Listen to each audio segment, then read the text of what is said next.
development, that prevent good decisions from being taken, that prevent good decisions from being implemented. Give him the wisdom from above. Father, we are looking up to you because only you can help us. And now we thank you for those in authority, in every sphere, in every department, in every area. Grant them wisdom and deliver our nation from wicked people in authority. Deliver us from evil men who will sit in places of authority and do evil things.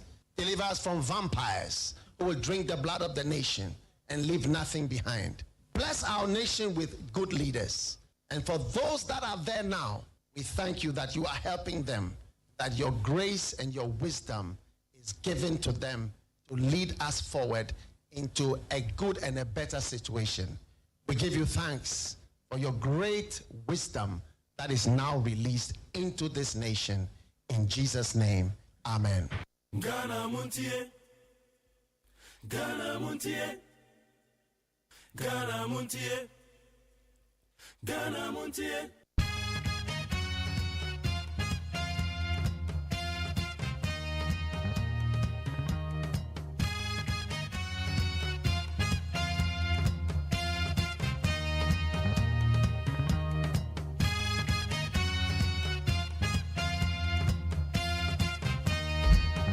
Yamo kwa bede bagana Montie so and now no pen Wednesday 19th February the year 2025. Yada twede aponya kopan se wabo ye ho ban ye koye kokoda ye. Ya sorry and say din bi kura mu. Enya lam bi na enya ne ye yo. Enya ka bi etwa mo empoma chi ebo aben ne enya ne ye. Na mo me nya kopon na dum bi na so ye so. Enu ti ne yada so tenkwam. Wabo ye ho ban ye ne yabusua na ye ba be ye adwuma ne de aboa o my Ghana yo meba cho memo akwa ba Ghana Montie so ne ye woni 100.9 bidin the McJerry OSEI AGYEMAN me tire makwa akopem se nondu ne bebo apem kan na sha ne so se ene ewuku adai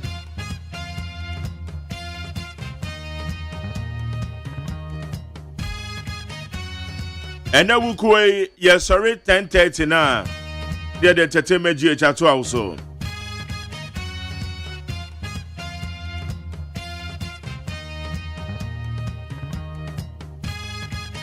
ya won sama hudo bebre na na ye ba bedi hu juma ye ba bedi hu komo amasa cha me kwara ma fo so ba be ka me wona de obo krata mu sen waye mo juma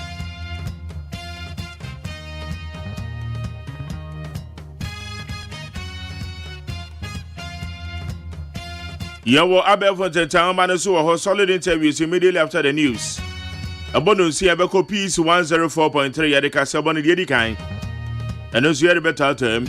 Then we train as ya bana ya baby tiatia so the Obokrata Musamano. Abel Town man so ho. Meno ka say a special prosecutor. Or say we withdraw a wanted list or the Iraq and Furata Toso. And at the same time, all describing itself fugitive. And there's a category where you're finished. So, then according to special prosecutor, no, now lawyer for Atron Krata, their brain and ra. Wamaka chance to rack and Furata Memu and Obeba. May na ye either the middle of the May and I say ending of May, either 15th or 30th. And it is special prosecutor where Gina Sankrata and so. Edia withdraw say Iraq and Furata other wanted list so and now say all you fugitive.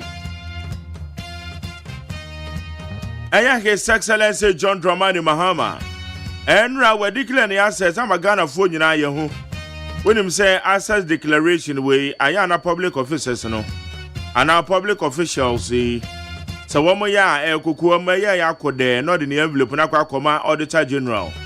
Away there, Enra for the first time, why the pay or yeah, short ceremonial with Jubilee House. I say, hey, May John Mahama, medical me says so. Then, my dear, envelope, Mindiani, Nimdi, a woman dear. Or the amount will hand you over the auditor general, will catch the man for a year one more, what power more. Or the Jibia would rush on Monsa, now so a 4 can be.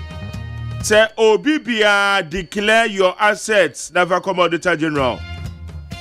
Say when declare Mazonu Ubika. It's a precedent the assets declaration a oye nenra ewo ye pefie mu no. Ye bisa say signals ben and ascende. Enra krona so na Council of State Members. Omampanyi ji wo mutumu. Ode wo mujumedi a shomonsa. Eti afutuo na hyase e. Eti e ka say Council of State Members say wonte ye de na mebo amane. Omapanya Joma Tumina Obi a Wamaji ni tum so ye chairman of the Council of State, tell your Honorable Do Ejaho, former Speaker of Parliament. Honorable Do Ejaho, no ye chairman of the Council of State.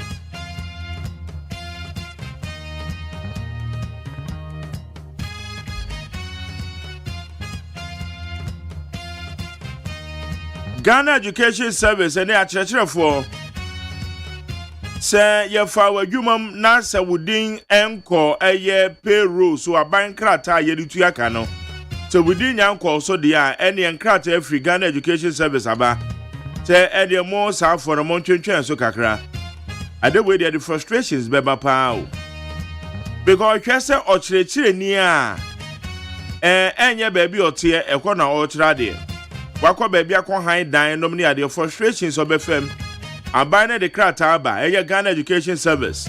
When ni nyina ne Chief of Staff and Krata no de ba ye no.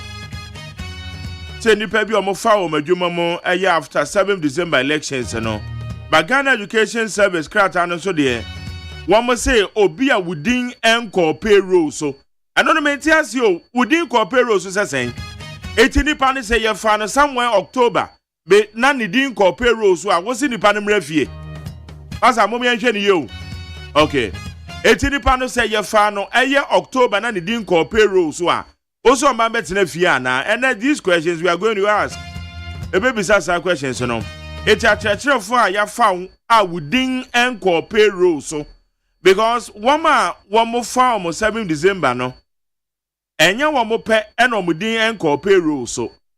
Ye fo bi October me a minima sorry fo bi. Ah, me no womo enyina na egwa sorry. Achechefo bi omo form somewhere October. Womo di anya ko payroll so ntina je se womo nyina nko tena fie ana. Ade we so de. Okay, ti en krate no so Afri GS abeto about you be di won komo. Me da was say what you fide ni ato afo ade che ne fan 020 1162746 0201162 na osu yenye wadwe nchire neat 100.9 yedi aseda me peacefmonline.com citynewsroom.com myjoyonline.com check out ghana.com star fm gh classfmonline.com omadaro manabe fonten town ma so yedi nsama hodo ebro with neat 100.9 so amrama fon so tenase ya de obon krata musam ya de bebro yedi aseda Makin David Evangelist or the eye arise and shine Onike yebuane na pamfo. Elder Techinom. And Rachel Abesha Reverend Fabian in Okentri. Ono so edi Mojeja. Zion River Chapel. Asori abo eye Topaz Lord Dome eye St. John's. Vision 1 echiroha. Odi Mojeja na be prapra kwen. Ye breni yenko enima na yenhwe esamakodwa edi ahim ewo eya be for time homa no eso ye sha say the free ha ya asem sie ni DDEP payments not due to Mohammed's directive but MPP strategic planning Dr. Amin Adam. The immediate past finance minister has dismissed claims that the decision to honor the fourth coupon payment to domestic debt exchange program bondholders was solely at the directive of President John Dramani Mahama. Ebusan who said right can one say about release 60 billion beyond. No, and 60 billion, 6 billion. 6 billion Ghana cedis are one more be distributed to the ama aye bondholders see. Then no na man forecast away aye aben she papa wa ya bondholders no obitu omka na no na eye former finance minister dia to just say David ade we na eye ade na da ho dada because bondholders no mutu omka dada but then dey no kre bondholders no say womo a womo sika no womo restructure ya esanko mu no womo ne de ende wo ho womo say David me de me jimi sika womo de wo ma na ba na tua kakra de ama womo eti eno na oka say eno no efri eya ban dada ne nhyehyeye mu na ma say payment record mo menye John Dramani Mahama directive akwakoba ade papa nde ba pe gigigigigi no bi eso no so bone ne ba na ye pe baby di akwose okay yakwa ni practical solutions needed for educational reform. CSOs demand more funding for students' loan scheme. According to Africa Education Watch, in the 2020-2021 academic year, out of the 190,395 public tertiary applications for bachelor's degree programs, 61% representing 118,000 were admitted, with only 74,970 representing 39% honoring their admissions. The CSOs indicated that the Students' Loan Trust Fund heavily relied on the 65% recovery rate to operate. It's a woman say your students loan, Bossia Yabonia de co universities out and they co university enough for more. Bossia Yabaya de co universities out no. And when I see us as an say, it is say yenya more funds, yenya sikado do pa na the student loan mo. And when they bit me aboa. Say unimu a dwumade bi koso ho educational reforms no el koso ho. The one I sense me the babetuja. Mama apologizes for delay in inviting Christian Council, Catholic bishops to National Education Forum. President John Mahama has apologized for the delayed invitation extended to the Christian Council of Ghana and Ghana Catholic Bishops Conference to participate in the ongoing National Education Forum in Ho. Tiabecha Christian Council for and the Catholic Bishop for and whom Suamo and Obabaya Air Cost of Framanton Volta region Ho. And one more invitation and contempt, then no man penny say, ye, with your Mofanchem you, Mofanchem and your boapayo, and your boapayo, and your boapayo. GES revokes appointments of staff not yet on payroll. The Ghana Education Service has announced the immediate revocation of appointments and recruitments for teaching and non-teaching staff who have not been placed on the government payroll. And there's a Ghana Education Service afro. Tebra, no money when you're Juma. So we are children, so when you're children, that's a wedding. And co bank crat as we say, bit you out, and Miss Rondo pay to the fear. Why? OSP removes Offerata from wanted lists.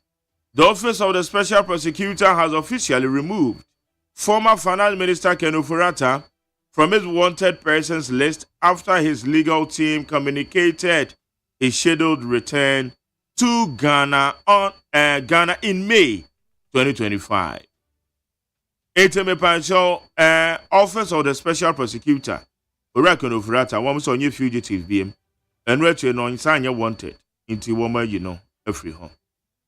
Cholera outbreak, 719 cases confirmed, 49 dead.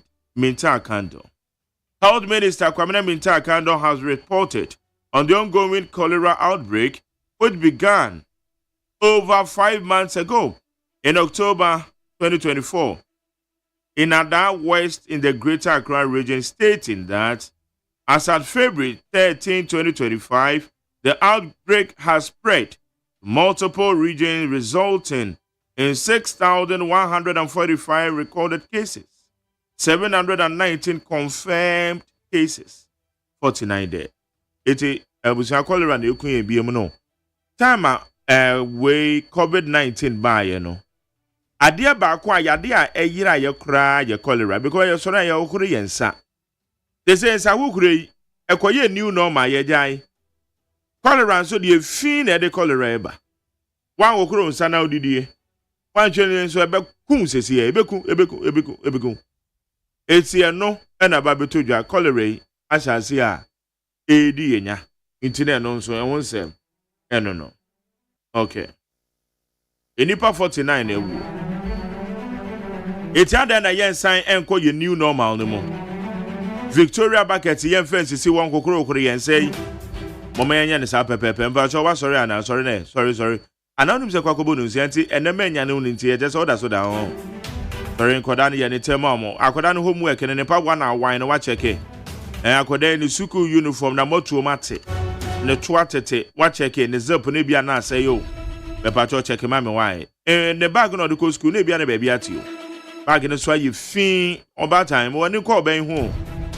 Woni ko why socks akoda be she kra hwede aye. Aya to socks no to no be miensa na egu ho. Socks de ana ne bonye de. Be so check se no ma me why be so wa. Na ne wa unso meeting na be ko na den. Sorry.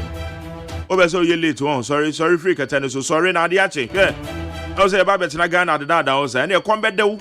E wadwen say ben bi be ba discover se obotom. Ane e wanya. Sorry na kwaye adwuma na pa akra gu obotom. Sorry ko sorry why late to adwuma mu ye cancel na o ka bi. E ba to sorry na anytime what anytime sorry waka. Maka cho say koda na carbonated drinks mum yesusu fama o. Drinks e si chire wo mu no enye. O de obenom a e ma ne nom no too much. So no kra ne say ade na didi muro so kra e bone. Me ma ne no ye wo de na wotwemu ni nyina no be twice reye. E be ye kra natural fruit no. Na very good. Cholera na be yo until wo ba ne mesrew tu no fo me ma ne fa ne san ko ne namfom. Obedidi a mesrew ama no wo hye ne say yie pa why.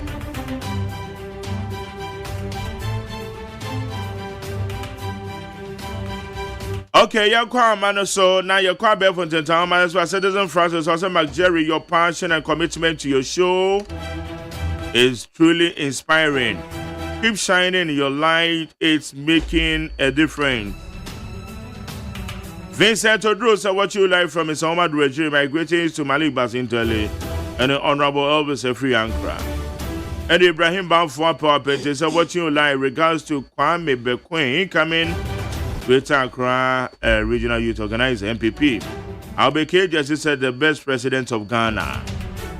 And Emmanuel Kwakuyamua said, good morning, McJerry, watching you live from La Paz, New Market. God bless you and your children. My regards to my uncle, Abuaje, and his wife of Bukwasi. Okay, where you Kwabnamafu? Hey, Kwabransu, they only Facebook. And the Kwabna Mafu bin a PM Wahaye. I say good morning, McJerry. We are suffering from Accra to Insaum Road. Truck drivers charging unnecessary money. Yes, I work on Saturday way there. On the moment now. Abuchi Babasa, I'm watching you live from Ketekrache. I say good morning, McJerry. Honorable Frank Amankwa. I say I'm watching you live from Kitase. Assembly member, no. And Andrews.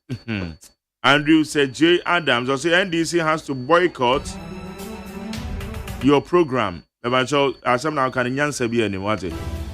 Or there are much be as I can about better. How much me to Tiama, Yancy and in the okay. I'm a Kasake.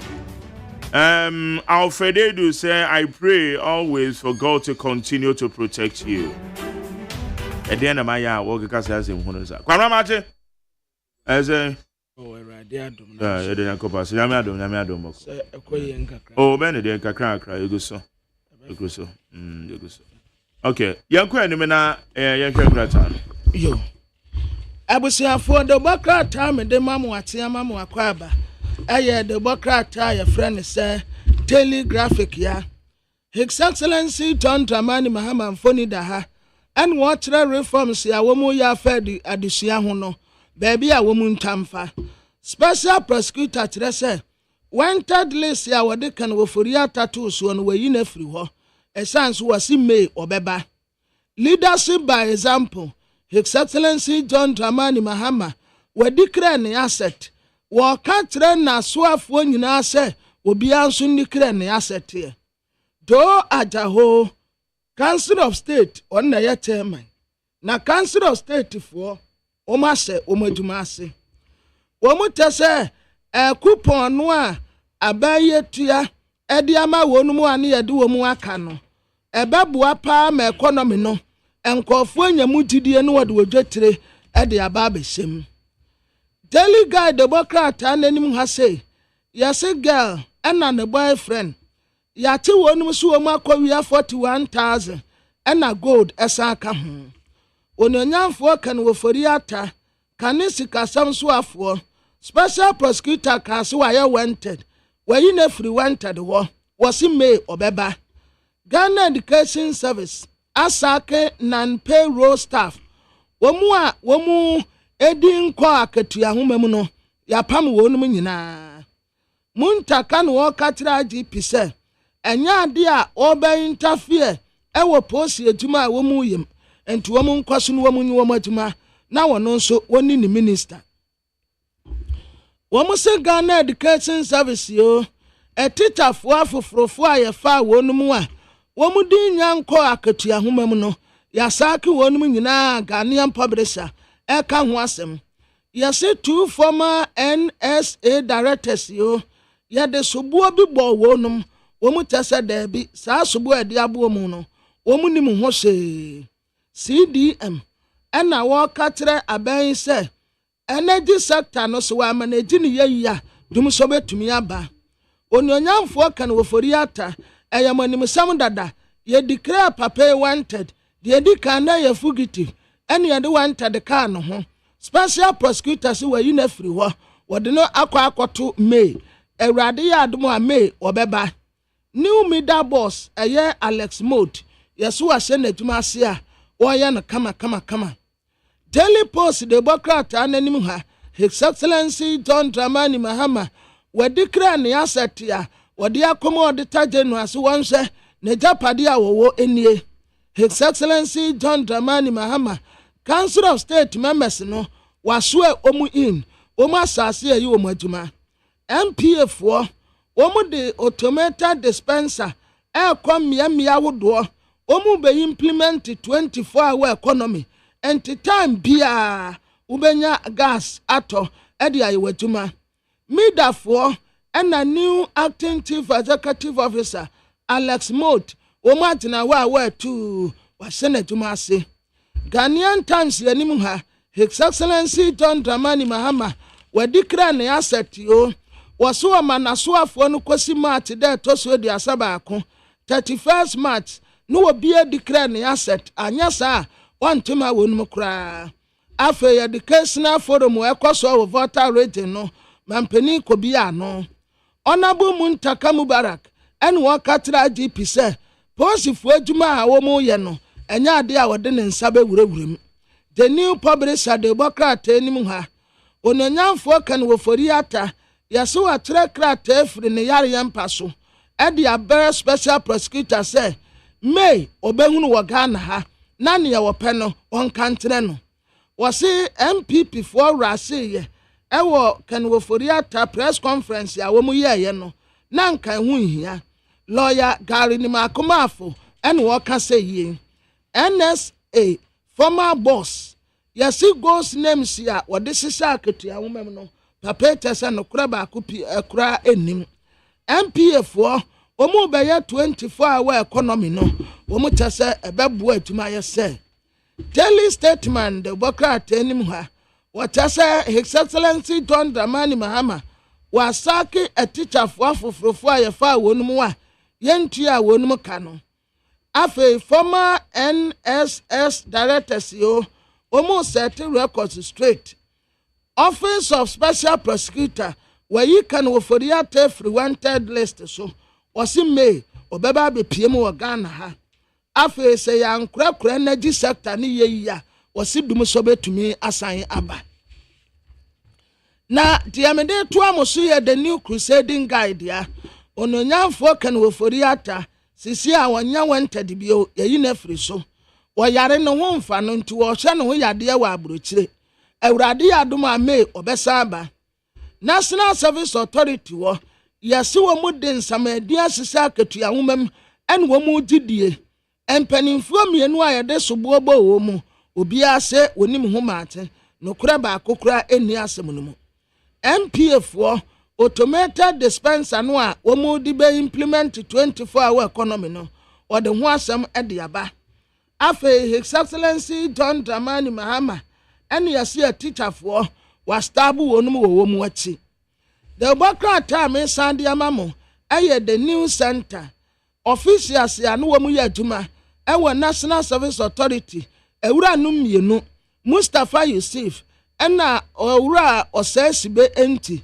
wɔn nyinaa kyerɛ sɛ sobo a yɛde to wɔn so no nokura baako kura enim bond coupons wa MPP amanyokuo invest yɛ na yɛ 31 billion Ghana cedis Dr. Stephen Amoa ɛna ɛka sɛ yie educational reforms no His Excellency John Dramani Mahama say ɛyɛ mamba pa bi asɛdeɛ yɛn nyinaa yɛmfa yɛn ho ntim bi sɛdeɛ bɛyɛ a adesua betumi egyina ne naso abusua bɛkɔ peace 104.3 FM so ɛna yɛda woku ada na wɔte no apɛm mantere wɔ saa agyeman ate na konwa yi yɛwɔ nsɛm pii ɛma mo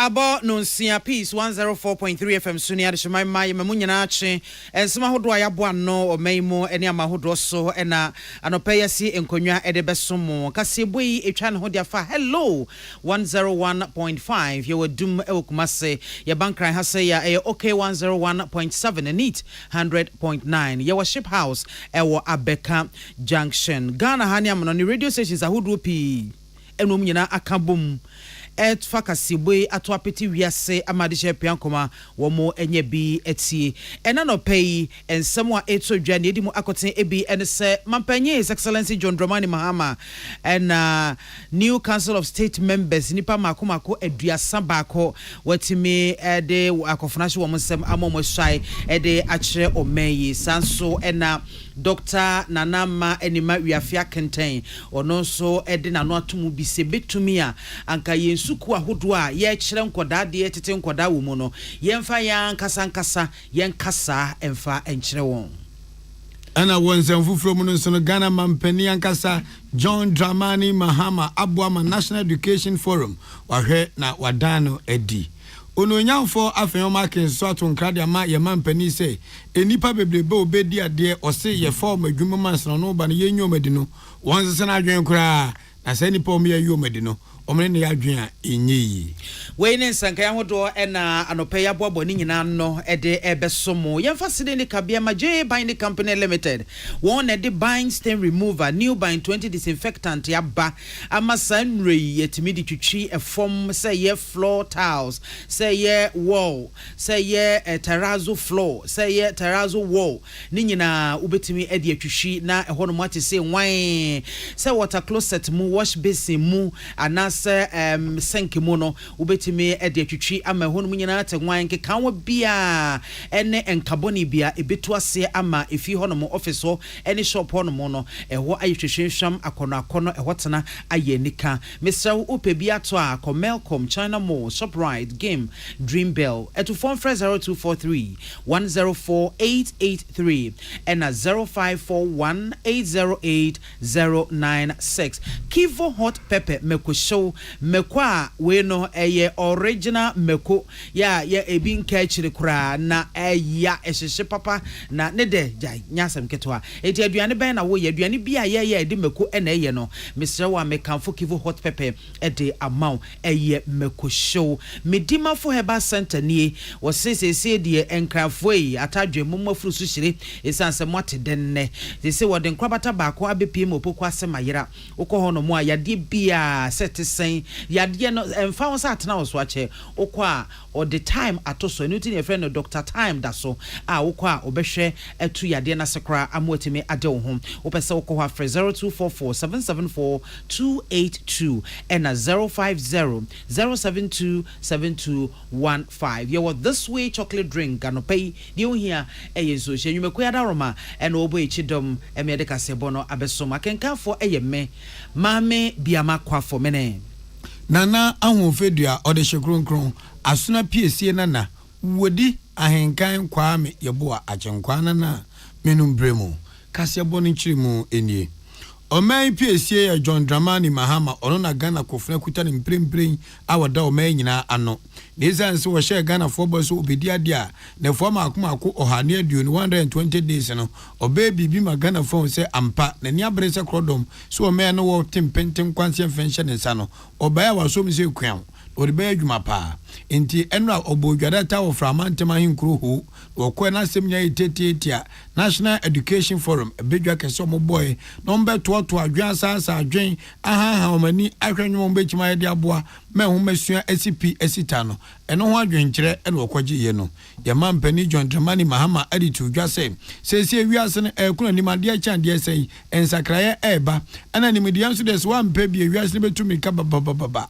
ejaw enti se na be ye fiti enhomesua ahyase ekwa ne mpani so ye mane ye mofra ne ya desha wo pe mi dom sabeka de sene fata no enu nti ana National Education Forum no wode ahyehye so.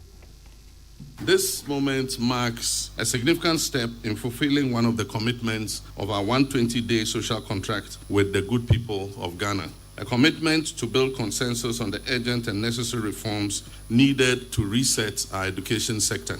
Education is not just a tool for personal development, it is the bedrock upon which the progress and prosperity of any nation rests. It defines the present and determines the future of our country. Education must remain a tool for empowerment, equality, and transformation in Ghana. It is also an important instrument for social mobility. It must inspire hope and deliver opportunity for all, whether you're born in Accra or the most remotest part of our nation. We recognize that the education system we inherited has not kept pace with the needs of 21st century society and the fourth industrial revolution. As the world evolves, so must our education system, because what worked in the past no longer suffices for the challenges and opportunities of today and tomorrow. Ghana mampani John Dramani Mahama we no di tu dwasa 7 predu asempani phone sinkonwa kwa atwotwo ro ne anintia tope awo no wa sinkonwa ogidie se ne be firi nkonwa shembeba no ebebo ama Ghana no mo nso be adwumaden amana so abapa. It is this realization that has brought us together here today, united in our belief that education reform is just not an option, but a necessity. The National Consultative Forum on Education is a platform to bring all stakeholders to the table: governments, policymakers, teachers, students, parents, traditional leaders, religious leaders, political party representatives, development partners, and all members of civil society. We are here because we recognize that the task of reimagining Ghana's education system is not one that any single entity can do alone. Education reform is a shared responsibility. It is a collective journey that requires all voices, all perspectives, and all hands on deck. This consultative process, I believe, will bring out the best solutions born out of dialogue, partnership, and mutual understanding to deal with our current and future challenges. Our goal today is to engage in an honest and productive discussion about the current state of education in Ghana. Any AOMA PSC John Dramani Mahama. Yeda so ewo ye Jubilee abankesie mu akache na mampenye John Dramani Mahama ade Council of State Members nipa makomako aduasa baako wa mo nyina swai edo madwuma ahwe mo nsa na sa nipa aduasa baako yi emu dunsia yeto aba ene edi eyi wo mo na wo mo aka nso mampenye no a onemra hyebedwa ne ka won tipa ho ya wo mo epa won na bra mampenye di wo madwuma ahwe wo mo nsa na ode to wo mo anim ese wo mo emma adwuma wo mo ba be ye no enanso emfiri Council of State members bia aba bia twemu eko wo mo de enanso esan say Ghana for dodo no adwene wo mo say Council of State for de say you say nyo de mampanyi ne be kan no a no wo magye atom no wo mapene so ombetu no fo akere no ne ekoso poten e wo fom no wo mo enye saa na mampanyi de adesade ato wo mo nim say wo mo nsesa emfiri saa adwene no a Ghana fo ekita no ho kra no wo mo hwese sa ne niema ekopoten no wo mo ebegina so atu mampanyi efo e wo saa kwan no eso mampanyi side to dwache mu se emfa ho ene adwene bi a Ghana fo nya wo mo enye ya wo mo beye so wo beda na die ene adwuma so wo beye no eno ne betimi di adwene mo foforo ye aba Ghana fo hunu se Council of State members we no mo die wo mo edanso into wo mo masa de no embrem. As you take your oath of office today, I urge you to be guided by the principles of integrity, objectivity, and above all, the national interest. Let your deliberations be marked by sincerity, your advice be rooted in wisdom, and your service be inspired by the supreme welfare of the people of Ghana. I also wish to draw attention to heightened expectation of all who serve in public office. Ghanaians have indicated their revulsion for poor governance and have come to expect nothing short of quality administration of their affairs. In recent times, the Council of State has come under criticism from an expectant public who perceive their work as unsatisfactory and merely one designed to rubber stamp executive decisions. Some have even questioned the very relevance of the Council of State and called for it to be scrapped. I hold out hope that your tenure as Council of State members will convince those who may doubt your functional necessity about your importance and put to rest any such perceptions.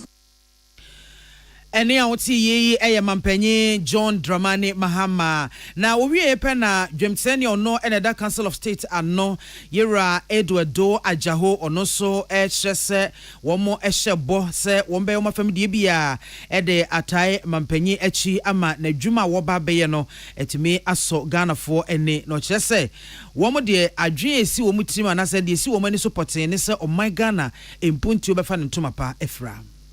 Many have questioned the relevance of the Council of State, as you rightly pointed out. Some have even called for its abolition, but I want to assure you that this council will be a council of a different. Fortunately, many members of the council are people I've come across in my public life, distinguished men and women in their own right. But more importantly, I have hope in this country, and this hope is consistent with your vision of empowering all manner of people, irrespective of their background. And Mr. President, I wish to report that we have 3 young men on this council who are in their 30s, the youngest being 32 years. So even as people are calling for its abolition, the youth seems to have some confidence in their council.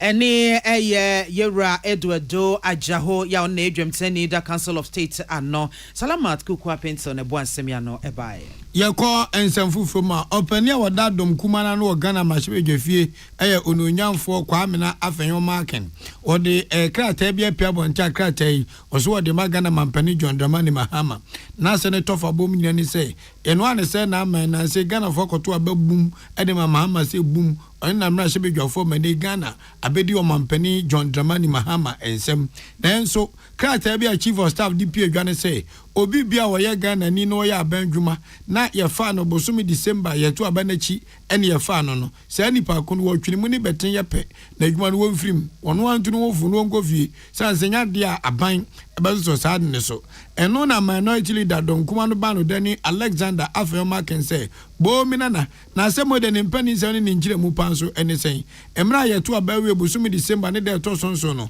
na Ghana mampani ye na adodankwa Akufo-Addo omemra na enyi tumi ni mfiri nsem kopem bosome eye January ne de to so enso a ye bo gwadata no da ne tumi no e de she mampani John Dramani Mahama nsem ti zabre no se mampani be nipa bi kwan mo koye abandwuma na odiyo ebi mu kwan po koye adwuma ne September mu ho no ha kura ya fo madwuma enti zakrata ononyamfo eye chief of staff di krata pia bontin se obi biara ayefa na adwuma fiti bosome December ne de to so no a magina so de pamu nipa bebiri e wadwuma mu no entwa yi minority leader say se mampani pese Ghana fo gini di na sabe wanya no sa da nko da adoe na me pevu otuntina me kasa de ema me nya tumi na me be kire mo bosu edu amabura ene na ntwa yi kura sanse nipa bebre ba enei ugwa gbama esukofie ya fa bosu mi December ne da to so nti onka adwuma no ho a bi da rawa kwatete from yire no moma esu hwo manimu no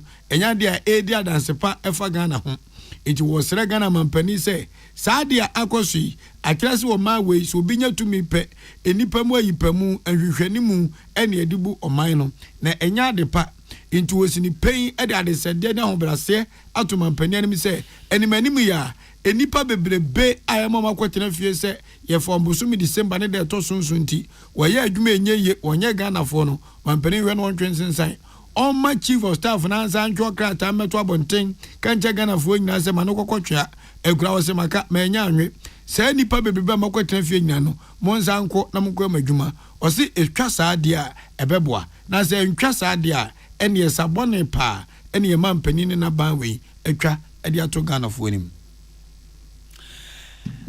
Dr. Nana Enimawiafe Akente eyo chechini ya ochradie ewa University of Media, Arts and Communications na or Department of Languages onukroya ene ekofa Bioda Language Watch Foundation ano na oba penye ede efutuo ama omengu mesua asoye no eso omoma kwan na yankase yemfa yenkasa enchradie yemfani ye hu nkomo ewo suku ahodo mu na ne saye no beboa ama Ghana ya mamre no yetimi akoso a atremu edu achiripa. Dr. Enimawiafe Akente bro ni peace kasebo ehwetwe nkomo eno edi tu dwa mu se o my Ghana ya mamre no efe ehwam akono na edanso ne senti ene ho akwa hia se enwumesua so yahodo ni nyina wo mutimi jutum emma suku ahodo no wo mo ede obia ekasa etimi echirade di wo ho nkomo ene ade na ekoba se bia ye ka wo mo hyese menka wo kasa na emom no ka brofo nko a eno no emmoa emma ya mamre no entimi enyini wo kyerese adesuafo bibre wo ho no mo asanka ye mo kwan amoma ka wo mo ankasa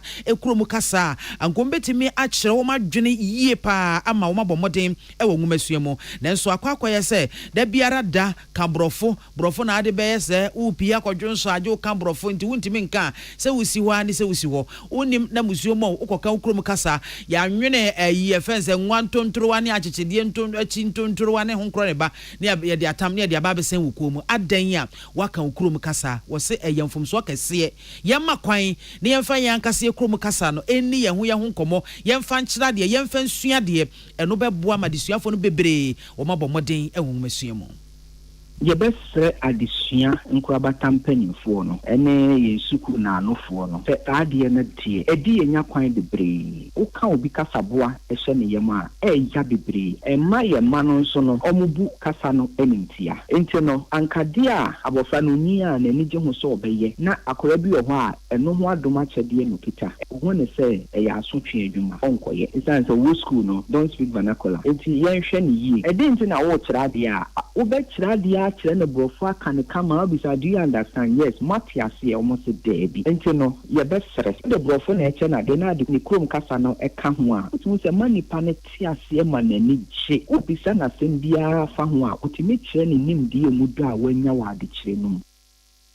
Dr. Wiafe Akente fa so ede adesede to abatan enim enafin so no ankrankra hodo se wo mo ne nkoda no ewo fie a wo mo enka wo mo krom kasa no ewo fie esan se no ebeboa ama enchirima so aba betoa so na koso a ama ya mamere no etintim ya na yesi a global world ampa yenya yesua ekrom kasa kra no ne ede eye adwuma kra no yesua brofo kasa no so ekam ze ne be ya ubenya nimdie woni mienu nyina ti ba bia bedu a ese uka brofo kasa no didi dwuma no wotimi aye be bi nso a ese okrom kasa no ka no so na wotimi aye enti mesra wofo se yesra wo mo ye ma no mo ko school omusua brofo no ye kyere wo mo efie nso ne kanso a eye na ye krom kasa no ye ma ye nimre se ye ne ye ma no ebeka esan se da bia kasa ye krom kasa na ye ka no eno na ema yesua ya mamre eno na ema yesua entity pa eno na ema yesua oponi anidie kasa no mesre se ye ne ye mai enka ye krom kasa no na ema omani magi ye kasa ne ya mamre no ho. Dr. Nananima Wiafe Akente, a lecturer at University of Media, Arts and Communication, Department of Languages, Wanienia Abdullah Dasmani, and Edisa and Komei. Yejina we saw Homekasi, we saw Jenkrato, Yaba, Yabequamanone, and Yagudimusum.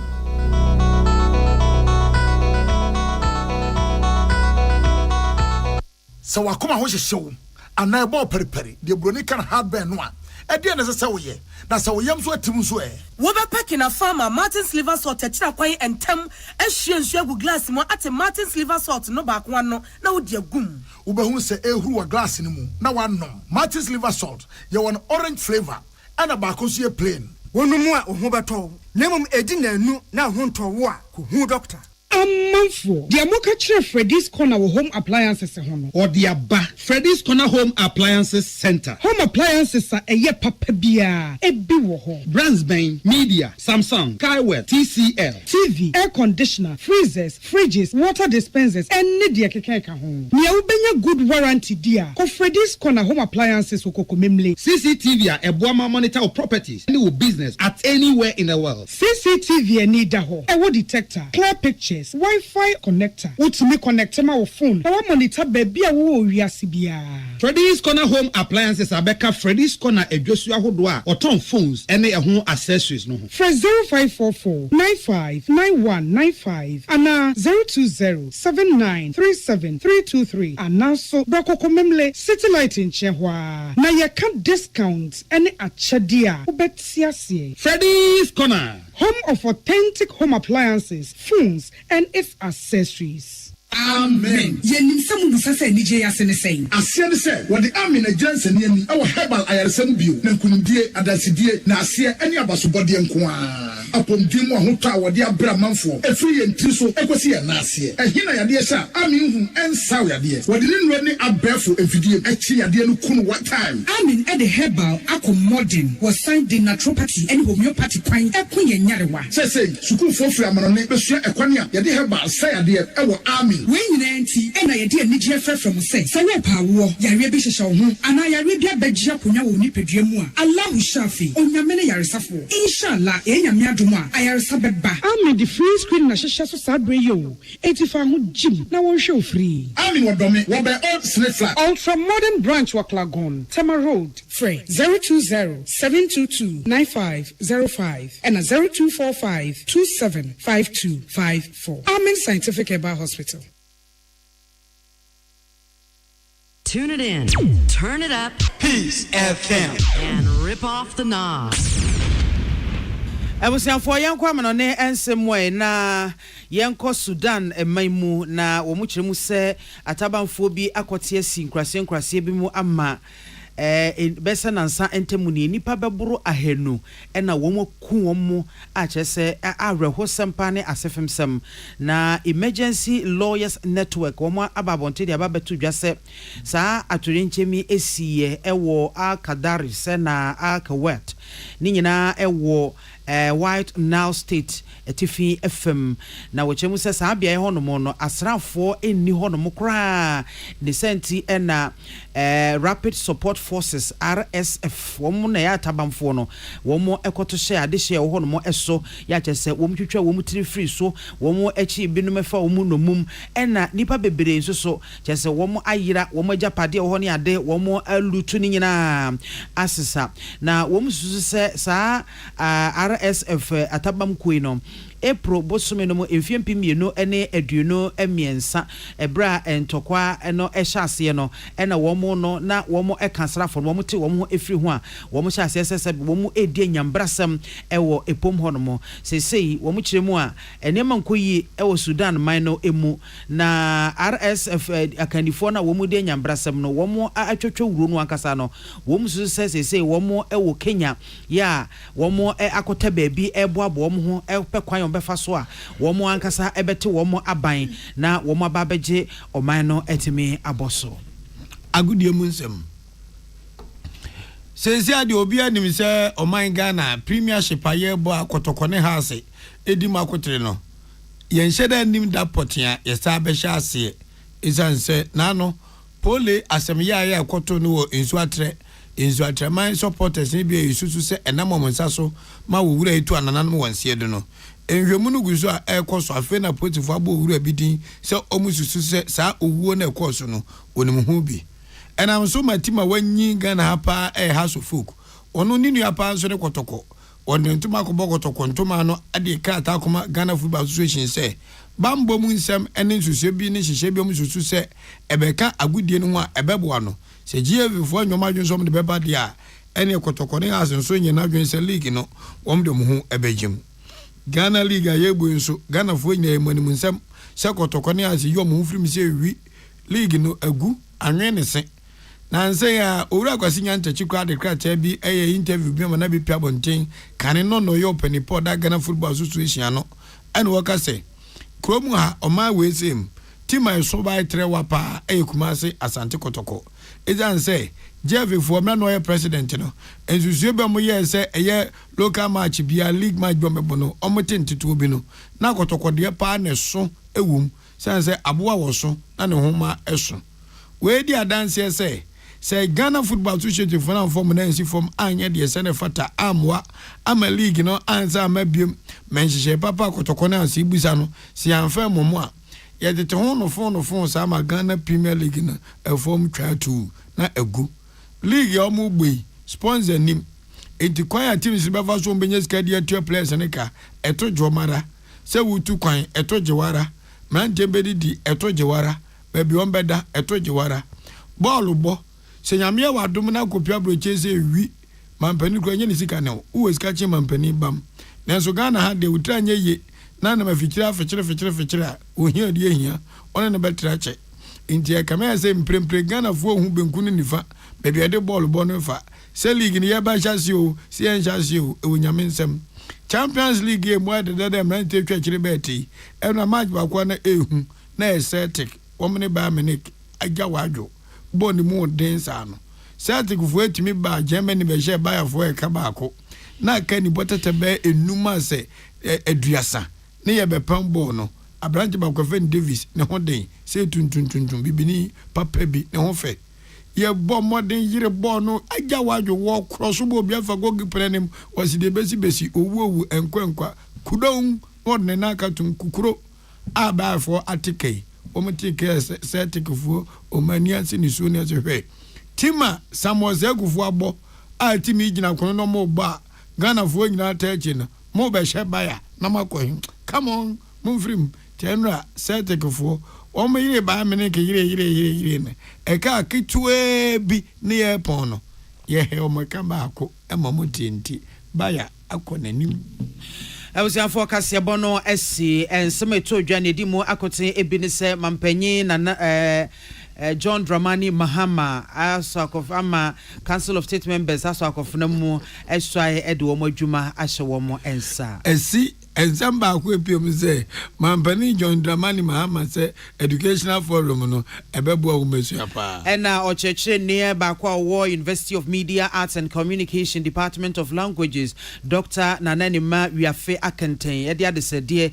ato ngumesua so ye no anim ni abata nyina anim se yenhwe na ye ma ye ma no enka ye nkrom kasa na tumi aboa mo ngumesua no akosoro afa yo markets aton kra de mama mpani se emeye Ghana fo adanko daada ado obedi ade awie nipa wuyo madi beblebi no wo mo ye Ghana fo nti jasa ayo na wo ya hadwen medi ede mame biama kwa fomene na ahofedua achenkwa na menum bremu asona piesie na wodi ahenkan kwame yeboa yadi asere ni kabia emaje Bine Company Limited what the bine still remove any new bine 20 disinfectant beta yechi abeboa yen ama yen fie yen offices yen shops mo atise wan Mr. Wa se wope ebi ato a ko Melcom China Mall Shoprite Game Dream Bell okwa wonsa ebeka bi wope bi ato 0243 104883 and as 0541808096 Kivo hot pepper meko show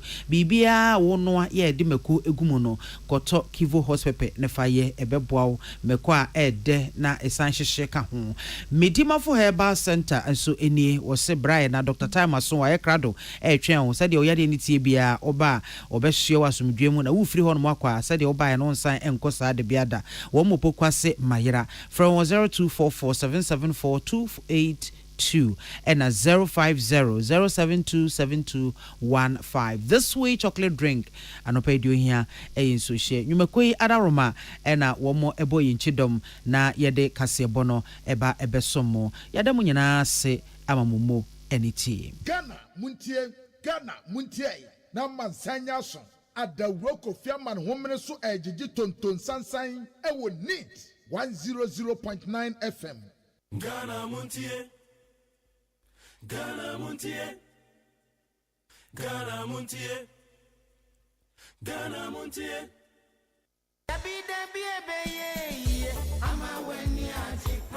Best Point Savings and Loans.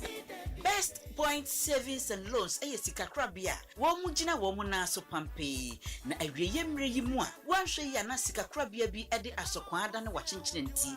Ene sese wunya sika krabia bi ti se. Best Point Savings and Loans. Omuda so a eya adwumaden atoto sika sem amano awie peye. Na enhyehyɛ pa wo mo ewo mo customers ye. Eye bocho. Na foforo kra wo mo ede aba monten eye. Best Mobile Banking. Naturally, bank no na wo ye no phone no so no. Enu nti se si ade. Say yes a line tintintin ana se. Wo say wadachi e wo sika krabia hode. Eni ho bio na ani kasem akon ka ho ne se. Wo betumi asend sika, asan agi sika e wo phone so. Wo betumi asan atua wo bills. Ebi ete se DSTV, Go TV, Star Times, Empo electricity bill, any water bills in Yinano. Ubetumi etua afi wo phone no so wa bra wo ti baabi edwojo. Na wo mpe we edie na wo be. Enunti, ye hia ne se, ubebu account e wo Best Point Savings and Loans. Na wo wi a, na wa dial *277#. Na wo demukra. Washe, banking na ye fofofo sa no. Ha, Best Point Savings and Loans. Ya makofa best mobile banking aba. Jimmy so say, wo phone nie, wo sika suni. Best Point Savings and Loans. Best Point Savings and Loans. Your dream, our business. Ghana Muntie na mansanya so adawroko fiaman homene so ejiji tonton sansan e wo need 100.9 FM. Ghana Muntie. Ghana Muntie. Ghana Muntie.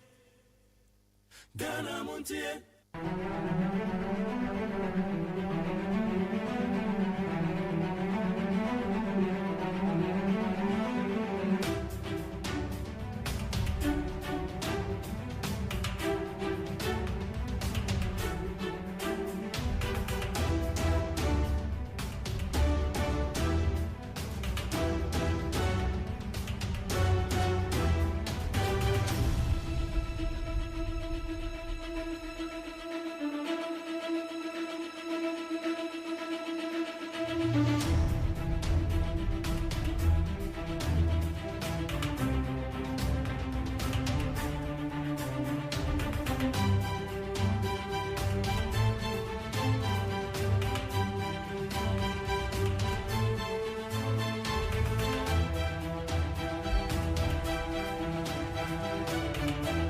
Yamo akwa be the bag needs 100.9 Ghana Muntie so ne yede kase abode de di kan kra na ya yise so no. Afe ye ba be ka jana gumi de obo kra to musem. Ene abe fonten tan ma no so statement sa ba be to abonten. Edo so ye be kan kan ne de ama no hu ye nsem akodo obo ho. Medical culture say ye ka say Office of the Special Prosecutor one more withdraw. Ye Oraka no Furata so amode the to wanted list. Some sign describing as a fugitive. The entire woman withdrawn say aye Oraka no Furata na lawyer for one more Edin Krata comma or the Office of the Special Prosecutor. Say aye nyamepa Oraka no Furata baba Ghana memu. 80 office and says woman to me and definite time Oraka no Furata the baba dia. Woman withdraw a fugitive I'm to so as I withdraw a wanted list a woman de ne kan ho no.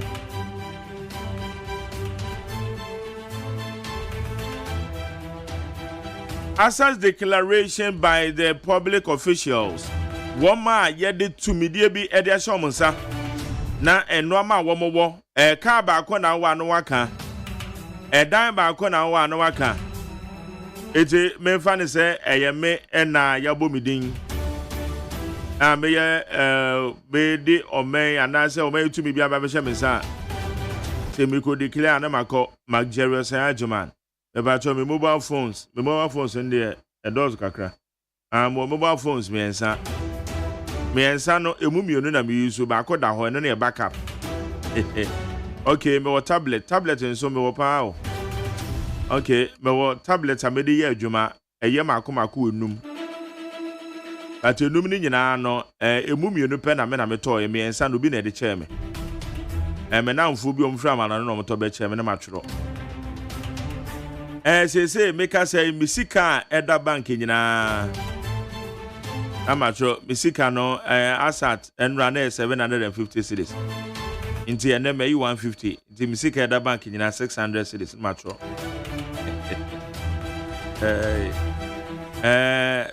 okay me wasase bi okay me wa asase ba ko bi be no edan na misini kura me nyanwie uncompleted.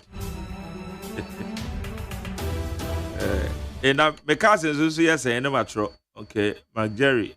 In fact, me car ever come. Me car ever come. No matter what that's all. Me car na me ban is open.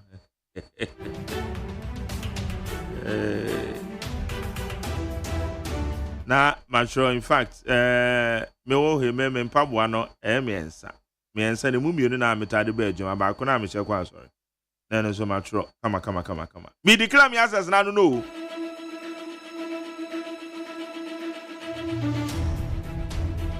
I just say declare your quenim. Moi, Mose Munyano, or my penny, so I need you. It's all that now. Why was a wound declare now they obey your coquas or my penny, why I need your public. No,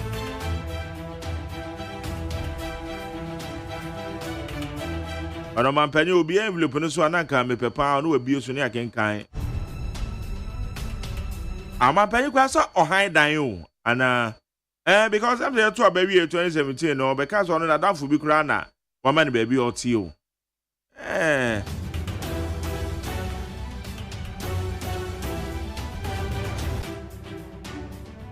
High 800.9 Michia eye vehicles and assets dealers union Ghana eye car dealers and kabomuko kesepa e Ghana ha Michia mu nyina chairman trakwa Mr. Insia, Dr. Nana Insia. Inso automobile ni Zuzu de di anymore. Said administrator and the Mo Muhammad. W1 automobile. Oh, what's your will? Remember, good morning. Alex Kwakutete, protocol officer.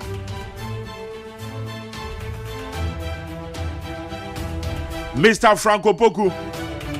And Frank Atani. Okoye. Moye. Omoye car dealers.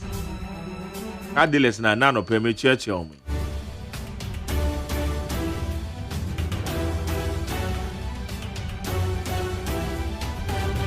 Okay, amasancha me kwabra mafo agena dwa watena say statements wo hwa ye bekenkan. The Obonka Tamun Saminas who are hired by Ajuma.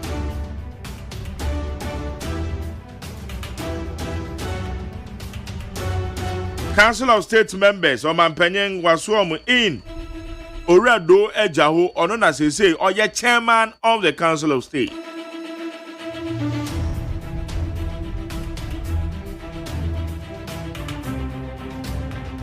Okay, Kwabi. Then you're going him. 0201162 746 0201162 746.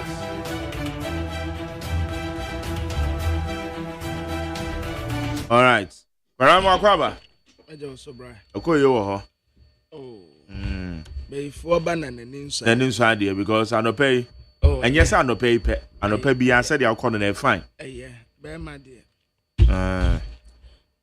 Ye menyemfu nto de yetumi yedidi. Wadidi nso ye fe.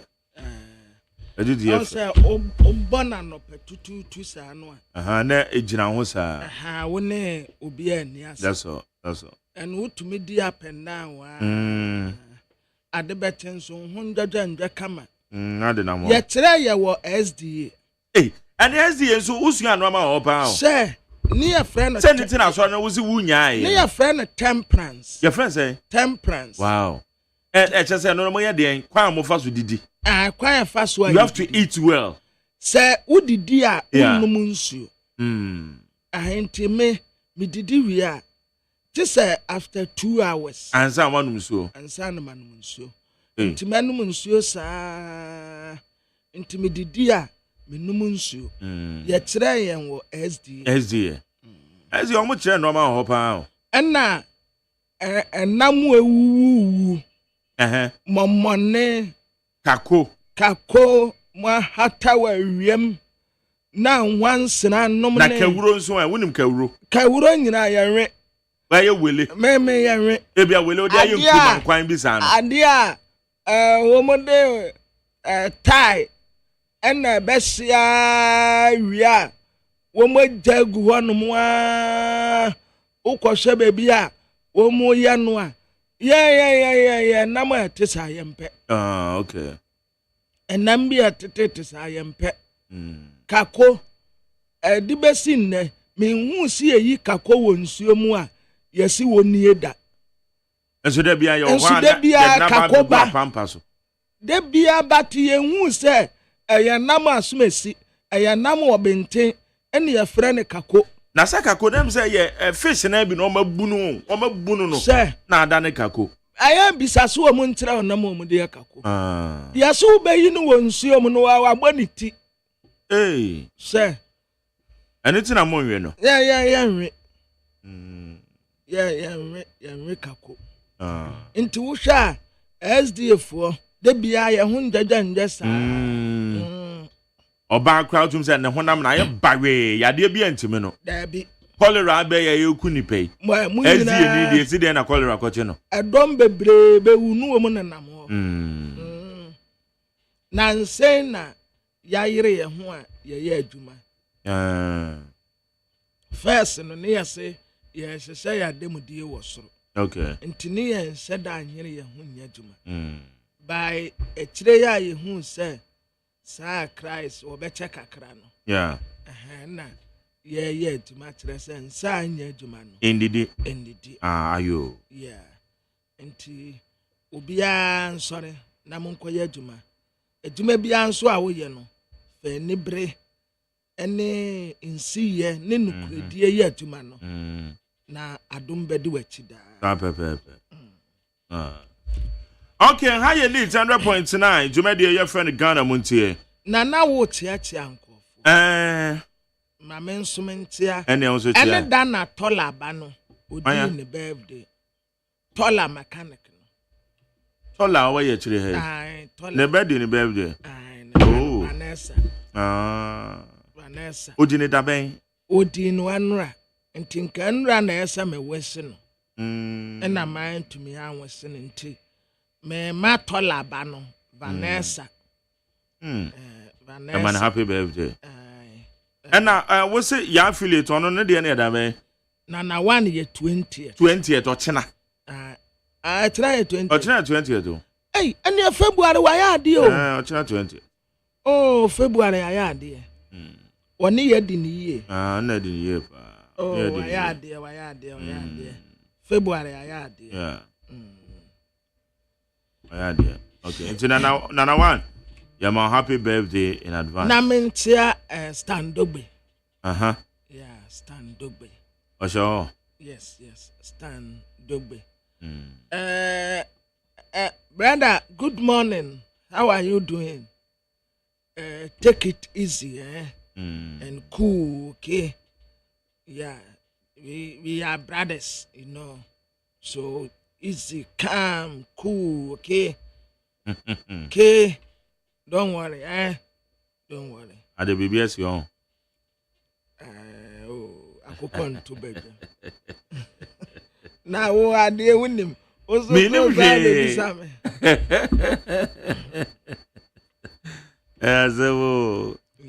Sabe pepe net here. Yeah, one was saying ye. A free Danoa. Yeah. Na ya say ya manu post said we deputy chief of staff in charge of operation. Yeah, was a mekawa has say Standogbe. Appointment bia ye de bema ni bia no. Yeah. Media mental sense monomarane. Me support because a friend in need is a friend indeed. Majari me ti wono me nya sikofante. Say because of kakra wo de bema menti na me tafre na ho anka no kora nkyerɛ. Majari fitibra NDC ko opposition. A JDM lusu ya otene baby. Wodie nya asɛm hwɛ wona obehu wadɔfo ne watamfo ankasa. Standogbe has been there for him. Wawa manua till now. Standogbe ensuomu ewiemu anado ewiabre. Standogbe has been there for JM. Enti omanu bibia wode be manu bi. Ete se mampeni Nanado ma asenso boate deputy chief of staff oba parliament osaye no minister. Woni mumfie dodo ana asenso ne Nanado anante. Unim. So many years on. Yes. So as for Standogbe, there some time ago, Standogbe, I don't think he will allow himself to be continued that way. Because and now Standogbe, party co-opposition. Standogbe, anopa ewia enyumre anajo, anopa ewia enyumre anajo. Wasum papa is after now. The oyama hwehwam de opepa ne nsa ho kwa. Enti asem ni bi wo ho no mo a ni kwan senke ba no sabat. Akoye nipa ho adwumanti. Stand de aya nyabotre. Ahun say stand or deserve. Oh yes. Whatever appointment. Me some can no several times. Me dia wayama hwehwam de no. Majari on pepanensa ho kwa. Who the car fit, let the person wear it. Nipa bi wo ho no mo a. Majari yenim nipa o. Ensam trafo bebre ye sikofant. Etuma ye fo bebre. Oh, fair weather friends. Say ayada owo ho. Owo ho enye da oni ho. Enye da oni ho. Enti wonim pote pase adia papa yi enye. But on kanta because of kakra wo benya enso sanimu ena nipa bone sam ne pesami nkum nyanti adia ne nya kura wo se ye. Adia ne nya papa wo se ye papa. Enti sa aniama bia some time ago ena asumasi no obentem se Standogbe say dem pejano say wo de ne ko sky won kwatena urade ntempo o deserve it say wunim bibia ebia yemu biye ni mo. Oh Majari akukwa ntu bedem ntina me kan say wunim bibia ye ni because akukwa ntu bedem me say obi sami ordinarily no minim say JDM or no nkrofo an omo ben no but as wo no exceptionally no where you Standogbe. Majari be na oni bibia yen so yen say fitibra wo mu firi aban mu no ba bia ni wono mo a dem nam a Standogbe nam ho bi ba bia ni wa wo bekwa a wonko bi ana sa openi Caristos no o de ma men konkrata no so mra me ba ebe kan wase yeah okay yankwa anim enkrata no boboso ejani tu ato ne yanko abusiafo do bokrata daily graphic na mede ma mu ate ama mu akwa be His Excellency John Dramani Mahama Mfoni da hanum say was set tete aye up and down was up and down we connected pa no escafo ma no se dubronya eno ne yapamba omumu de kwa asori ya ni nsu se no ni entan sebi me na teba afo na ma me bronya atade teba afo eno no ma me bronya atade na mase na ye na da fom ne yakona kaba sorry ewo ma ho yakwa ama na wode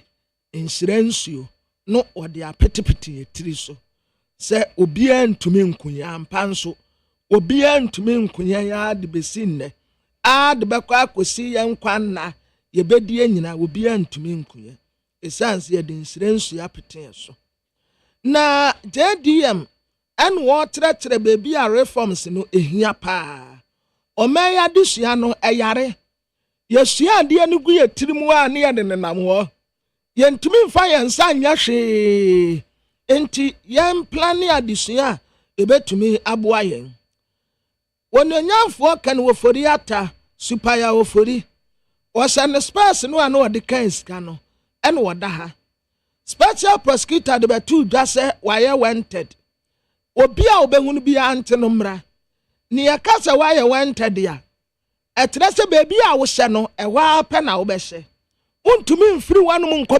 baby a wo be pie bia ye be chew enti na sase ode ba se ewurade ya adum a me obeba enti special prosecutor eyi na free wanted list no so na se me wa ma wo kan wo fori ata super wo fori onipa ye fucking onipa nse bibia se me wa ma yan dikra wanted you ya be triple no menim po se ya be ya terminator see ya fugitive any ya wanted ube ko terminator oh enti ya ten His Excellency John Dramani Mahama trese na japade a owo wa bra wa bedi president wa tretre e de akomo de taje no asa wonye wa sama na so afo ne di kosi mat de toso edu asa baako obi anfa ne de enko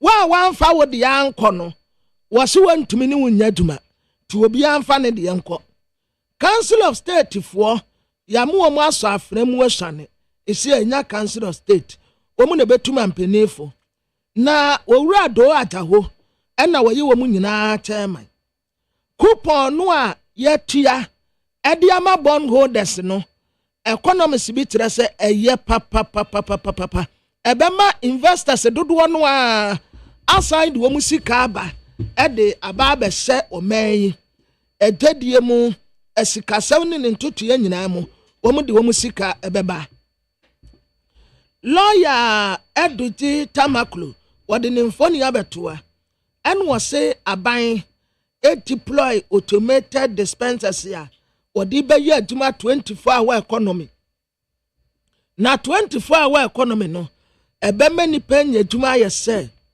health minister ye honorable cabinet minister kando wantena ne naso wotu anamon ekọ baby a meningitis no epeja ne homene so kase pa ekohwe said ye omu asetene mu ate wose aban be de obetumi bia e de aboa wo no enra Champions League ni because batten no na nseda nkan ya gyengyene wote se enne de no enti enne ye be ye busy papa sanse eye Real Madrid and Manchester City dan wa ye call Manchester City krom se mu de de ye wo mu na mo atro Rodri na mo di Vinicius ye hi on say what Shremo where the power lies here was the man of the match. This time around, Monsambra, Spain, Mobile about trust stolen verdict. And the atre Rodri.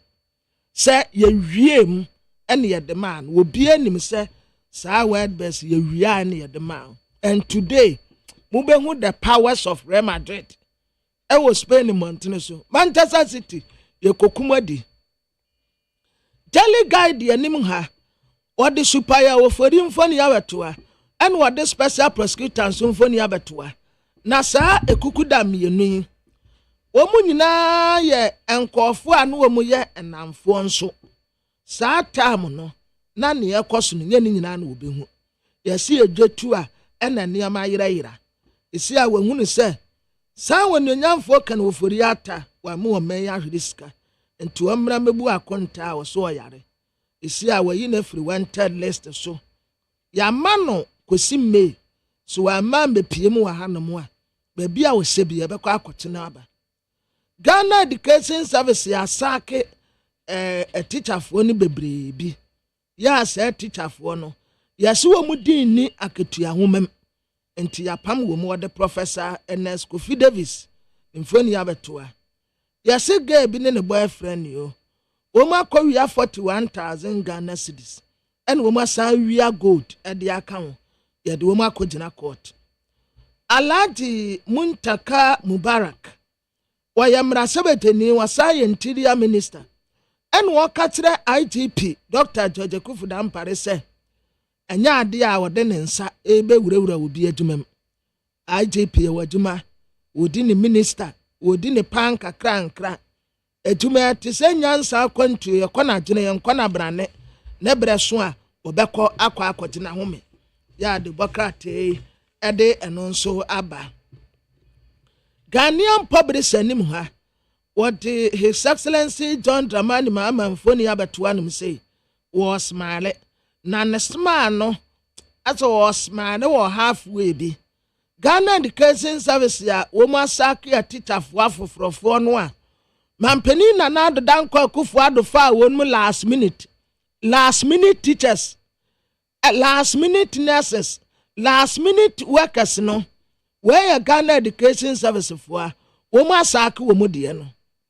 Afei ewura no mienu National Service Authority no wo se wo mu de nsamadin asese aketua nwomemu a sika ahre wano mu nya sika ketua na mpanimfo a yede sobobo wonum aye Honorable Mustafa Yusuf Honorable Esibe Enti but wo mu nyina trese enya nokre wo mu mfa nsamadin sise aketua nwomem CDM4 ene katra aban se so wa manage energy sector ni ye ya ye besa akodum som onanyamfo kan wo fori atatu ye nkra se ye nya abotre May obeba bepiem wo Ghana ha ampa wo sha picture ye da no se yi na ho mfa no wo yare hu nanim se wo yare pa new meter boss Alex Mode yeso akwa akose na dwuma ase wo magina wa tu ade na konya amane se wanye na wantena so Daily Post the Bokrata anim wan what say leadership by example. His Excellency John Dramani Mahama yeso wadi kra na asset yo wadi akwa akomo wadi tajena said ye mewo enie en wakatre na soafo ni nyina say wan so saade no so wo bebu akonta pade atere Ghana for enti obi anso mfa ne de enko Council of State for ya so e wo mu in wo mu ba betuma mpenefo wo mu tema do ajaho lawyer Eduti Tamaklu odenimfoni abetoa ya se wa hate grounds na MPF be deploy automated dispensers ya ebe implement 24-hour economy no ebeboa wo madwuma ye pa na edwuma no nso wo ye midafo omu new acting chief executive officer Alex Mode omama na kwaba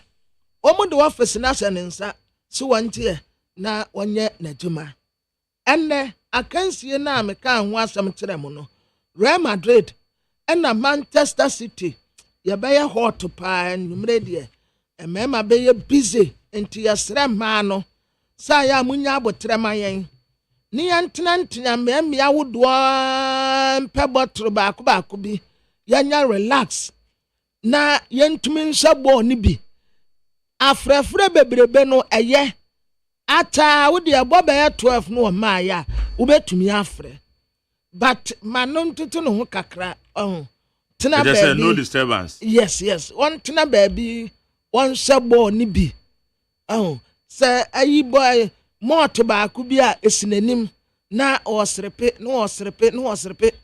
enti obesrepe nkakra kosi se ye bebbo no bewie owie a mfanse ball no bewie be 10-11 enti ofi wokra cha 12 de no wa ba beduru fie ti munya abotre ma wo mu mo de na de mo fante wo mu Ghanaian Times yanim ha JDM His Excellency wadikra ne asset ya wadi ama auditor general de baka so na wo me ye nyina ya pe o ye ho nketenkete nyanya ene se watie wode kwa akoto akasim asoafo nka ye ni nyina obi a 31st March ene de tato obi amfa ne de enko ye se koro da aba enti obi anhwe ne hu yie we ya nsuo nsi fom mpona mo brese yie ne nsuo si fom de be den enti koro na no ye nche ne ye ntu ase munim dada se National Education Forum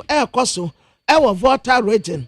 His Excellency John Dramani Mahama Honorable Haruna Idrisu Oma kwa bia no kama Interior Minister en wo ba posifu abaso ade a wosese free wonum ntan professionalism enti Ghana Police Service ye munya tuma sade sene fata na meningitis ene yade ankaye no nso aba obi anhwe ne hu yie omu de symptoms ya edi adanse se obi anya yade ne bi di aba ubenya fiba sa fiba no ense da anye fiba no waden eye nketen ekona aba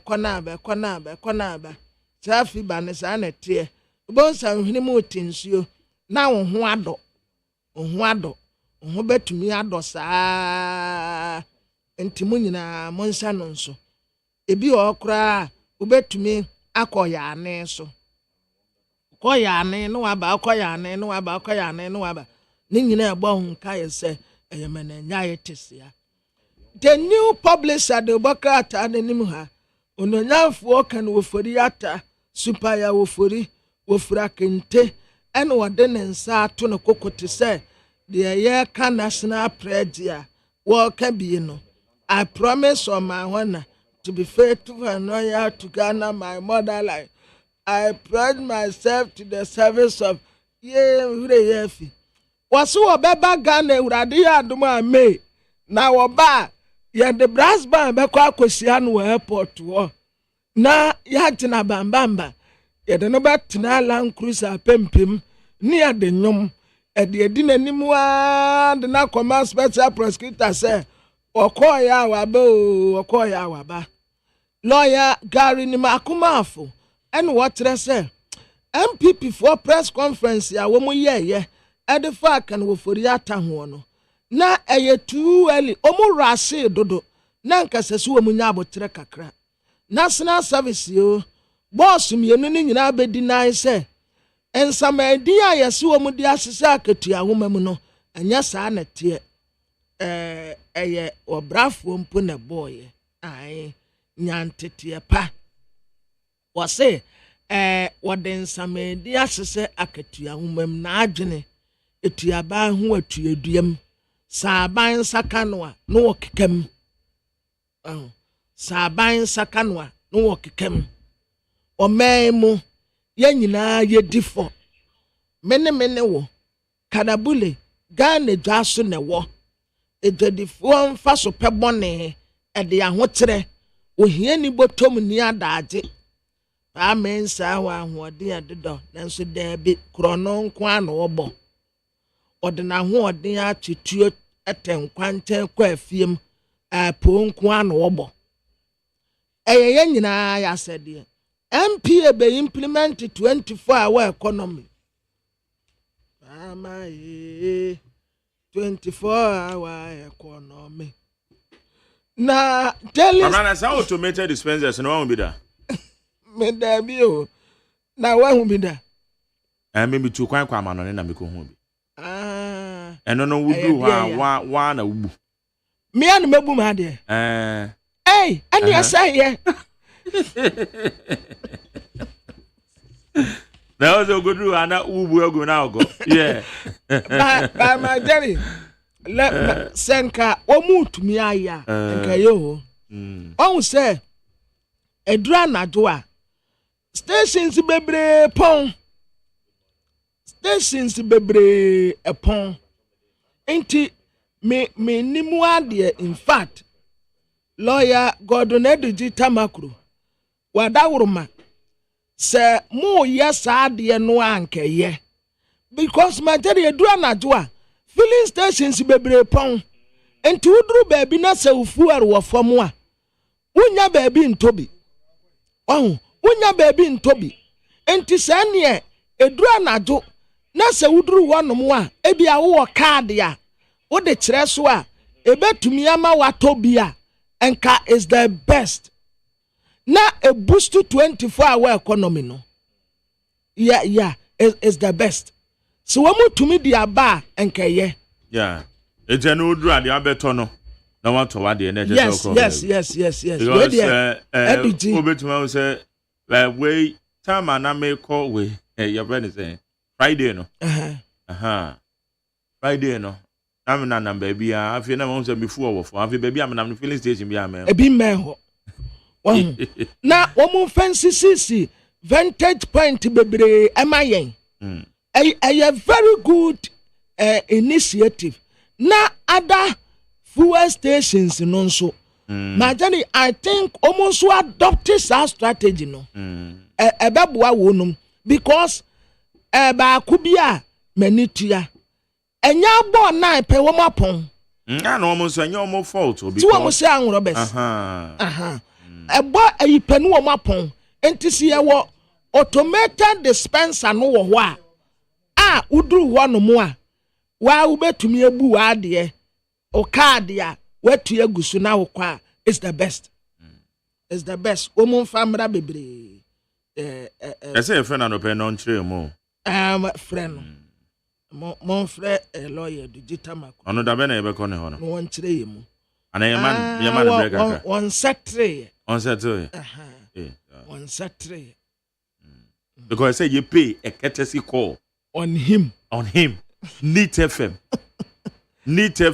morning show team Neat FM morning show crew paying a courtesy call on lawyer there be your money position answer then position is CEO acting CEO of National Petroleum Authority yes lawyer Edudi Tamakulu yes yeah courtesy call ne ntrokrata bia nko afon be man won be buki na ye kwa ye mukuo ye ndi kankan kire ni secretary no say ebeka kakra ni ye dru jowulu traffic right na say ni afa nam one ho no okay men's gold ho okay wo fa from na obetima wura ho tisa wo fa men's gold kwan no on say ekwan no straight ni tisa wo fa de branch yes enti je wo fa from ho and wetimi akwa wura okay wo fa branch de no a no akwa wura no okay nti ye dru a eno anse ye ka turo mu se ye native no mo bie ye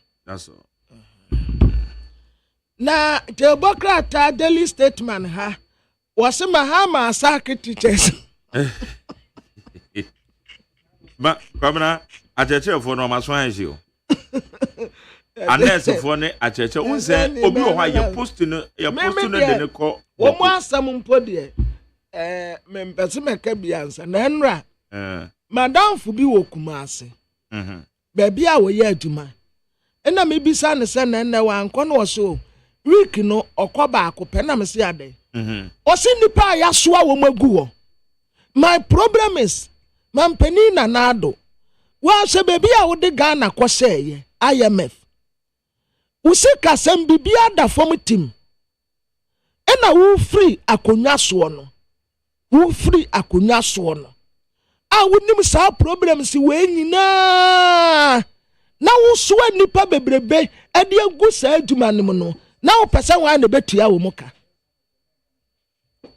na wo pesa wan na betua wo nim ka Usi kasam nye. What to do a main si kasam basa tantan.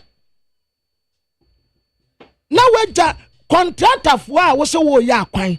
Kosha contractor for a car with 2 mua went to ya. Weja to ho.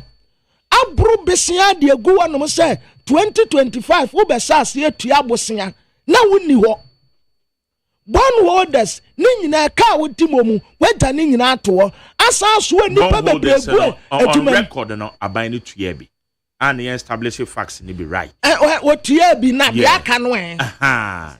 Enti na make say yemputu facts ni be right. Watutu niama basa sa ja hokọ edi problem ente se soa obi asa soa nipa bebre egu aban jumem omoti wo mu nya hwe dia menene kase oso okwa juma once a week pamna yemputu no am be right dia yemputu no right na bi ne one more so form after 7 December no wo hwe akyerɛkyerɛfo yi die ya me nipa be ye 5 announcement by Ghana Education Service for na announce say woma bie wo mo portal ma me hwe say metimi anya statement ni bi amawa media me somewhere June last year emo mo kra wo ma apply no wo mo applied to ma wo ma few months somewhere October and na wo mo nya the green light say wo mo report on various schools. Out of the 5 people na minimum 2 men wo na ekwa sorry. So there be say wo monye because ye fa when you say ye fa wa na wakọ pay rope teacher di bia no ye fa no aboso na so ya no age na ketu ya e bi currency da ma jari so obi a wo ye eduma wura bia ma me kire sa de we mu wi ba cho enu nti obi a ye fa no October November, December, January. That's all catch the nipa say on concotine fia. What is the essence? The American in here. Teacher ni biye ni kwa nurse ni biye ni kwa. Ye fa na the next month ni etu yaneka and yes I your process. Ghana Education Service for late.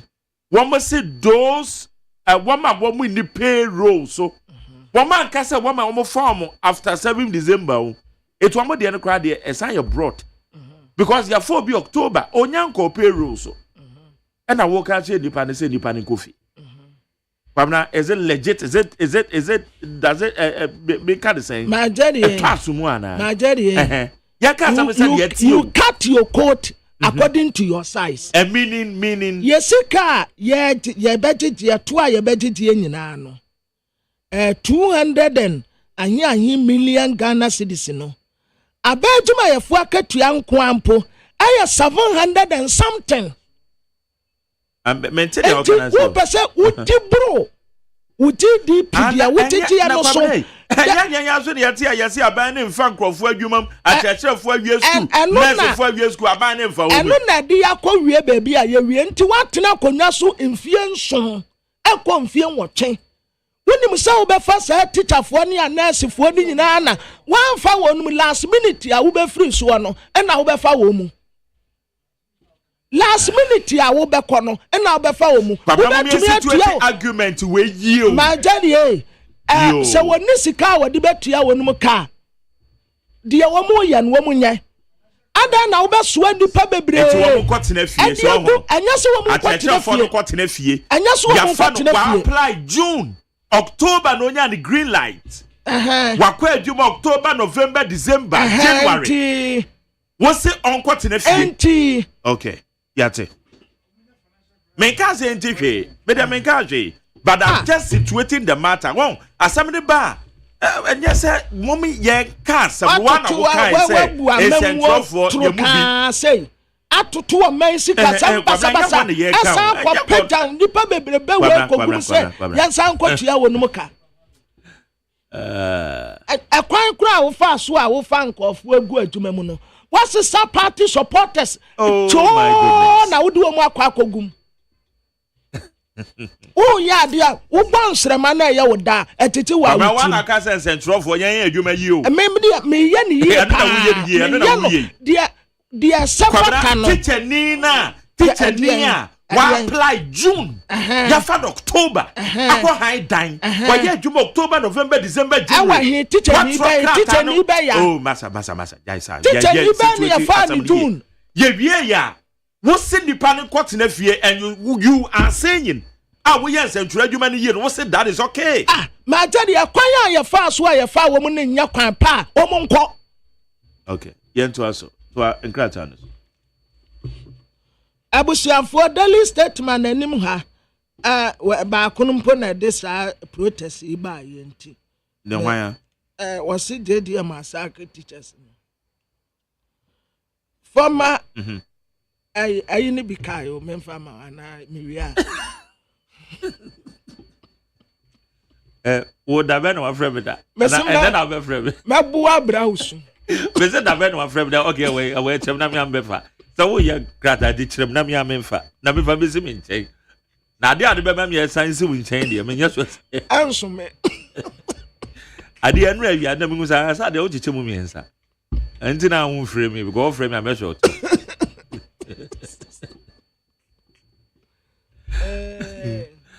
I didn't go for.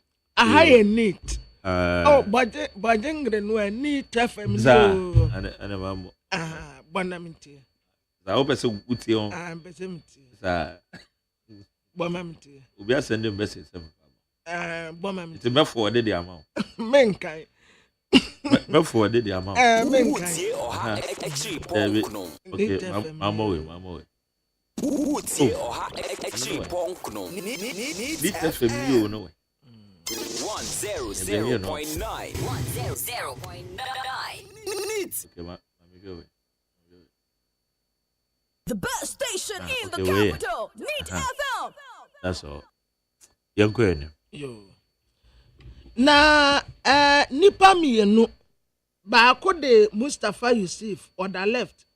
Ana honorable OSEI Esibe Enti ono so dam right na Esibe Enti ni de we ni petuntum ana Mustafa Yusuf de wajeje wa ya say David ya no wo Bible mu no wo bre ya say wo ma set record straight say wo mu fans amadin sese aketua homam ya katre Minister of Energy eye honorable John Jina Pose Omunya careful anyasa dumso ebesaba enti womunhye no womuntoto nneoma ye special prosecutor ne kan wofori atasem no ya setre osi awade ya dum ame obeba bedu kuremu na de ye pese ye de ye no si ebekwa akobo na sennuemu o si ebekwa akoye ne de yi o obeba de tie bia obeba enti woba ne yahwe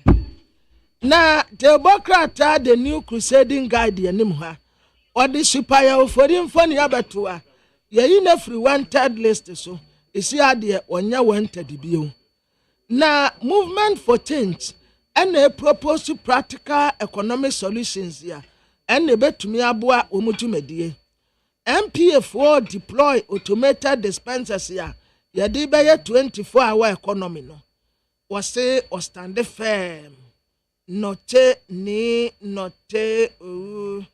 we de nananum de anti mincha nja APD 2025 compact say action 38 Africa Union Summit afi teacher for and JDM we betray teacher for instance teacher for was woman coffee the heart in the pa na Democrat am de toaso eye the hera Democrat was say afenyo market ni maako mafo ena wo katere wonum se entokwa ekoso was special prosecutor ne kan oforiata entem no ayate said de MPP for no pre wo mu ho ebe press conference ne entem dodo Dr. Kwabena Dufuo and was sat down Polytans Ghana Limited Unilever Farmerk Nestor Vortic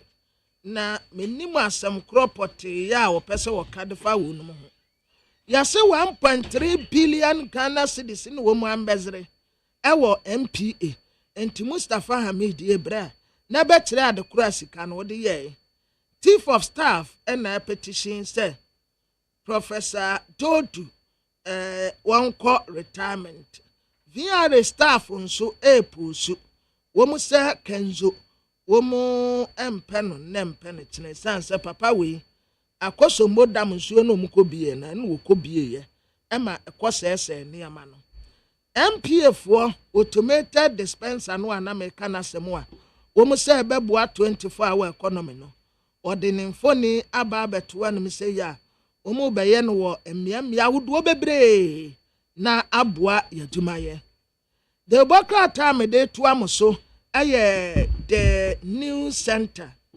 officials mienu ghost names aye so wo mu de asesa akatua nwomam no wo mu se anya no kore wo mu mfa bibia sansem afi bon coupons no Dr. Stephen Amu atre se MPP aban ena wototo niam yie pa edi sika nye kuma de to ho bese 31 billion Ghana cedis ya de betuatua wo mu aka nyina nti ene abaya tumi aye bia enye wono a eye finance MPP aban toto ho no enwo mfaso bie ena omudi no education reform aye corrective responsibilities His Excellency John Dramani Mahama and walk away NIA yasuwa mwanya brankas na brankas no besa 700,000 brankas yumanya no enti ebi wo ho no ho a dada bi wo mo de ba beye ehu adwuma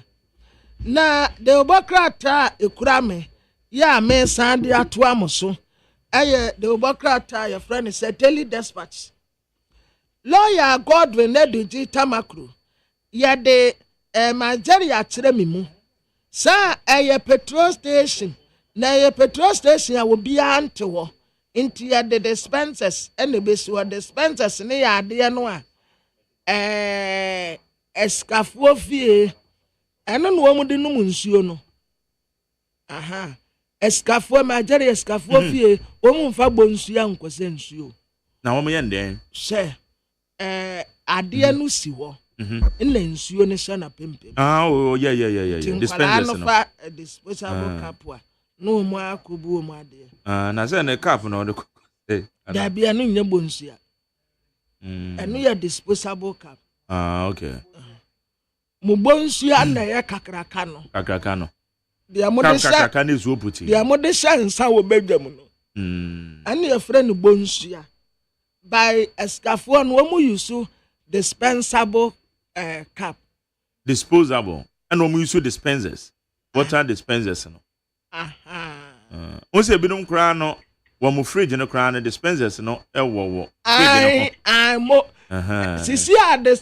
dispensers no wo mu de bo fridge no nchemu onta no nti wo banum su ana je se wakosepo kakra na no wo mu di nsuo gum o di nsuo gum on di nsuo gum yo ba bia di nsuo gum ona first ka for na ko mu fie na check wo mu di aya na ye de wo mu de bottle kakra ka se etana pampam no okay na wakomia ukomia ye asie ho no miensa ba ko ye hot yes ena ba ko ye normal ena ba ko ye cold yeah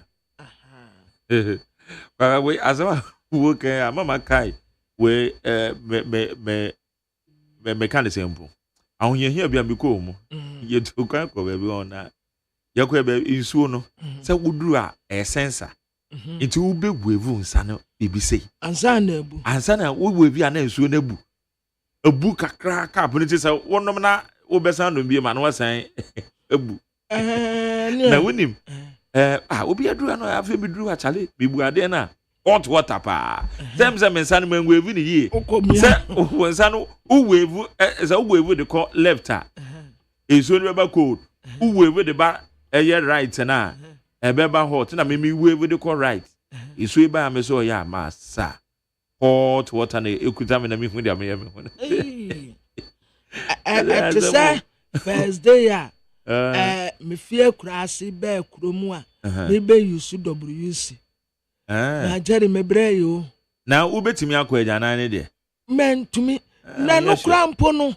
me hu se menyina baby a yemi asoma nsuo ba no se wona men kutuna menyengubo no mu se hio se men fa go krasi se okoto kwa mframa nam ho ntimi nyusu bi da na fenso na ya me yase ade fefe sei na ye beje ye na egum okay ade sreba ehun no chen fita me say ko foi pa ade fefe sei na ade no so obedru ko no se bibia enim nti o kwa ayo tutu say ade se ye na egum yese ko ho na makohyem na makutu say na obisebisa ho questions na makutu say nti at long last na me the graphic to nchan na otwa go so oh because na ya me ya say ade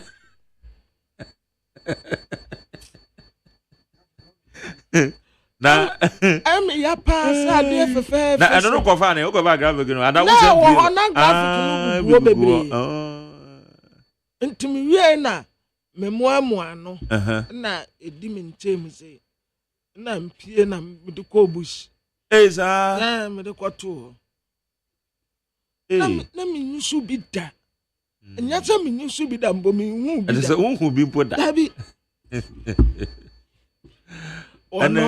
ona me ye ka asemu a na wo akurase ne afra o kwa me wo be kurom na wo be fa abrofudi oze odi Emmanuel was odi Emmanuel Brahima o be kurom na oze e Brahima ye de udin be hwehwe wa ye hu de wo no de kojo na daily dispatch enim ha 24-hour economy no woman asase lawyer Gordon Ejiji Tamakro and what the dispensers ebe afi muntaka no obo IGP eni aposifo abaso so wo ma ya ade pa wo madwuma ye no ese ni wo nkoso afi His Excellency John Dramani Mahama and worker say bia sika bia fa bia no esese yesese ni edibegu oman fotuom Alex Mode a new media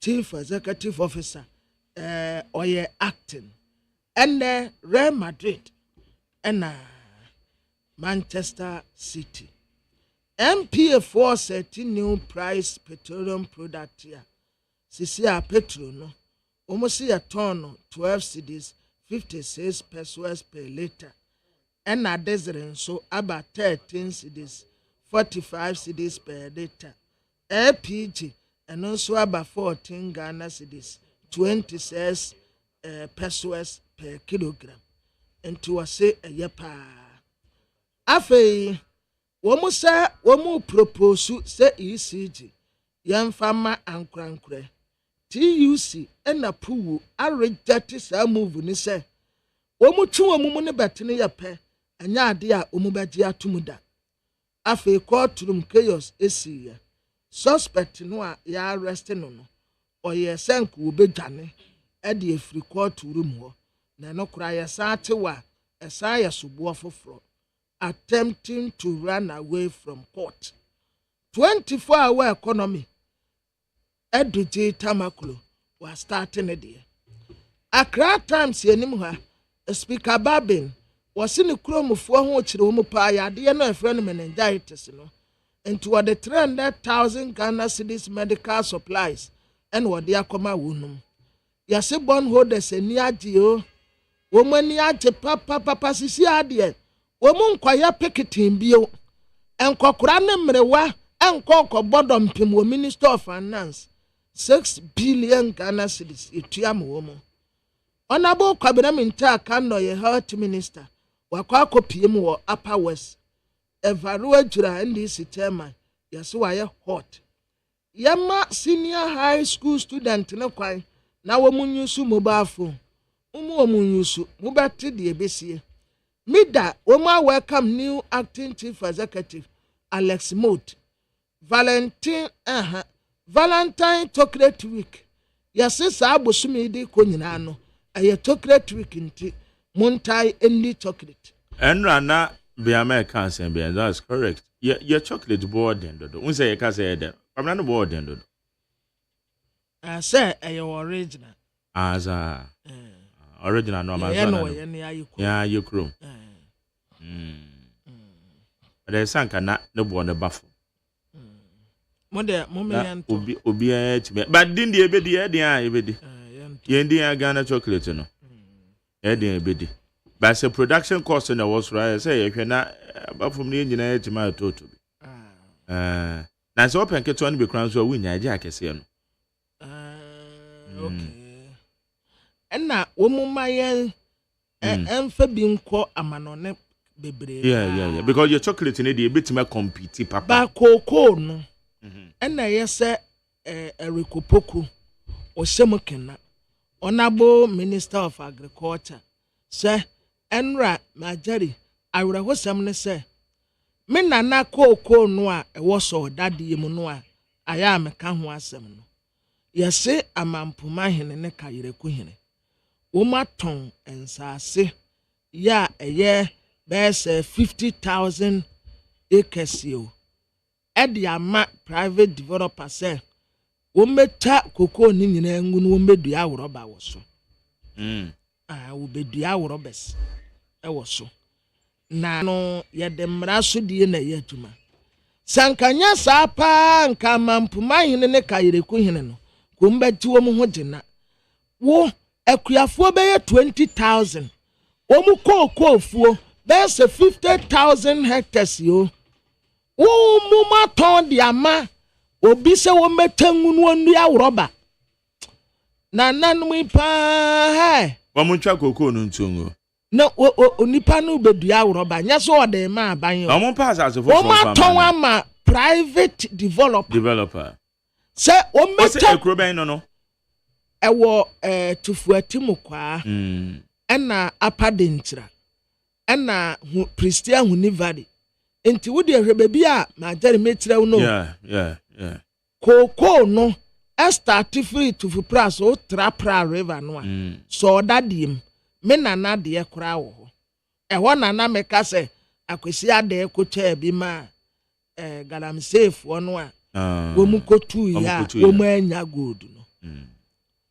ho na yikoko no wo enti yikoko no a me nana nom adwa no a ne yedidi ho ano wono kayereku hene ne amampuma hene se o maton bese 50,000 hectares ese kohwe private developer no mpokwe they say okomo mu 200,000 enana nom akuafo bebrebe a ente se mu tumu nsu na agu na masesa ahanhan de ahyesem na mo nyamani wuwa ho na Adam Agbana and say cries over unbearable rent situation in Ghana. MPA boss Edujita Macro in action or yejuma. Ghana feed the Bokrata and Nimuhanso. His Excellency John Dramani Mahama and what the topper at the Ama Christian Council of Ghana. Aside the Biama Charismatic Council, say, wait, dear. Aye, any faso, one fante wonum, Nanya say nana, Omopese, Umuyan, Waton Safrum. Kotoko Ebenya new Astotef, Northeast Regional Minister, or congratulate Saka Abuja. Daily Ghanaian Guide, Enimha, His Excellency John Dramani Mahama, were declared an asset, and to our cattle wonum say, Ubi also and declare ne asset. Afe. Sam George, yasi enra or the krate bi abase. Radio stations bese and so woman shouting it down. It sounds say. Kwamra yen kan say krata no I'm say, 7 radio stations now. While that NCA say we mo hwe shutting it down. Ose ba ko bi wo the Democrat de ba ye Guma FM Guma. wo boko. Yes, Guma they specifically na nye frequency authorization. Yeah, yes, wo mo sign the shatakra wo jem. Emma entokwa no a e koso wo boko no. De bia na wo mo susu jagum. Wo mo susu jagum. Etu Guma de na de no nti eno nti na no ye different, they separate. Yeah. But the rest and the frequency authorization. Okay. Frequency authorization. And now one instructor said one more and shutting it down. And the frequency modulus. Yeah. Modulus. Modulation. Frequency modulation. Where did be modulus. Modulus. Frequency model. Me ka brofu modulus. The American. Wo dia wo kanu frequency modulation. Me dia ne ye modulus MODULUS. Modulus. Modulus. Modulus. We no na wo ka. Okay. Me ba na ma be hwɛ sa word. Ma me kwa ama no so ne Professor Godfred Bokpin. Or your professor of finance and economist. You know in income. Bond the issues here about between. Prof Martin. Yeah, Mr. Mamachi, any Etie for Josepana, Abomo Boko there. Yes, I don't. Yes, I don't. Patromon Nyakopa Domo, Boko. Ejanan and some who and cabin shimmy say a buying bondholder see where ye 6 billion the chiri pokra watche price anka ho or the abituamoka. Former finance minister say we ni nyina na ye ya previous government edu tuja. Intina enye say bi aban ebinom so ka say ye JDM strategies a ono so dia gu form ena or the tria bondholder sika. Inti eja mo na mo hwe petitakrem ebe esika se mo a enchiremu na kasa na ye den. Okay, me da se pa a debt traction na in 2023. In fact, actually domestic debt exchange, and no in 2023. And the relief, savings are buying from 2023 to 2038, it comes to about 61 billion cedis. That's the fiscal savings. Now, restructuring, essentially, they take 3 dimensions. One, coupon and a buying ATM bondholders. So we had a coupon reduction. And then also we lengthened the maturity. And now the average maturity of the old bonds, around 3.8 years. We then restructuring. We have lengthened it. We've increased the number of years to maturity. I just say a bread to say so no yachim. Yachim. And now say so coupon and say unyano. Coupon no you bet me I can say the interest. I was say unyano, but the bad bonds are a kind of coupons, but it's the same thing as interest. Uko jilo pay interest also. And I they also save or bank and say interest. But the uko top bonds are interest, technically, your friend of coupons. And interest rate, technically, any your friend of the coupon rate. And to share their restructuring a year now. Apart from say maturity, interest and say bondholders in Yanos, yet so kakra.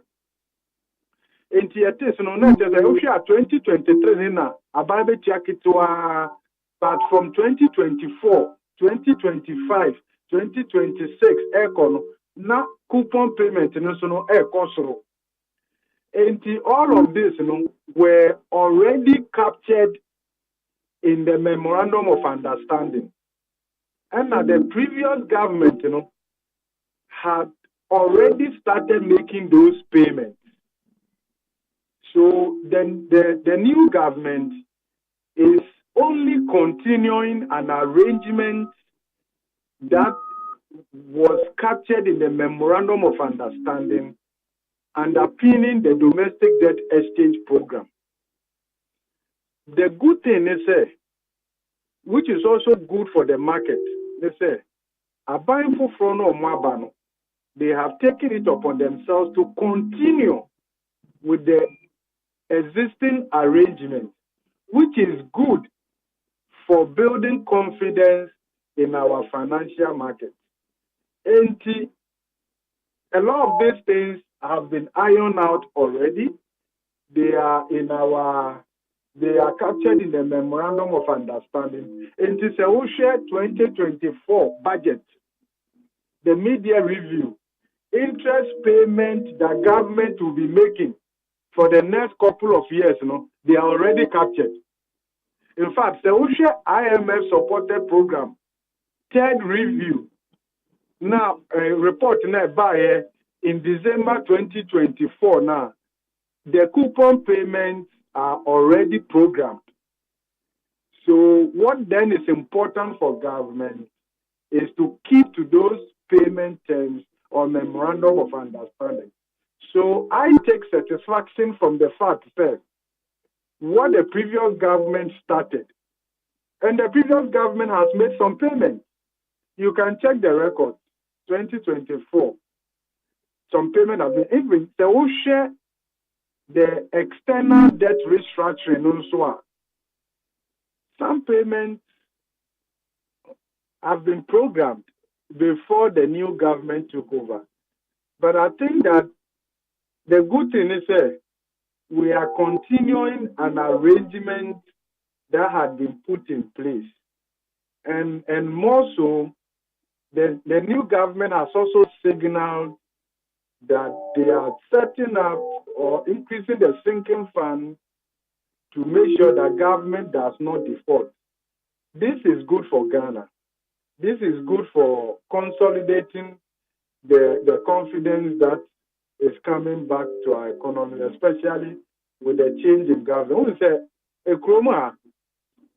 sometimes a buying for bar, or multi-maker say, arrangement our previous government in here, they will not honor it. Mm-hmm. They won't honor it. And that alone can create some uncertainty. And Latin Americans say, a good news, Ghana. Say, arrangement our previous government already took place in place. The memorandum of understanding, the payment schedule, the government is continuing that and even it's setting up the sinking fund and setting aside some funds to honor that. I think, sir, this is good for the government itself, the new government itself. It's good for Ghana overall because we want to reopen our bond market. We want to reopen our bond market. And if you default, if you convey any message or signal that you are going to default on your coupon payment or the principal repayment or the installment, then the market will walk away from you. So I think that is very good. I'm hoping that we will sustain this, and when the government presents their 2025 budget, they will outline measures that would align with market expectations and then restore confidence, reopen the bond market, and hopefully in the next couple of years or so also be able to access the international capital market in terms of Eurobonds. Okay. Na mame bisa weyo. Onse bondholders say ye wo more. Ebra aban ne yes all restructure no. Ebinum yes one bet to us so ebi so the almost 1 month to us be. It is a year car, him for the year car masama coupons. Are you ready? So we omu tender old bonds, for the new ones. Yes. Aha. So part of the payment will cover them. And omu they didn't tender their old bonds.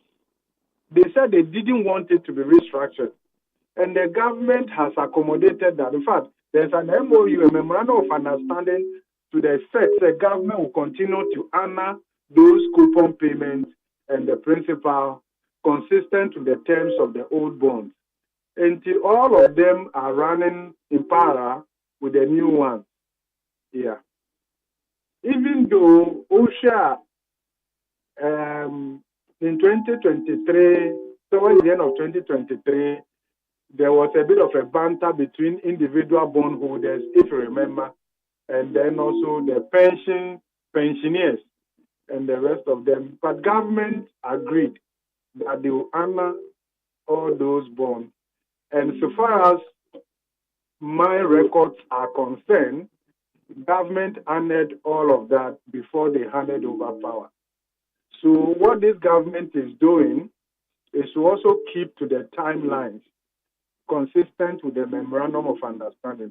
So even the OSHA external debt, some repayments were due July last year, and then the second or the final payment under one of the instruments is supposed to take place January this year, but that had to be postponed because the agreement hadn't been signed, and so the delay was as a result of the paperwork, but sufficient provision have been made. So we share a budget here, a budget now.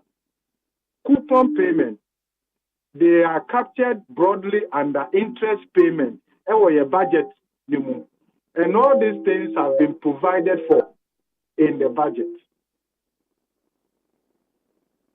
Okay. Now let me find out this. Say yeah, can. Dear neighbor, many pebianya interest, Sabai ebiotum, say, it is a woman cacra woman one bedget geneja, Ben and Fasodia Cacano upon the biso di amount. A year, your bonds in once a my year can. And then a bemenipa, I say, interest because if I need more, be an year queen, and maybe before frock or 2 years. Then no stories we are about. I don't know, maybe say. Okay, and the OSHA steps are we are taking now to even announce, say, they are making these payments. They are also setting aside money to honor the future obligations. All of this, government is very intentional about that. They are telling investors, the people of Ghana, say, default, sa Bibeka say intimentia, NC biom, NC within the shortest possible time, and I say Bibisa. Now say the basi or Tinebi, and I say Bibisa dear, and no one na, but near a was a buying year. Assurance there was a binding ma investors.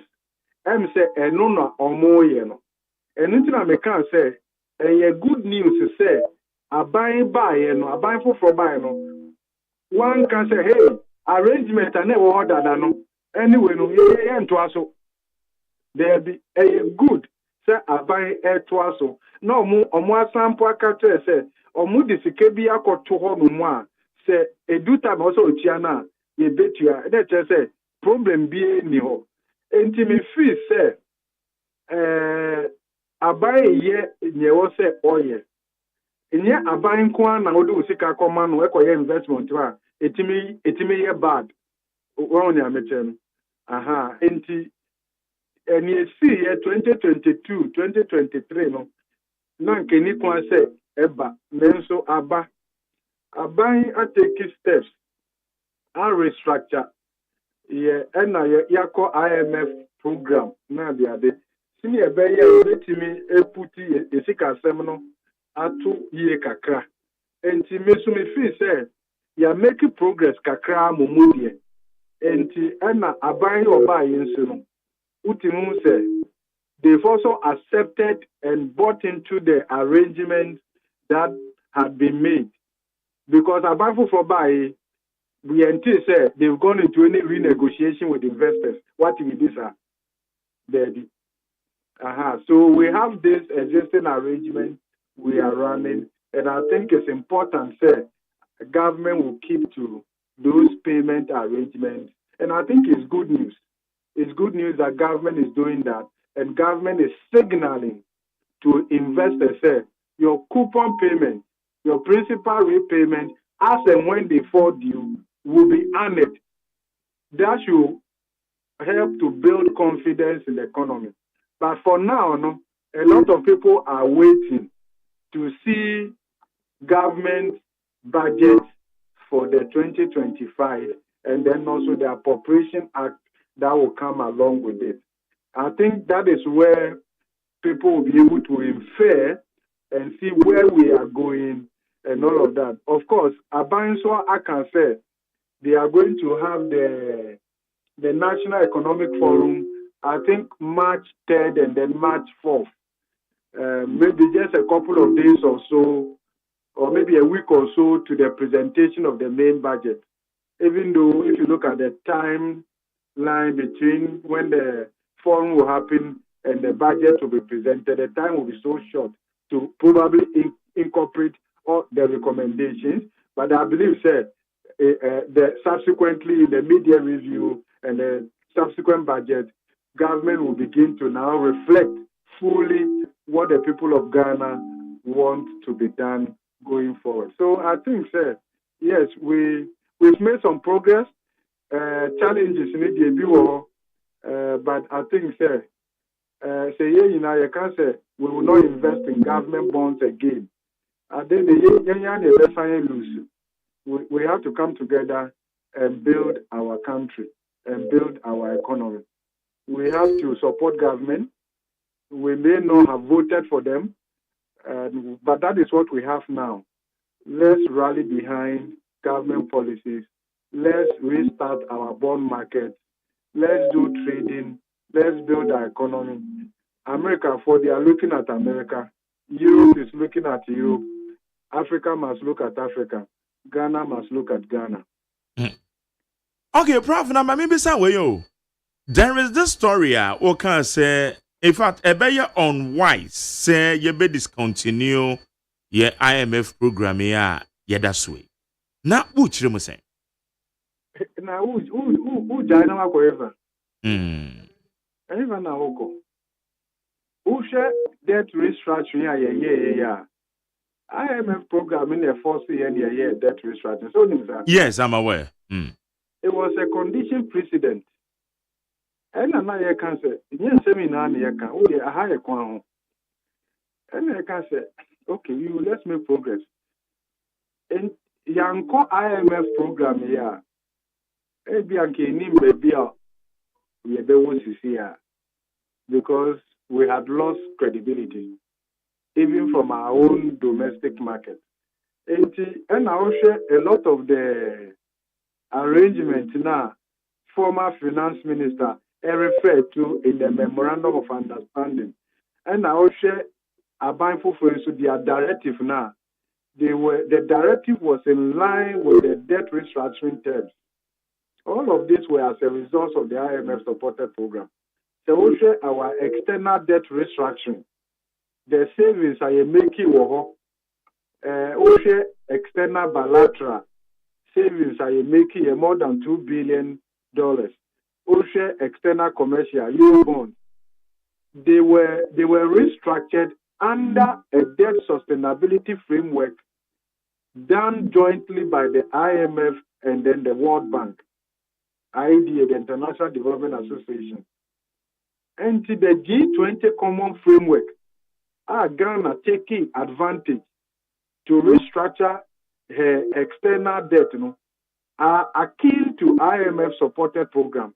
And to say, G20 common framework for restructuring debt now, that one has more to do with external debt. If you were not under IMF supported program, then it was going to be difficult for you to assess that. Of course, we have some exceptions now, given what has happened and all of that. But going to the IMF has helped us. That is not to say, sir, our future and our economic transformation and inclusive productivity growth lies within the hands of the IMF. That is not true. The best helping hand we can find as a country is at the end of our own arm. So we have to now take advantage of the progress that the program is giving us and then do more than that. Even the IMF managing director, at the time our Ghana program was approved in 2023, Ekatre said, the IMF supported program alone cannot solve all our problems.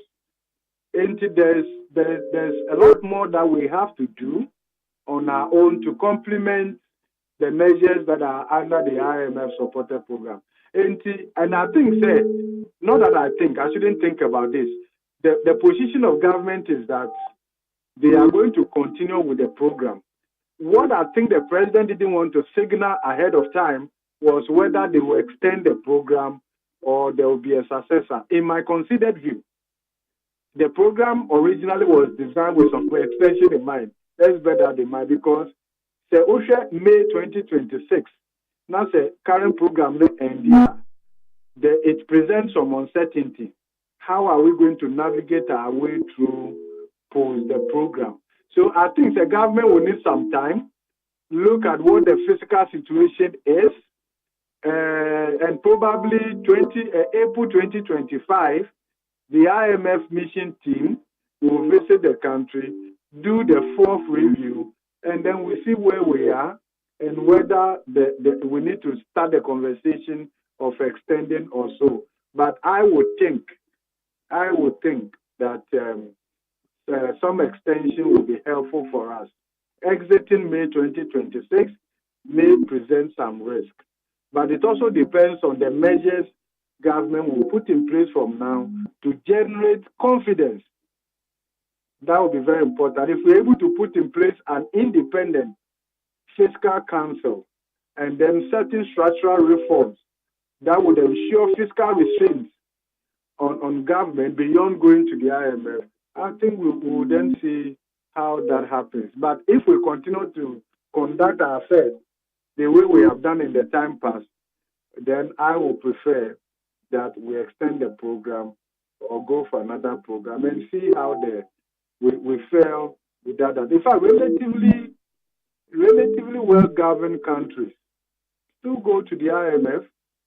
They have different products.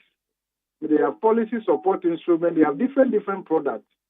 So you can look at that. Because the idea is that you have an external party that validates some of the things that you are doing.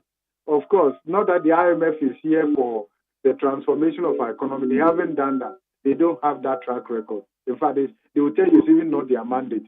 There's no single country because the IMF has transformed that we can reference to and all of that. They come in when a country is in a worst case scenario, ensure macroeconomic stability, usually short term.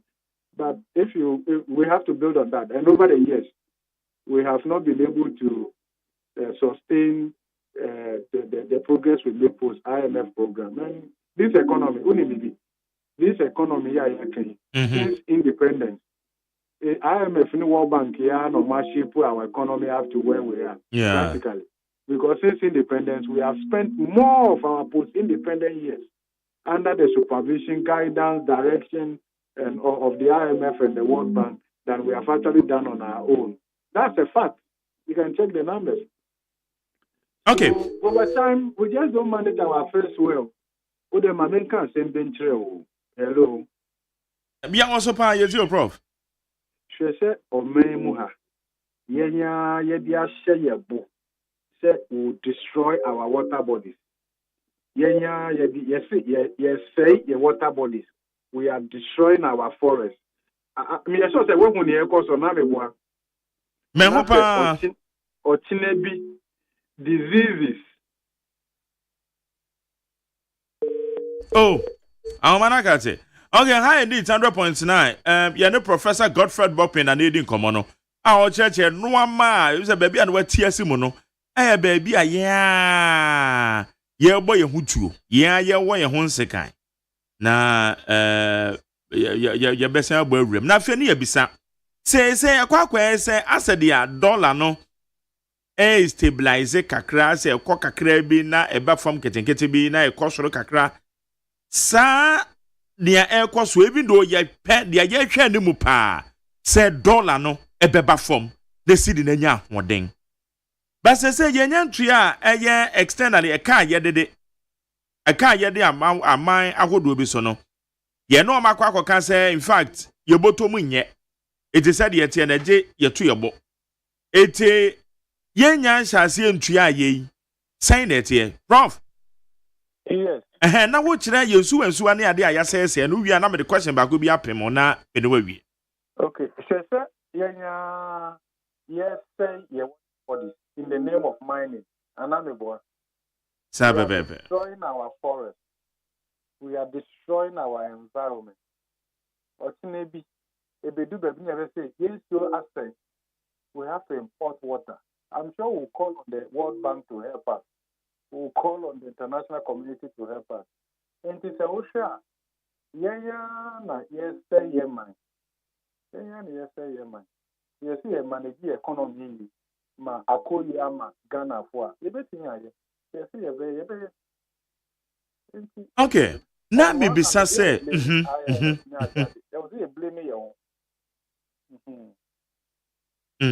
na me bisa say ya ekwa so dollar no ase dey say stabilize you say ye dey ase fro kakra e sane ketwa fro kakra no e dey be no enu agire no yenim say eka ye de ekwa say me 500 cedis say wo mbotom na me de obika be ye 700 cedis makosire nipa ne so ntwen binya sika mba betua ba me 500 ni che mbotom iti madwen say me wosika. Iti di embisa ne say ye chance ye say ye tuatua yaka wa e de na ete say ban yiye na sa shocks no yetimi absorb because ye chance ye pe photo no mu e be chance ye tutu ntokro. What should we do? Yeah, and no kana na waka no enti say o share campaign see ya restart ekra no 2024 2025 ye we are paying but ye ko ye nimu no na payment no so cost. And especially do 2027, 2028 one which was a bullet payment, aye do. And measures living a banya castle more year sinking fund. I say no you are trying to pay on your material. And the BB to us never or pay bar. He bet me a DTA as I say high and be free. Then also no sinking fund no and no component. There's opportunity cost. You can now do to see how they be train or panel. Who media year development to be and also with this. No what trade off. Now the identity see no ye nim. Ye nim near a day nim. See ye nim in no. There was a timid taking steps. Ye manage our affairs prudently. Corruption near the idea was taking equity so. We cannot eliminate it totally, but also we should be able to reduce control to a large extent. Now, if we about a revenue generation, it's the idea of and a expenditure cut, not the other. To say, you're winning now. We will say gradually, your fiscal position, not a key shape. I have seen a year 2026, 2027, near unicorn. Yeah, but kind of say a battery is Siana, it will not expose us. And I think to the Manuka way. Hello. Mepacha mo also for prof. The Usha debt restructuring, yeah. Both domestic debt restructuring and the external debt restructuring now. Utinimu said, IMF for they help us to design it in such a way that the bulk of the relief, yeah, we will utilize them by the end of 2026. Savings are by the end of 2026, they are utilizing it in a. What in the end of 2026, no, they are utilizing it in a. What in the end of 2026, no, they are utilizing it in a. senior beya or program or no, there will not be a lot of pressure on government so that the program can be seen to have worked. In the sense that I say, I say I stabilize kakra, even though a cost will not from I said a dark account, but that's fine. But it's all part of it. But if you compare that to what we were seeing in 2022, especially October 2022, when there was a run on the currency now, it means at least stability. And in economics, there comes a price stability, and yet the same as say price, maybe the same price over time. Stability is not the same as same price over time. Changes in price, everything cost kakra, not about from kakra. And the changes in small. It doesn't unsettle the market much. But changes in so wide, swing up and down now. That uncertainty is not good for the market. And the real issue needs programming, IMF programming in May 2026. What happened? The bullet payment that will come in, both from the domestic end and the external end, how are we going to prepare ourselves for that? And now, even say, if I say, baby, that time, now say, we haven't had access to the international capital market. Now, so the domestic bond market, the headwinds will be too much for us to manage. And so those are the things. But the good thing is that we know the diet until we take steps from now. That is what is important. You need more. Any uncle can say, oh, but we know. In your Bible, the days of ignorance, God overlooked. Now we have come to knowledge. Now we know there should be no excuse. We have to take those steps. Okay. Prof, and that's it. Shasa budget and so ebo. Nyami adoma next month here. Yes, March 11th. March 11. Inti emse beto ho wia na yebe hu baby a ban de ye because ye kan John Jinapo ahinte story attributed to him. Say ye 11 through and just say yetimi toto no am kakra nyinam kane na yetimi de sustain ye ho. James and nyina budget ne ba wia na yebe hu so ho. They should give us a break, Kaka. What will you throw and hire one? At the Ghana for your motor, then it is. Okay. At the Ekroma, your motor, and yet, since independence, in the last 15 years, the tier taxes, where is the development? Hello, development in the way. 11 COVID-19 11 a betting tax. Normally, I don't think that the betting tax should go, but even that one is not bringing us that much. Only baby, taxes really na applying some being you know how much we will lose in 2025. It may just be like around 8 billion cities. Okay. Inti yabehwe se nyame ya domina budget no eba beto ho wi na fe ye wo ho comprehensive discussions bi ane yaye. Yes. I'm sure everybody is looking forward. Na ade ba ko a dog be pa che o. Ade ba ko nso a maybe so say fa ne say wakoye shopping. Na yate receipt na ma wo hwe so a. Ebia wo ton no ma be 800 cedis. Ba obeti we no eto onko a betua aye close to 200 Ghana cedis. Yes. Sadia no is it not robbery? Yes, because I be me one was say mato ade 200 what the VAT aka ho what the me fa say what the VAT na ka ho no betua be 40 cedis aka ho a na 214 was ba be charge me eno so ho eto Sadia no me ntiase o ma dwen ho a This is sponsored robbery. All right? And I've held the view for a very long time, sir. Or memoir, I said, taxes, taxes, taxes. Taxes kill businesses. Taxes, look, what we are doing in Ghana, and yet a 2 year robbery, and that could in time, you become once and Mate. who got a coma, who to make a toy there was shop. Now, taxes alone take more space on the receipt than the items you bought. I said you just went there to go and pay more taxes. You didn't go to the shop to go and buy taxes.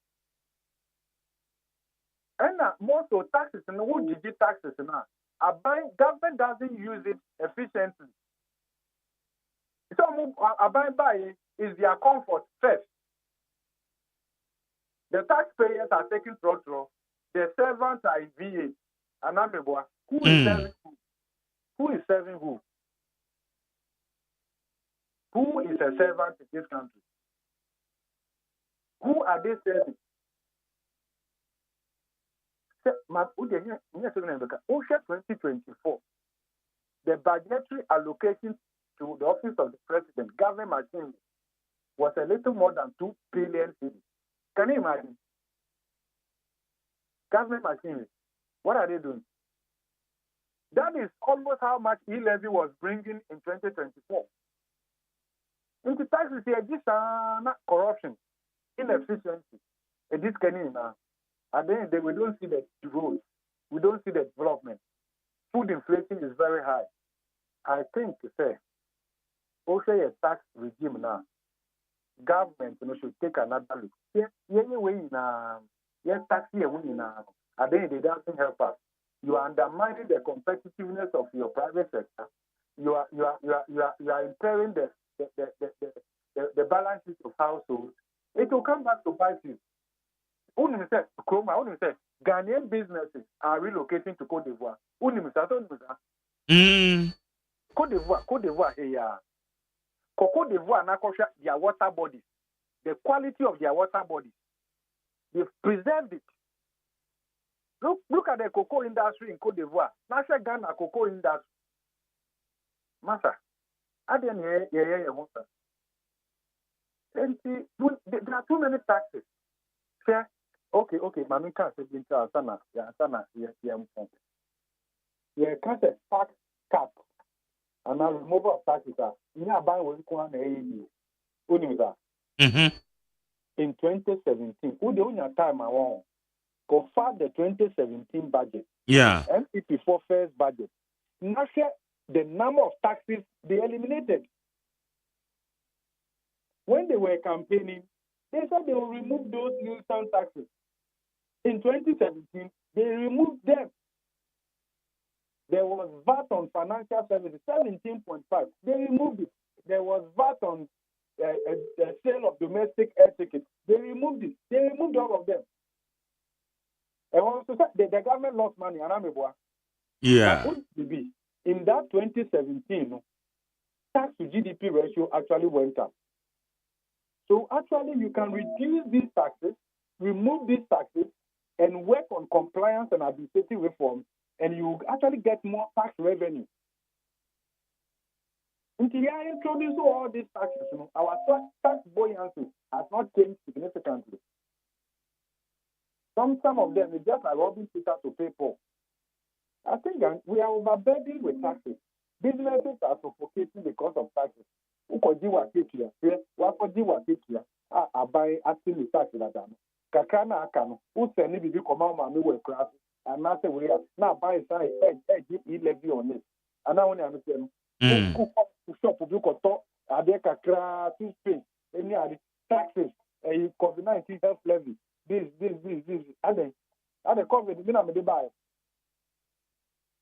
Countries in proper account say COVID, the holiday free buy, they be a COVID, they couldn't conform with the crowd, they don't have COVID-19 health levy.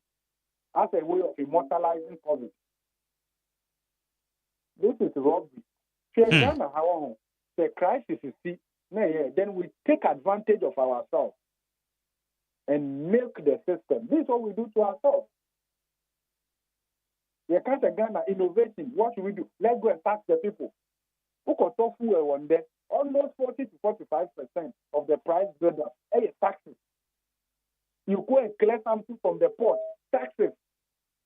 Even you go and collect raw materials as an input in your business, taxes. Ghana, Ekrumha. Some people wish they could go and clear their goods in Togo, or clear them in Benin, or clear them in Togo, because the port charges are lower over there. Are they inquire a person a broader country? They are giving the taxes in. They get who drive from here to Kumasi? It's a warm road. Look at how it is. Look at how long it's taking to construct those roads. Somebody should be suing the government. Look at the wear and tear to people's cars. What was that road in Nusu saying? It's a warm road, Pokwasi to Pokwasi. Look at the road. Yeah. Look at the amount of dust people are inhaling every day. This country is set up to kill its own citizens. How do you allow something like that to happen? People stand by the roadside trying to take truck. Look at the amount of dust they are inhaling.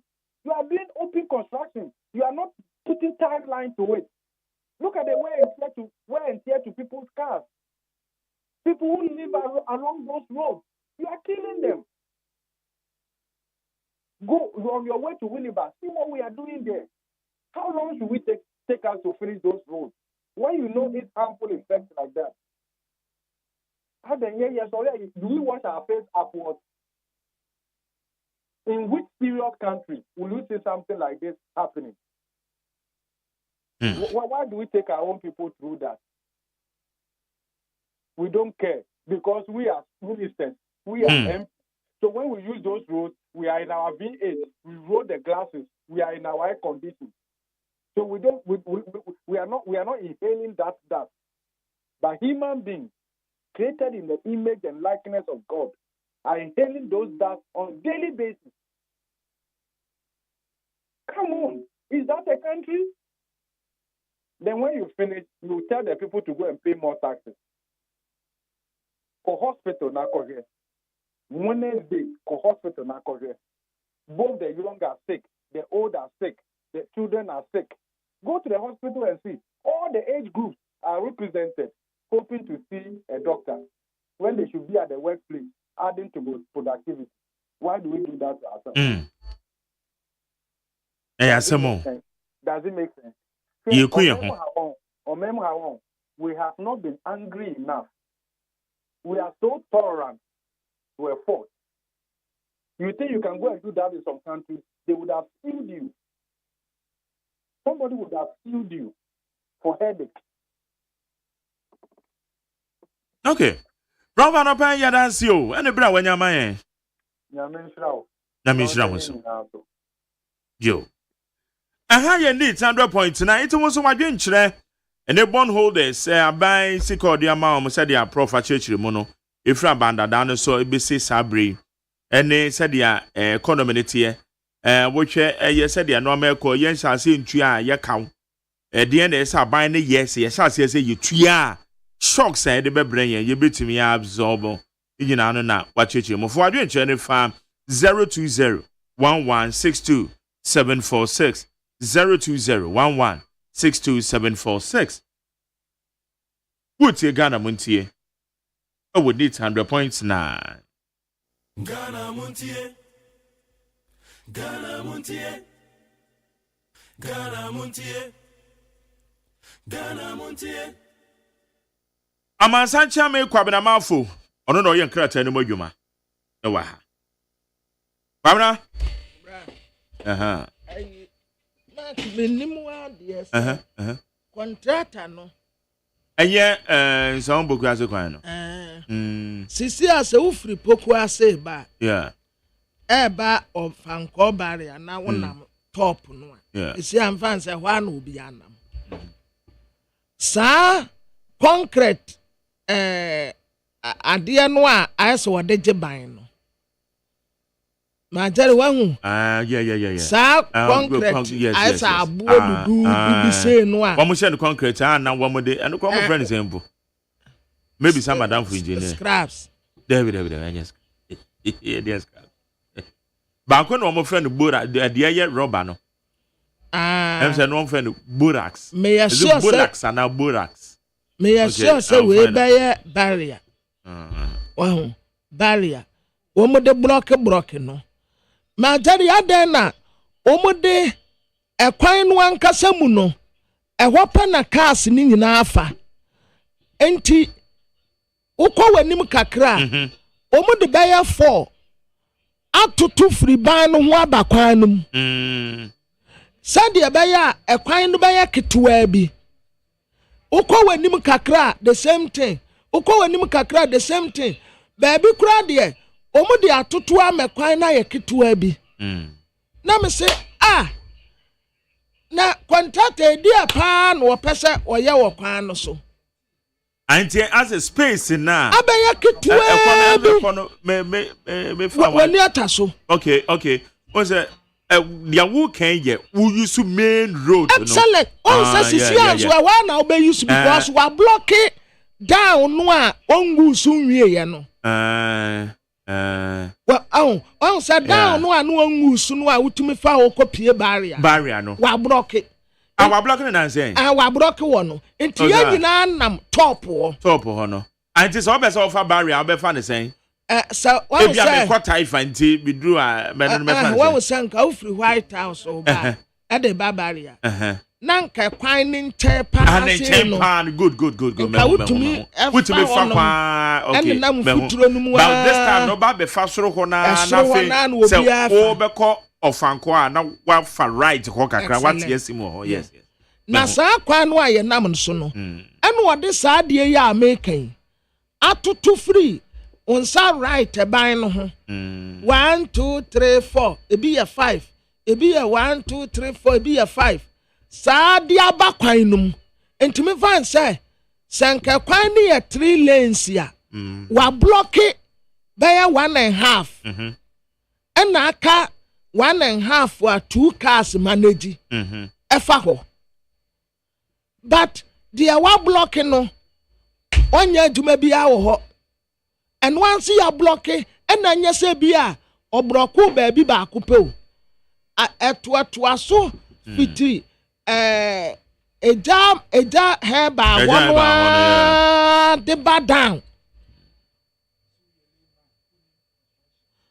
So, ye Juma or why, on said, so ye Juma or why, and your back as well be what the marking be mark a quanum. And I said, oh, ye be or where the announce here the necessity contractor for aye kwan na contractor we de wabu ya bra yusu papa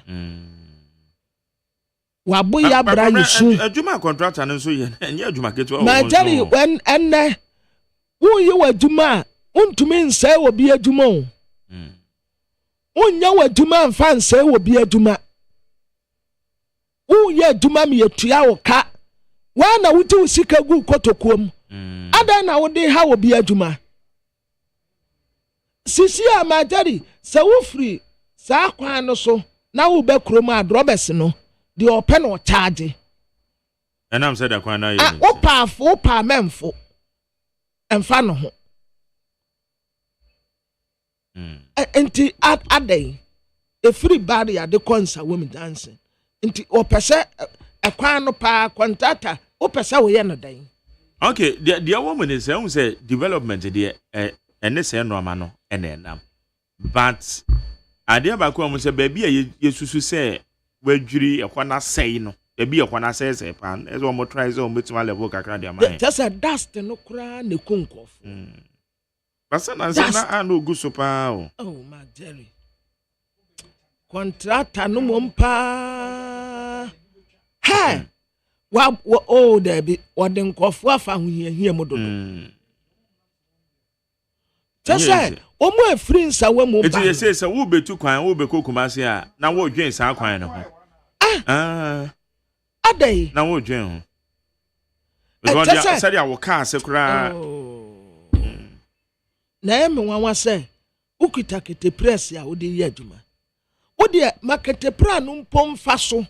Na onsumu tu so kakra na drivers no eno an say wo dia level no keke no wa mu ntam hwim enko dobra amuna wo doje wo fa sei wo wura ha imagine tro drivers ya wo mu ahwehwe no esa wo fom enti wo mu ba ema no dodo no boduku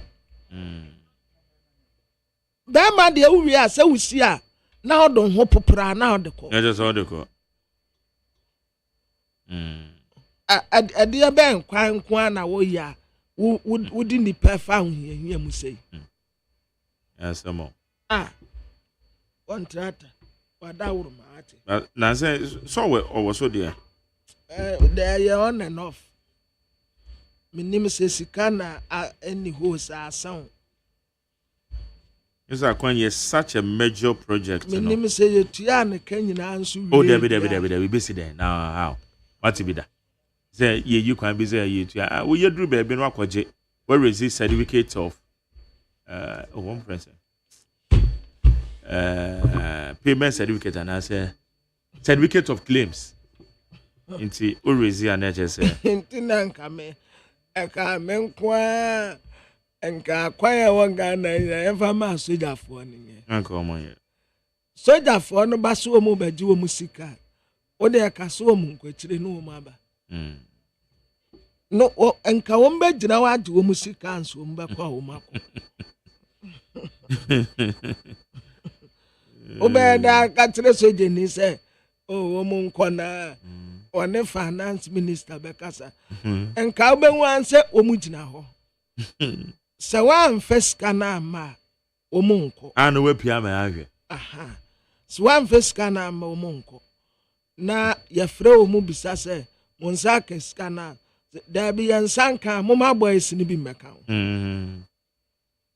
obenwu anse asojafo no ma te se efiri be ma camp o de be dubri house oh what there's on be na enwa be there be any there's enwa ntu omu ba no omu the left right omu ko enka me se akwan nyina ayaye ena sisi a menim se contract ye ko fiska wa he ne ye de ama no on se ye se contractor for a ye de omu kanko abese 36 billion Ghana cedis na wa ma jere we contractor na wa kwabo besia de ye kwan na aban atwe mu a de wo fa sa ahuyehia we mu a amna she interest mpa wo de beka loan no ho yankwa anim na kwamna wama ye be pay kedesi call no ba konso honorable Ahmed Ibrahim because honorable kwamna mita kan do kan ho and honorable Ahmed Ibrahim concession for the also the obisa asem gese honorable Mache mejo so minua ana we your president ukoye ntimi enkasa you so mo katasi call ya cho and san ye no ti o se no mo amo ye twetwo mutwo no ana bo senti aye fra woni za wo ma concession there be concession na do ko dua ntos ana se concession ya ko tu galaxy I didn't go for it. What ye no crew no wo duji tamakuru kan ho honorable kwabena mita kando e kan ho you go so ye listen na ye be pay kedesi call no crew ni nyina no ye pon 10:30 ni pani yasim na ye ba na secretary no musuo nka no na onka say hey one honorable appointment you made the wedding wa wansa wo kra wante no na bibia boko na minimum oh ya mautin kwan papa me te dama na so far akọ na what is saying no ma e se be when abosom mpo am say abosom say that my but answer na ma menfa akidi so na mentia magere woni we for yeah in fact obnama for kan Nit FM crew na kata in fact Mubwa Ghana nte Ghana demoka na Intia na recognize say Ghana Democratic na and also Emma Abutayem sende mu ye no nipa ni aso. Na aso nipa ni de na aso Nyankopon so ni. Na Magere de ye kan nyina obi pasa mi ko ye manya butumi. Ni nya butumi ba. Nya minimum pa e bonti. Ahode kakra ye wono adwuma no ye de ayibi. Okay. Na enonte na ma I say amanfo team nka wo wafidie ni so acheka kakra. Yeah. Nentia e ba ne sa ne so ye ka local governance, chieftaincy and religious affairs a compass normal 11 or 9 ministers a year. Because the defunct Ministry of Regional Reintegration and Decentralization are the new ministries, new regions, and no abeshe local government. So the defunct Ministry of Chieftaincy and Religious Affairs and also abeka local government. The defunct Ministry of Sanitation and also abeka and sana local governance na kasa local government ministry and rural development and all. Even Juma Sonkwa omodi amaye nti ama action na ye more action kasa no these days and until na chief for ntimi kan nti mfa ntemi na obi beka se die na ye wo onen se ansana aban no betimi aye na appointments no e was a facilitating na aban no electoral commission collaborative na omutimi ye council of state elections enti eno na ebe ma aban no advice na aban no atimi aye certain key appointments enti na eno ye ade a na eda ye ne so first say we there e was say yetimi yi free na a government e free enti na was say ye facilitated through the district coordinating directors any regional coordinating directors any assemblies no na ye constitute to electoral college ye debate to assembly edition council of state elections no and no na minister of local government and chieftaincy and religious affairs ye na ye nya minimum pa e bonti ye timi ye collaborative electoral commission na ye elections no to make council of state elections no so akopepepe and also nya me ye adum e ma ye timi ye no so na e was say hwese nipa na ya no ya so in nti nya me ncha de enra na ye koye swearing in na they say me no work aside obi ntimi nkata say na government aba na on form council of state na all your appointments they say sa consider me ye free ho nti a free nra up to ne council of state no ye properly constituted ably represented by men and women of pedigree. To say the former Right Honorable Speaker of Parliament, Honorable Do Ajahu, Onuna Omunyina call Siano, Omuyi ni se onye omo chairman. And this is me no can say the first time yanya former Speaker of Parliament here, Onuna wabeye chairman of the Council of State. Na Council of State no mejidi say Constitution also ama 3 institutional representations and also yanya leadership so Sofia Akofo, former Chief Justice also count ye was Major General Sansin OJ also former CDS also count former Inspector General of Police Mohammed Alassa also count former Majority Leader Cletus Abuka also count. And to say we have the caliber of personalities more forming Council of State, HSA. In fact, as Minister of Local Government, Chieftaincy and Religious Affairs, Yabua Abayan on the Electoral Commission, Amayapia constitute one of the best Council of State so far. It bet me a foot year as a fata, Ama President. Now I'm making the key appointments in this early formative age. And also a sincha. Na binomukato Council of State cry say the relevance, this is the time. Say one for me Council of State in here, Ghana ain't me so. Don't forget, your constitutional amendments be bra. Ye pese abano pese oye. Why constitutional review committee. And there will be more reference at Ebeko Council of State no. And the Council of State no ewo ejumaye. Now God being so good. Chama na yako no. Or you'll be in his lifetime in Parliament. Did 24 years in Parliament. Why first deputy speaker, and our speaker, and our chairman of Council of State. Cletus Avoka did 24 years in Parliament. Why majority leader? Why interior minister? Why regional minister? Why tribunal chairman? And so 30 people no question. Then you come to Sofia Kufu. Why former chief justice? In this constitutional amendment be out the Beko Biano. Mageri, Metriaka say Omahunda. And the Nana need that for more. Now, yes, say, no, we must get it right. If we get it right, say, right from the formative age, Ebema present mama, the legacy na, or pese, or jatuono, watimi aye, say, Jumano.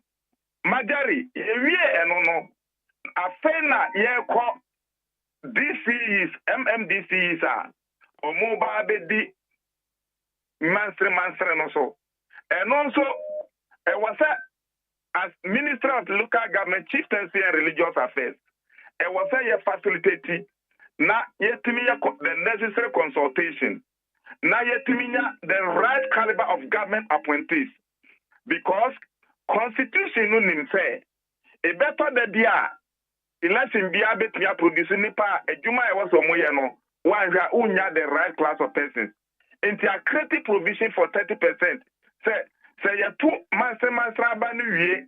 Now you 6,937 assembly members now. And was a buy no appointed 30% of that, which is close to 3,000. And close to 3,000 government appointees, no.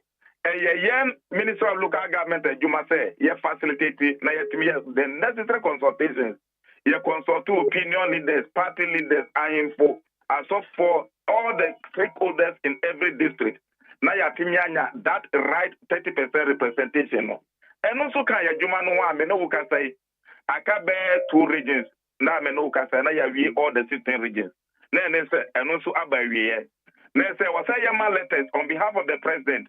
Now every district biano yes swear in so that the 30% representation and also aye juma.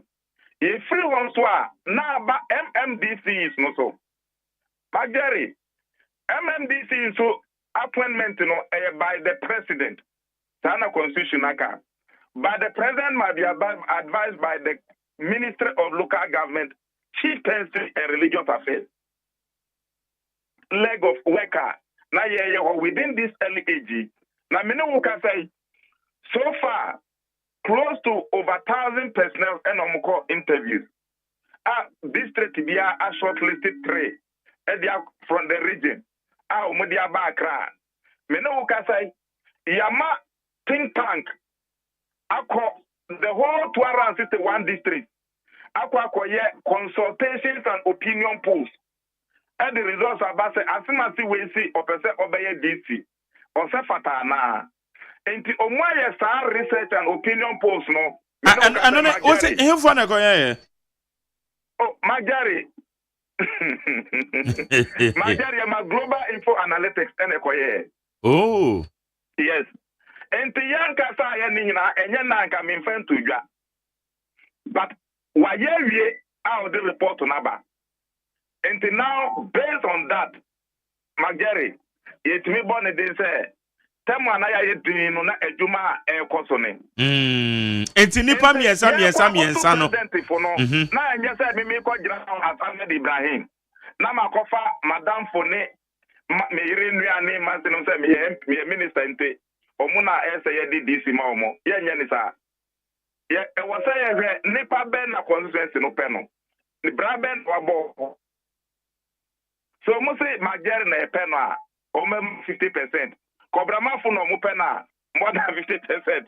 enti max na scores na manya no mimi ko president wa akoto no fono na ekuta me Mr. President ejuma amayeni region for consistency 4 years interview omumasini region 4 year interview omumasini opinion polls ayeyen so maxini and these things will equip me to advise the president for enkoye mimi favorites are me ko choose ama president say baby for MDMDC is a man for we never beyond that nipa into yatimia for me another bureaucracy another political think tank another political layer led chaired by the national chairman assisted by the general secretary and you already said don't get here. Yes, any equity. Then supported by the government advisor on governance, Dr. Mrs. Valerie Soya. Supported by Alaji Collins Dauda, the only 8-time member of parliament in Ghana. Supported by Honorable Emmanuel Kwesi Bejra, the chairman of all the regional caucuses of the majority in parliament. Supported by Honorable Dr. Na Momo Lati, former president of National Association of Local Governors in the whole Ghana. These are the 7-member caliber of people are global info analytics in a report ruba. Omuso researcher, omuso befefe, sa 3 nina, omafefe region. So far, Abiso Muse, nipa 3 ya omudi omubaye. Interview no mass say na bianya ya be justify. Then na we be number 1 na we number 2 na we number 3. It is adwuma ni nyina omu yes adwuma no. Omu because of one or two things. Say chairman bi mpana say mo simi fa unka ho. We spell me fa unka ho. Omu so a petition. All the petitions ye dia come omu. Enti magari thorough work na alcohol. Omu ye we nyina omu se de omu report beba. And all this must end by 4th March. Said the Beya, you bet me a present bet me as I say, Abubon this evening. Inti Magari, when you are Juma, Yan Kasaya, Nayada from no, na ye. Wow. Ya when you know, Yen Nimsa sanitation so Akayo. Ya fra Greater Accra, Greater Accra Coordinating Council, Omudiaba. Regional Coordinating Council, Greater Accra Region, Musomudi Umayaba, AMWA, Omudi Omu report on sanitation expert aba, also chronically Omudiaba, and your first sanitation meetings, debris. Ya bisa say, Corona IFino, what is going on wrong? Tell us. Na and also, Yensa same budget, na Yenfa is say Enton form, send your beya sanitation issues no to your best of all. Last week, Mesako National House of Chiefs, Share for the first annual meeting. Almost a meeting. Into Majari, within the 3 weeks, and I say 4 weeks, Yaba Paway, since ya almost swear in, because vet you almost swear me in. So far, when a Juma, yaye. Now, as I speak to you, Menokasa and they make office. There are certain consultations that as a many closer econom any more juma or and destiny other issues be any more into a juma or but you were talking time never acting time. That's right. And yes, I jana jamu. Okay. Nya pena mo pay asem nemo bwana mo boa ya maya ya juma no. Se bibi nko yi nso a montwe agen ensi so. Eno krepa se wo se wo de yen kanso a mo fa ye send ye mo afre ye. Na ye mra na we ko ye be chichire mama etifo ahun se dwuma na mo de ache yen sa no eno na ye. Okay, when him say me position no consistent. Debia na me can say you are one of my finest politicians. Se me grant mu interview at say asem no and found said the ete no wutimi ewaye nika say yes they all can dey no kre amanfom so bi wo kra wutimi gitum all these years they be ameka wasem na I believe say we position as the local government minister so no nyame ebeboa no wetimi explore said ya me hu no sa sign and so no ebeto so na ma bibia etima koyi honorable amen. Na good mama be say we yo positions are ewo eye list na ye be hu from every region no. E just say 1 2 3 no e ka bibi anya say wo ma hyehyɛ ne saa keke. Okay, what friend constituency say omumfa list mra. Yeah. Obia opese oye DC. And a constituency no be nipa 7 aba. And a national yama directive say nipa 7 no regional NDC secretary bia en interview mu. Na mu interview mu a munfa munyi emu akoko dan for 3 enfamra Accra. Na Accra no yesu yenhwehwem na yenyi emu baako. Enti sa nipa 7 na ba the authority said you see what paying no one man master who say what paying. Okay. The authority says no one man master who be there was say when nipa ba ko pe na be ya when was say you know. Second person we talk to me no. Third person we talk to 3. We talk to 4. No mu say yi 3 nte. First 3 na yi. That Magari interview they say we must gossip. Yes. Exactly. Untimi nkotra anka say me pe we asem. Amanyo famwa ye. Eye biara edru internal elections party mana anka sa bi take positions. Enti bia me take position. Time na wo per regional chairman no me campaign tiao. But still am a party ba. Ba unya original chairman wie ya ye koye national campaign ayi president no.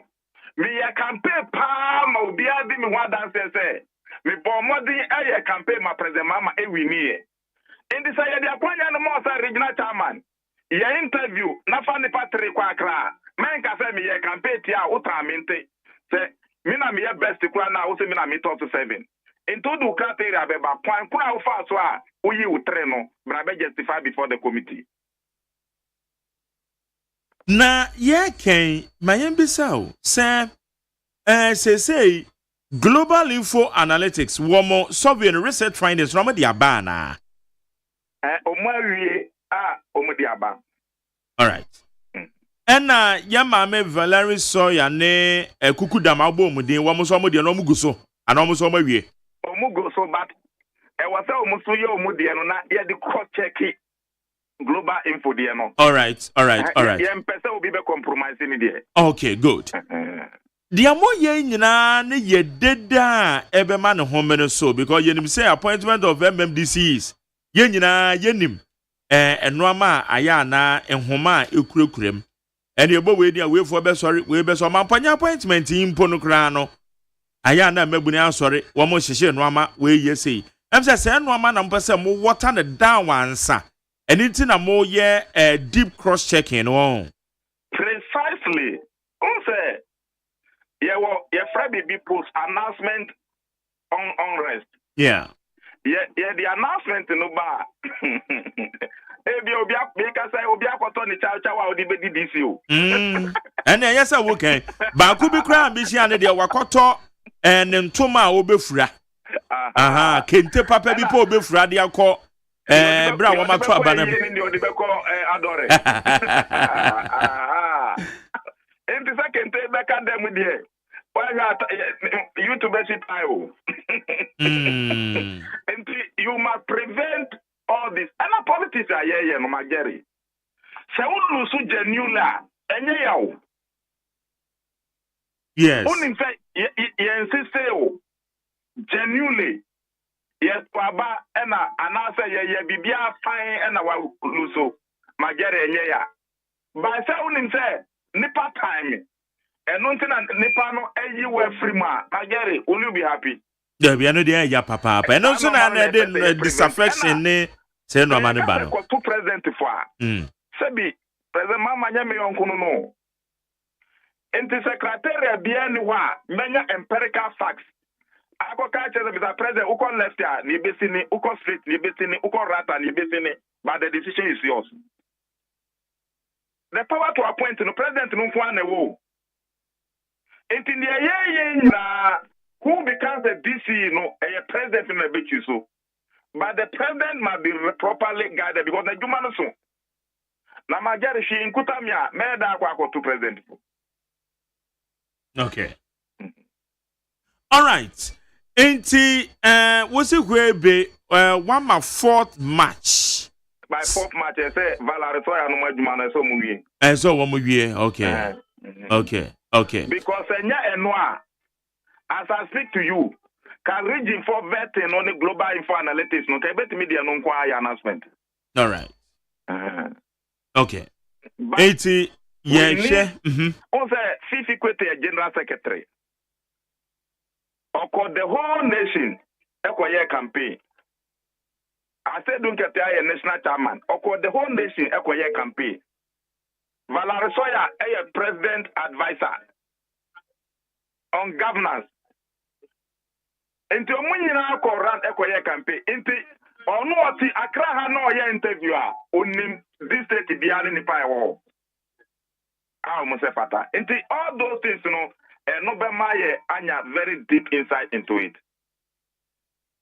And one more what can say one more petition no a bit to me abase more in considering such petitions no a bit to me am a south for no one moment cinema one message from be man said the end. Oh no dia all the petition no ba who say region unya problem or region you petition national. Yes. International, at the time you work the case for High Court, where before. So, you go to appeal. Appeal, yes, that's correct, yeah. Appeal court 9 years, you go to Supreme Court. Yeah. Now, the Supreme Court, Nyaka Sem, na say Fana. And to say, Uko region, na region, who petition national. Na national Kasem, no, Mokase, a beji wa tuma, Fana, we include you. Okay. But I know the banner, son, as some years, and Eddie Kaya be you. Na no ya fa ne se eye mikro mu dwaben na miensen ya badada na obi a petition na national na consider na say ho no me ye nan o. That is exactly so. Oh, okay. Exactly so. Okay. Exactly. Okay. My Jerry was me no me favoritism sir. Yes. By a politics party na ye. Enti e was a criteria odi ye normal we. And I did that criteria number. But by law say who could do this year for interview and so that is that. Okay, yo. Wait a minute, baby. Ya dear cholera say when you are coming minta kando. Say na more collaborate na ene 2 years so say yetimi enya ne pomesibre. Yeah, Magere. No, in fact, many are complimental cano. Ne ranking member now, no, I'm saying Ghana 8 home pass. Kolara buy 5 months in all. About 24th October 2024. But affected 5 regions. Me ana meaning say bibi sa no man sa when until na me friend sanitation meetings na me here no. On the president is so promises on the National Sanitation Day ebeba. I will NDC manifesto. It was sanitation programs the brand your manifesto. But you don't just start and say you you have to budget for a program for those things. In the no meetings na me na oba likely and on also call around as a health minister. But also cholera is about salt and water. By bad water. Into Western housing, Juma di ewo. Youth ministry so Juma be why national sanitation youth in sanitation program no why as a sponsor. And sana mimi ministry sanitation in general as a mimi ministry fasting. Into yen three plus Western housing health sanitation and local governance. Yen yina we Juma was a ye. Into ya we Juma into no didn't report no buy no. Or clear the courses. Baby a esas ye any baby a one could do any normal was a ye. So clearly something is being done. And I mean many years because on your starting and now me President Sikrama Yato and Amwa was a ye na ye kopia and the poor sanitation now was it no. Into Magari, something properly is being done. All right. But the good news is on one casa SIS was the situation is improving. Oh, okay. Because young person say issue beto you know. Yeah. First na e wo got test na money sa no mana e be fi. Enti me ma 2 weeks ago, me friend me ma mo order say they should do something about it. Me friend protocol almost me ma mo order say they should do something about it.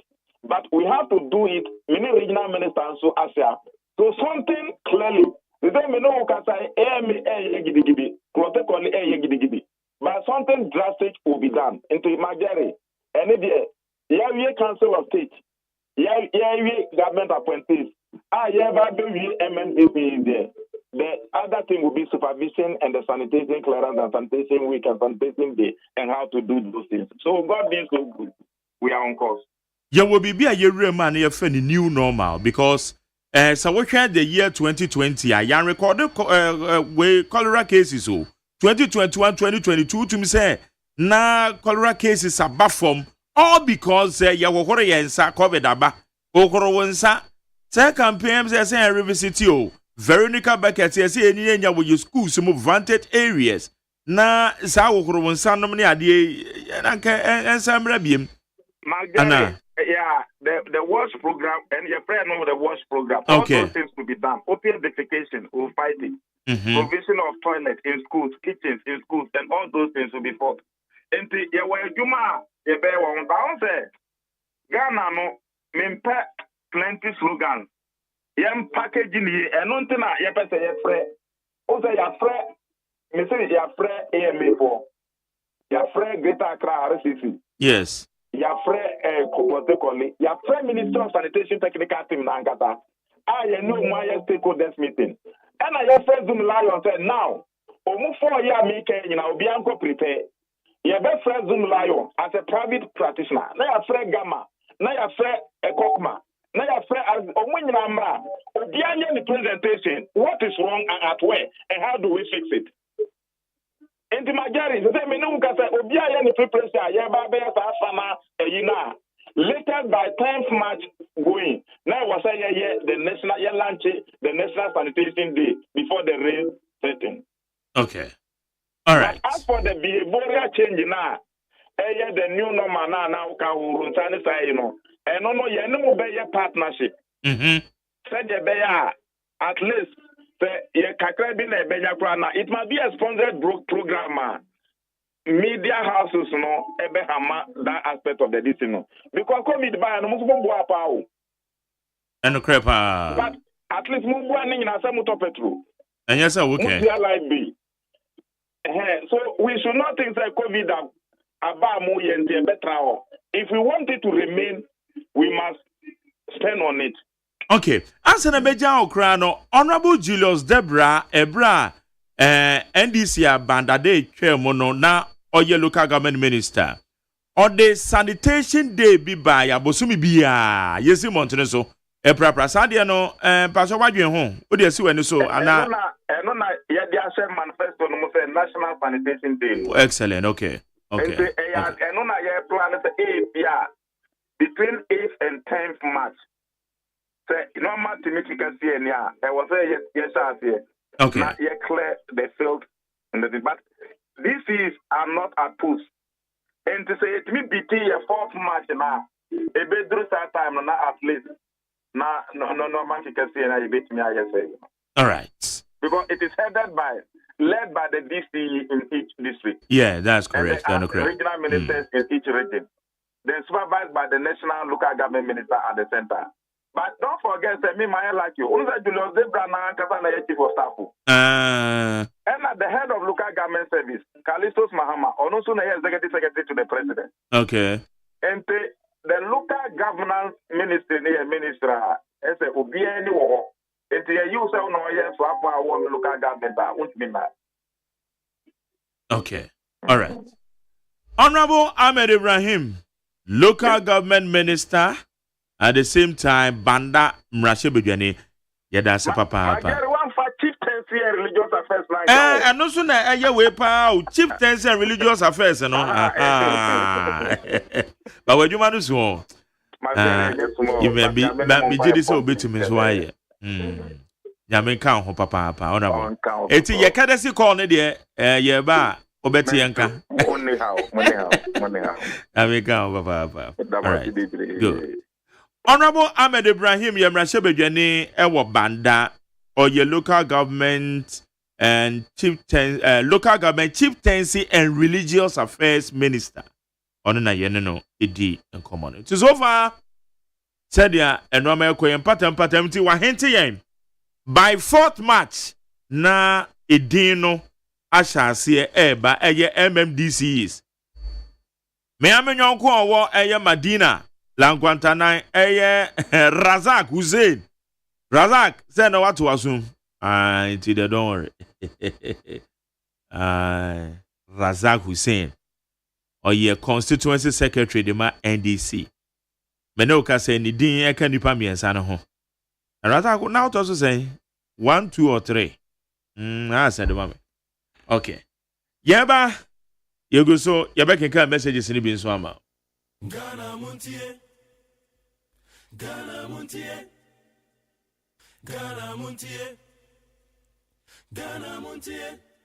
It is time again for the biggest Roots Reggae Festival in Africa, Kuchoko Roots Festival. And coming all the way from Kingston, Jamaica, is Culture featuring Kenyatta Hill, alongside Dwayne Stevenson from Augustown. And of course, one George Nooks with all power. All the way from Ghana is your Kuchoko Roots Master, Black Rasta. Many more artists passing through non-stop. Saturday, 8th March 2025. Venue, La Pleasure Beach, Accra. Time, 12 noon till you drop. Rate, 50 Ghana cedis only. And as usual, there will be free cocoa, kulkuli, kose, and masa to break your fast and to put you in the spiritual mood. For more information, you contact 0244 499 461. Powered by Black and Tough and supported by National Youth Authority. Media partners, Peace FM, Needs FM, OK FM, UTV.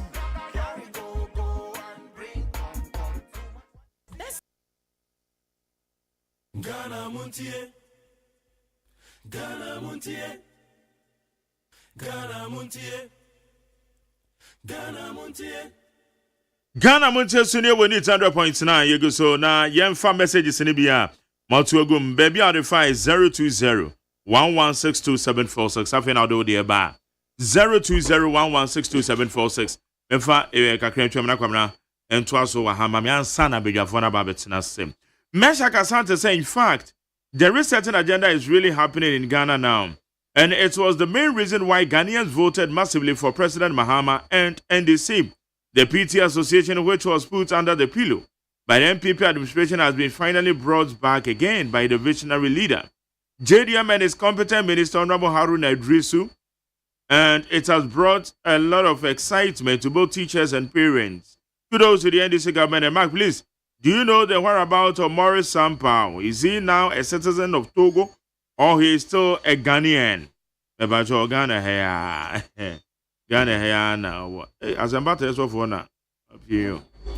When say the enemy is like a lion seeking whom he may devour.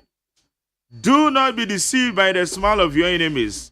President Mahama, I'm not a member of the Council of States to advise you, but my little advice. Some pro-MPP diehard are still hiding in your government. They are enemies. Kindly do away with them, please. Like referee, show them a gargantuan red card. Hey. I don't know about it. Ani Osabute GMPC, Asaribedi Akusiga, Cassandra Chumampofo, Kwesi Kwatin GS, where the buys or cycle for Ghana Post. Richard or the account, Richard Amasamano, or can we? Or the member account. Obo. When some just moved to shut down radio stations is a blatant attempt to silence his political opponents by using the NCA to target MPP affiliated stations with flimsy reasons. Where Kwabna and Rana assassin with Babitu Jeon. But the American for me and your message in the American was. Baby Bissam will say a dear and then this for Becca. A dear so that MPP for Becca. I just end the case with the answer. Oh, when the Anukradia, sir, and cover all the radio stations na atagati asenka MPP stations bebre obegun. And it's in America no. So we can ya. Or said that the NDC stations and no cre. Ah, and it's in America that time radio gold and no cre. Ah, XYZ yatum.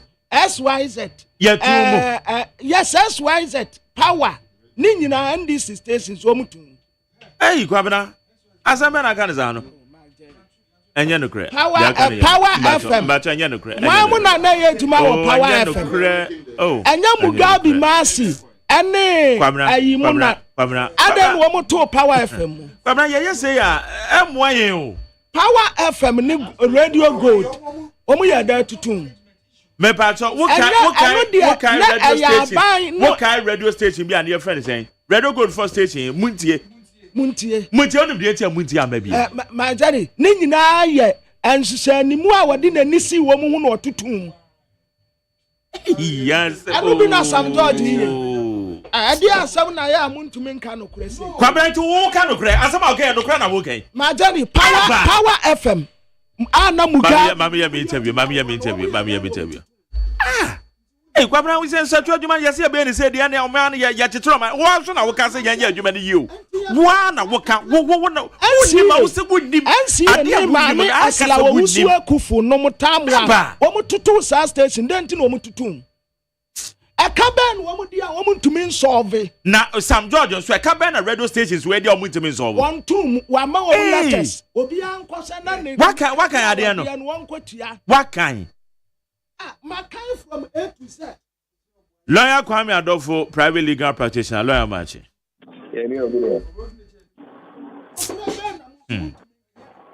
lawyer is saying me who you now say okay. Enra OSP aba bonten aba bekase. Woman sa kan krata bi enra nam so enunti owura kenofurata se so onye fugitive biem. On say ni wanted list ne so. Beba so ense be beto dwe to say. Me and mama show careful. Mama china. Constant. The way I hot. Constant new I'm so sorry. We cannot. Mark. Hello. Maybe tell me also. I don't know. Why you don't maybe? I Mark, who continue to say? Lawyer, I'm say baby I wanna. Maybe tell. Hello. Hello. What's the maker? I'm saying. No, it's not you.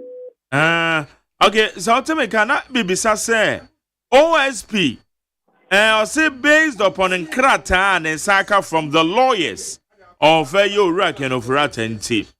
For now, one may you need free I want a list so one must send declare as fugitive. And I'm so and even and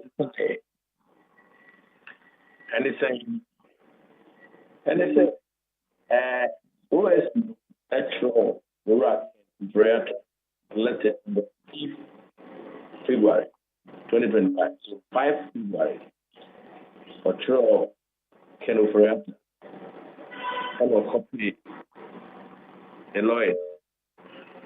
Now, third paragraph was said the OSP does not need or require notification from the lawyer of your arrival in the jurisdiction. That's what he said. So, I didn't say the lawyers have now, lawyers doesn't need or require their notification. I feel the lawyers not notified of his arrival in the jurisdiction they are asking.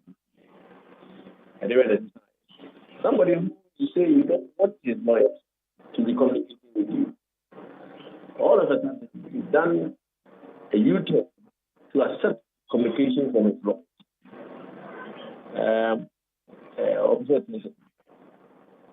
It's really personal. It's more of a way out, which you say pop out, more of a U-turn because it's saw the backlash that was coming out to him. And I'm an arrogant the dishes. So that's how I feel.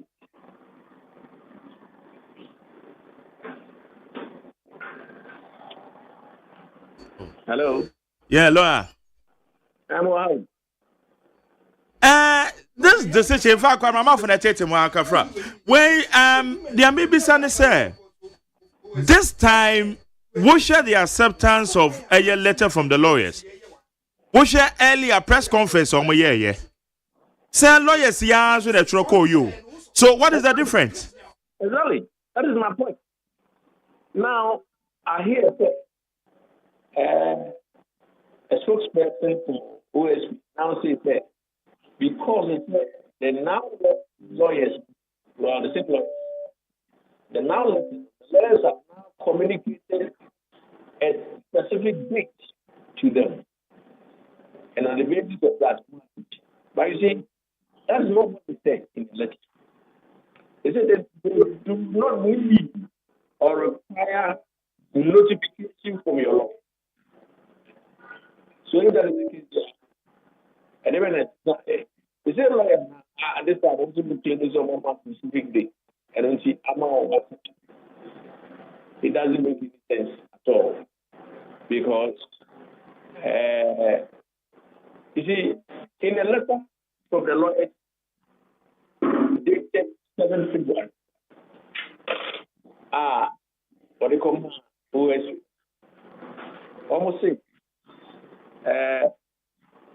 was it direction to attend the office of special prosecutor, further to about 31st January, and in response to yours dated 5 February, we write as solicitors for case in respect of the above subject, which was addressed to our client and in which we are aware. Please find attached here to a document indicating that our client is receiving medical attention at Mayo Clinic in the USA, detailing his appointment and timeline suggestive of the post-match date when our client will be able to come. So this is the post-match date. Now, but this also argues the post-match date doesn't mean anything. It could be December, it could be any day. But then post-match date can be April. It can be May. So, this communication will from the lawyers without the need to reject any communication from the lawyers. And can any necessary second of that and go to the extent of declaring him a fugitive from justice. That was wrong. And that is for my position. Okay, it is a say timelines or say definite timelines, either the middle of May or the latter part. OSP Echusu year the 30th of May. Say Obeba. No, so Obeba for questioning. It's not just say it vindicates the point. Say anybody in charge and but I feel no better to know. Now charges will home the man so. And then what you so and Sami Dako also want to secure court warrant. It's not just woman I'm requiring so and I'm going to take your action. Look, that's what he said with Charles Bishop. Charles Bishop, they said they had a warrant, but it turned out they had no warrant. That's what they said in Charles Bishop. So can you trust the way of the office and what they say? Look, that's even not last week. On your press conference, on more intelligence, and charges to say, can the raid of Kenny-Furiata's house was staged? Now, you and I know that it was never staged. It was carried out by national security authorities. So it means obviously they lied to us. Now, since then, they come to correct the record. Say, in fact, the press conference of Muka said, Kenny-Furiata's house was staged. The raid there was staged. They made a mistake. So if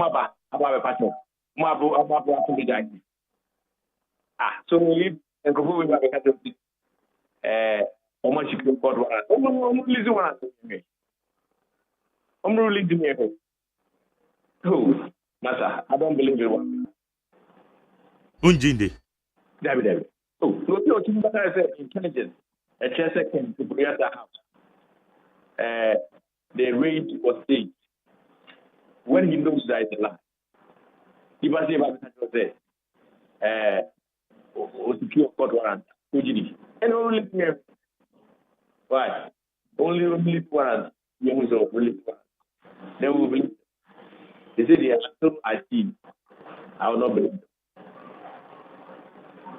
But and dangerous. Said your work is a nan Kenya no cry. And yet dangerous. So without securing arrest warrant and one bit to me, a declare wanted fugitive. You see, wanted is not as potent as fugitive from justice. Fugitive from justice is more serious. More serious. That's what we are Bolivia charging. You know, that's court. No one. And I find more serious than just another wanted visa. Now, some people are now trying to use a wanted visa as a normal operation of police and so on. It's not wanted and so on. But this is more. This is somebody declared as a fugitive from justice. Far higher up the scale than ordinary wanted. Well, far fugitive from justice. Hey, I said, if it turns out that you are good, look, I personally don't believe that. Because we can lie, especially when they have not apologized or they have not come and correct them, that they are so-called intelligent, who stated that Ken Parental's house was staged, was not true, and they have a duty to come and correct the record, you and I. So, in fact, you may keep press conference, and in our press conference, we mistakenly said our intelligence said his house made was good. We are wrong, and we are sorry. Until they do that, that will not be easy. They just lie as they go along. And you don't trust anything coming from our feet.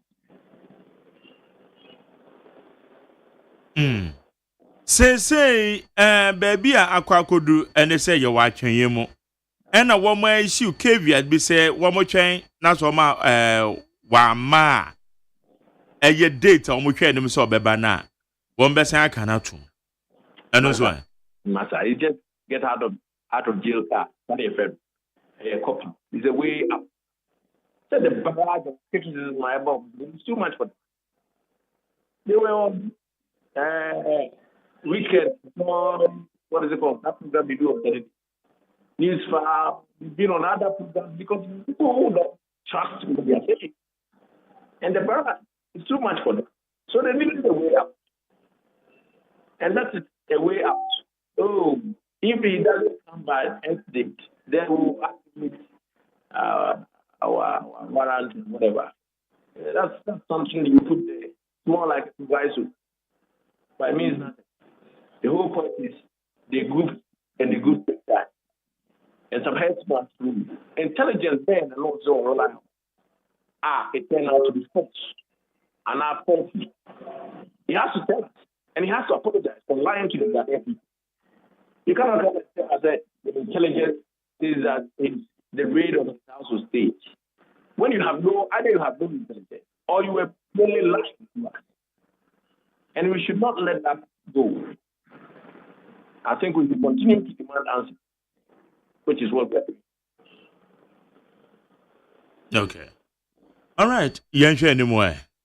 Na yehu I said the events and especially after the deadline na womu hwe anemu se obeba. Ya da se so na yedi nkomo. Na menka won so.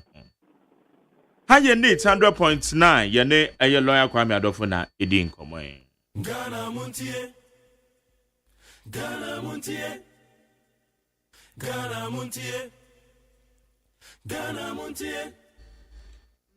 Ma be kwai na me fan messages ni bi na me ne uka say di asempa tresofo honorable Daniel Kwesi Chama chance honorable what is that ma make ka message ni kakra na ma start what's that thing me charge you asa because last me ba ha no enya bo 9 pe na you pay chance here nde onu susu mba why di me 17 minutes into me time pa Eto tamu me. Tamu pa. Amegadi o.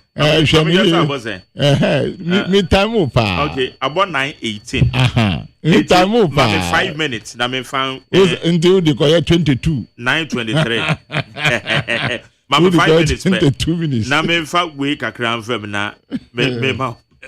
Where's that's how kind of messages we can go and react to. Where's a good morning, Mark Jerry? How many hours do you rest? Rest in the I you know my dictionary mom.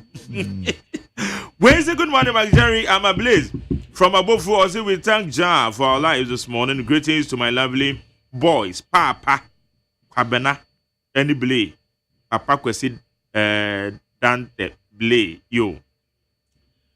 When say good morning to you, Mark Jerry. I listened to Mustafa Gbande on one of your sister stations, and it was so sad to hear him say that the previous government was saying, was staying in the poor, dirty, and dilapidated conditions at the Jubilee House. Mama Dumso, SK Mama Dumso na. What the other? When say Mark Jerry OSP should come out plainly to declare that Kenofurata is not a wanted person or fugitive, rather apologize to show maturity. Kwedo trumpet bubuashe.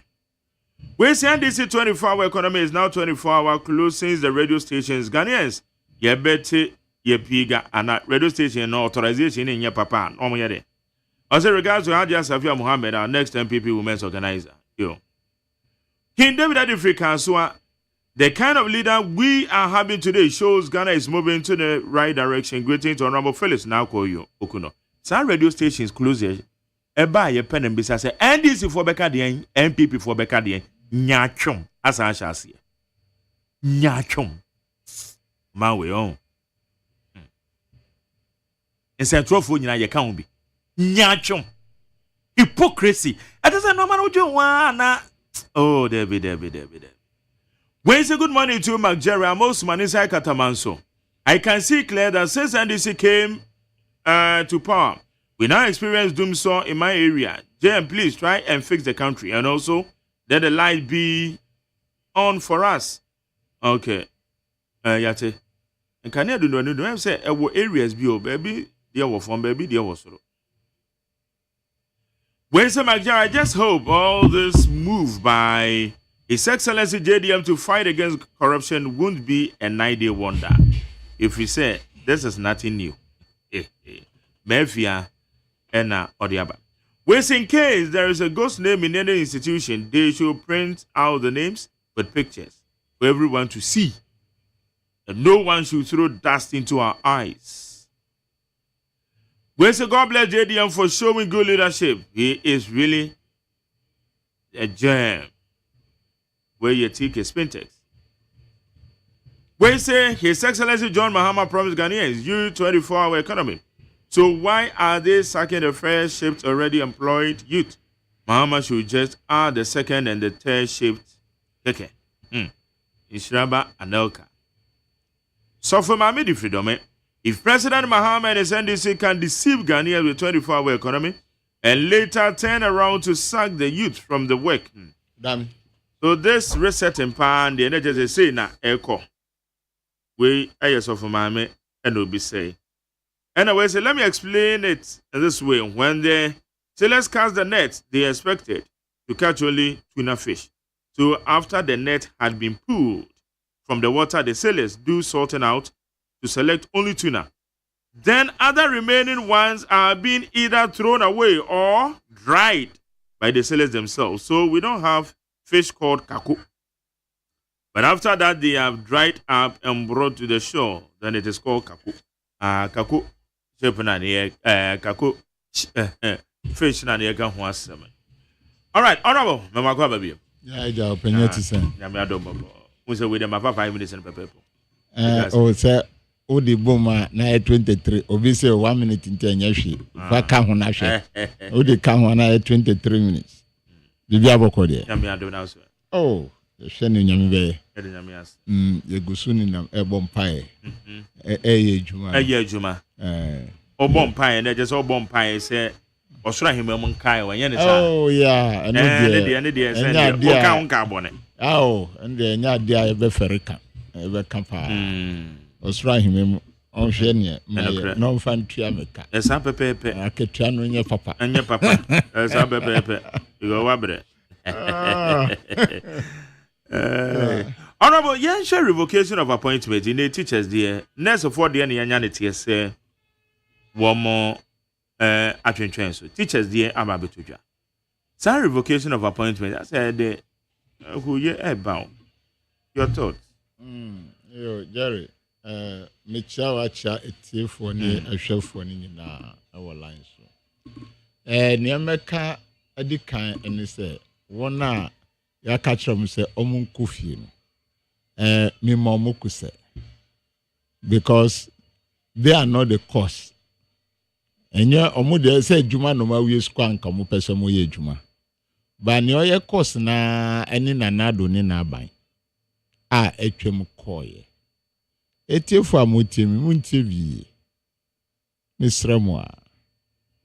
Say nanado in the year 2024 why ni budget from January budget no cry ye kan 2023 ending part eno di buy send ya minua the minister of agriculture Erikopokuno muma enko hwe se nipa dodo se no se oba be fa omo ena nipa dodo se no fae adenti na wan fa mo nyina problem a ewo ho ni se there's a problem with fiscal space omanu dika omanu odika na enam sa kanti enunti na aban ankasa ekoye eko yiri Ghana for DDP ye local haircut ewo maimu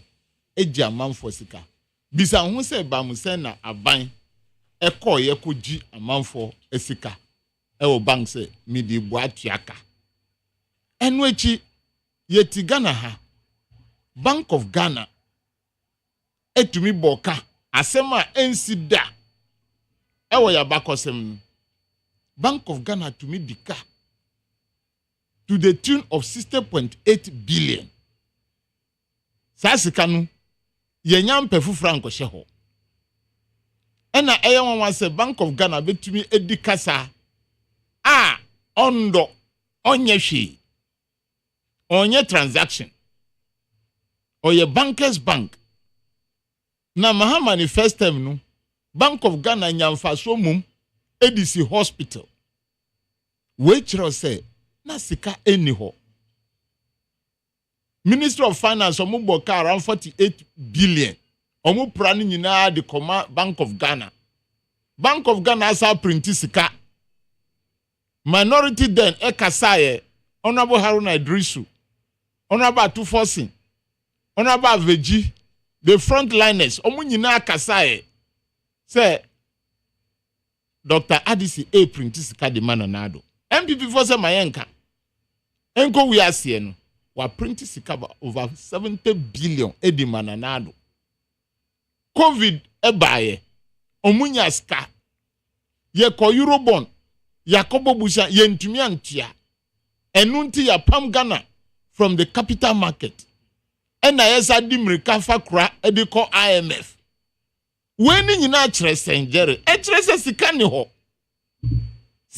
ho na mumayen konkofio dabi mikase we are all citizens of Ghana and human beings before God but ube we asia ebinumu ye kuafo ebinumu ye dwadefo obinumu ya krache na asem eda pono so sese no eye krache nsem me pese MPP ni bi MPM beka say the balance sheet of 2024 to 2025 no, is better than the balance sheet of 2016. The funds that were created under the NDC Mahama 1, ESLA oho, Ghana Infrastructure Investment Fund ewoho, Exim Bank aba. All these funds no, muma yang konko say sa balance sheet no, na sika wo man sana Mahama kwa na ebinim. Na sika wo na enda no those fans no ewo he ye didi nyina akosi awawa adentra eche say akogilum ewo saska no so sa loan no ye di saska editua get fan ya kapo enani ni aka no di akogi 1.5 billion edi ma Ministry of Education under Honorable Matthew Poku Prempe say omu fancy school in Semsem and I dance Semsem or Ghana. So all these things has happened. And now His Excellency John Dramani Mahama Subaye no. Esan says kan ni hono. Etie for Mr. Montie miye. Esan says kan eni hono. From 84 and 83 ministries no were reduced at their basin at their sister ministries. And I was reduced by 23 ministries. Etie for Montie mi. 23 ministries we no. Ushia na minister oho a deputy minister oho. Inti say yanu times 2 mpoa. From 23 times 2 no. Now when you 46. Sa 46 aye kanu. Eye 46 Land Cruisers. Eye 46 saloon cars.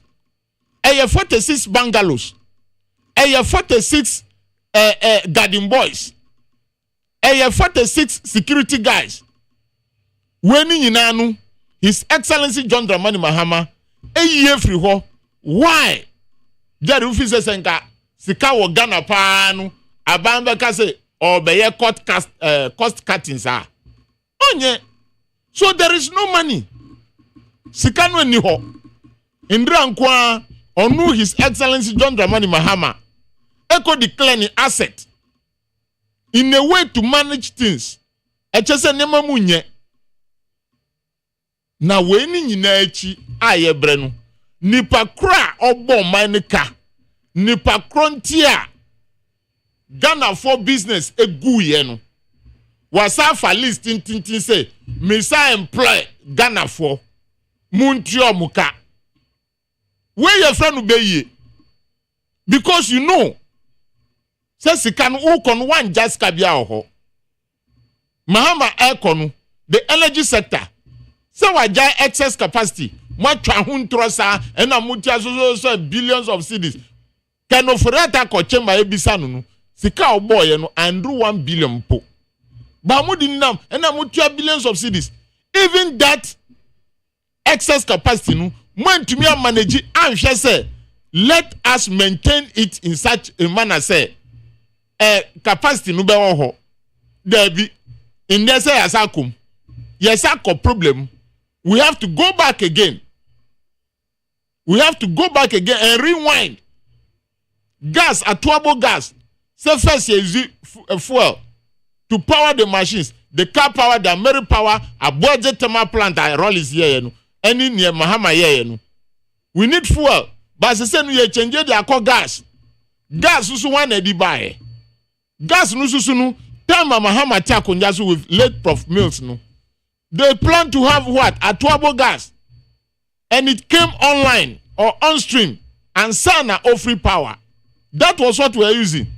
Go and check say the production of that gas no eba forma na ewosoro ana ekosoro.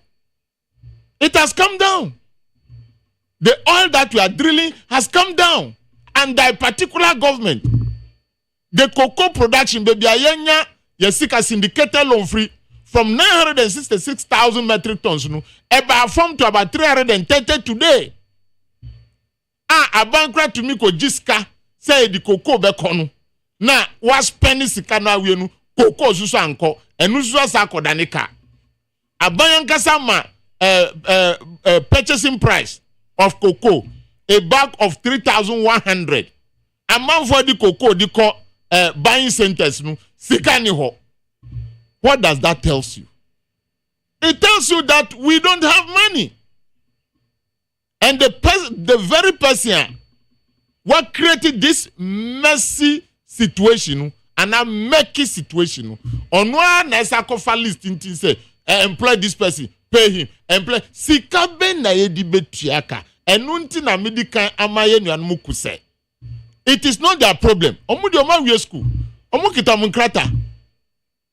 But mani nyao say, Mahama ntina unye jumanye. Echeso musi kwancha di efea. Yo di sikane yo. Sa sikane di yonu. Ewa hi. Where is the money? These are the problems that the current government is facing. Se anti bibia or kati sa. And so you are going to realize that, yes, the appointees of today, including the appointers, they are going to work by tightening their own belt to ensure that the average Ghanaian or all citizens had a congenial environment to operate. That is what is happening today. Inti Sobika say, ena Mahama Pamwe, ena Wese Pamwe nu, bisa hu se nipa nu ye dwuma 30 days nu. En se yentua no ka. Ese se yentua no ka. Na sika no wo he. Sika no e wo he. These are the issues or questions we should be asking ourselves. Because I was there in 2017. The balance sheet was even good. Dear MP before ye. Can operate by chamber. Or see we lack physical space. And move straight for the Templeton bonds. On one kasa a friend young kufo eto bonds no momo. On one kasa tenase a calculated profit or the bemomu.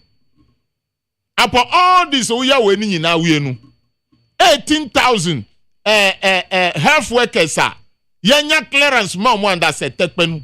They were your mom appointment letter. They were all retained. But this is a different situation we are in.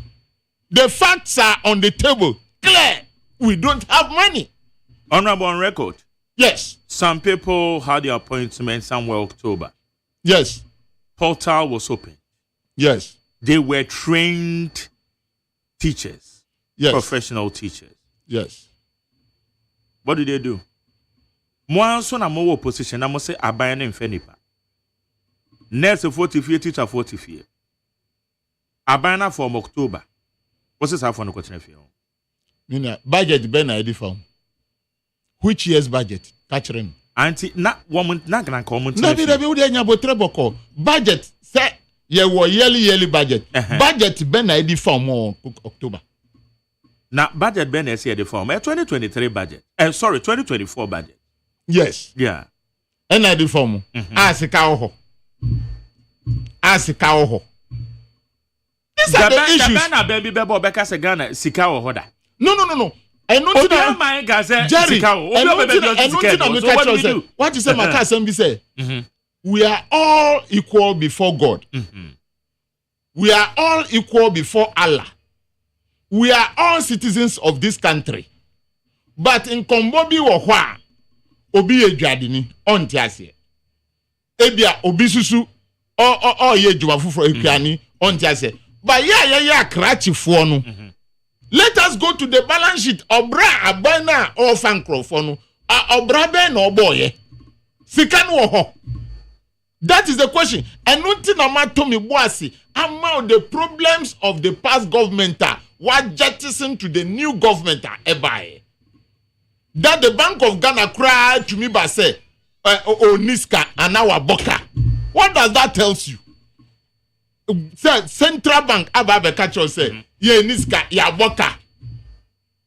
What does that tell you? Because one writing off a car no minded or minded the bank, Central Bank. And writing off. And Boka. And I one kasa, Mami fan to whom say, one kasa uye Juma. It's just an example. Despite media, we didn't control a list so busumi so aye tuaka. Udi usika ko shebanga abaya sa ko fasa skano. What is it telling you? E just oska. E trese abanu oska. When I friend abro, yeti ho ye ka say MPP abanu omu ko bobusia etua workers kanu. Amanfo ntiase. This is the problem we have today. So if the government of today can say I am reducing the ministerial positions to 60 because look at it and ask yourself whether it is true. These are the problems that we have. So they shouldn't be appointing people. From that October, they know what the state at which the nation is or was. And as I who cause susu after election susu now who's appointing in Crawford. That is what we are saying, that it is bad. It is in bad faith. And nuntina yen yanwa ma school no me see me mamu kuse, because the problem is not you. You have completed school and you want to work. You offer yourself to the nation to work. But after working, the nation must pay you. And there is no money. So what do we do? What do we do? So now, I am very sure those people will be going to next year, because we will be working hard to accumulate resources to cater for the teeming youth who are looking for job. That is what we should be talking about now. So nipa asesanya fasubo mfa bonu no. Eni nanado ni na ban. They have not helped matters as far as management of the resources are concerned. Abanu to me trasi. Eka kire Ghana for say 52.5 billion Ghana cedis. Sasika mi bubo sukra no. Senka nipa ebe fa mu nyina no. Say even 10 years cry ebe to me dey atu omuka. Sasika no, they say it has been transferred into unknown source. Based in the Jerry, how many times am I mentioned Sasem Woncha? I mentioned talk about it. In the Nipa, Onususu kan homo ya sade no. O wa ya resabia wa bruchiri. Asa akọ $81 million. Ajimamenu honorable e de akọ UNICEF so kotondro asem no ya antine nine okọ. This is the recklessness we face with. And upon all these things, who said be a potter, say who employ nipa. Now emphasis kaben fan triaka. That is why oral must come and must come quick. It must come quick. Baby asika ta obi no moto anasha mu botom no. Yenje sika no free ho. Sika ta man for to ti said there. Ti sem pompo. Yenje sika no na mfanye adwuma. So when we get all those monies, our brothers and sisters will be employed. That is what it means.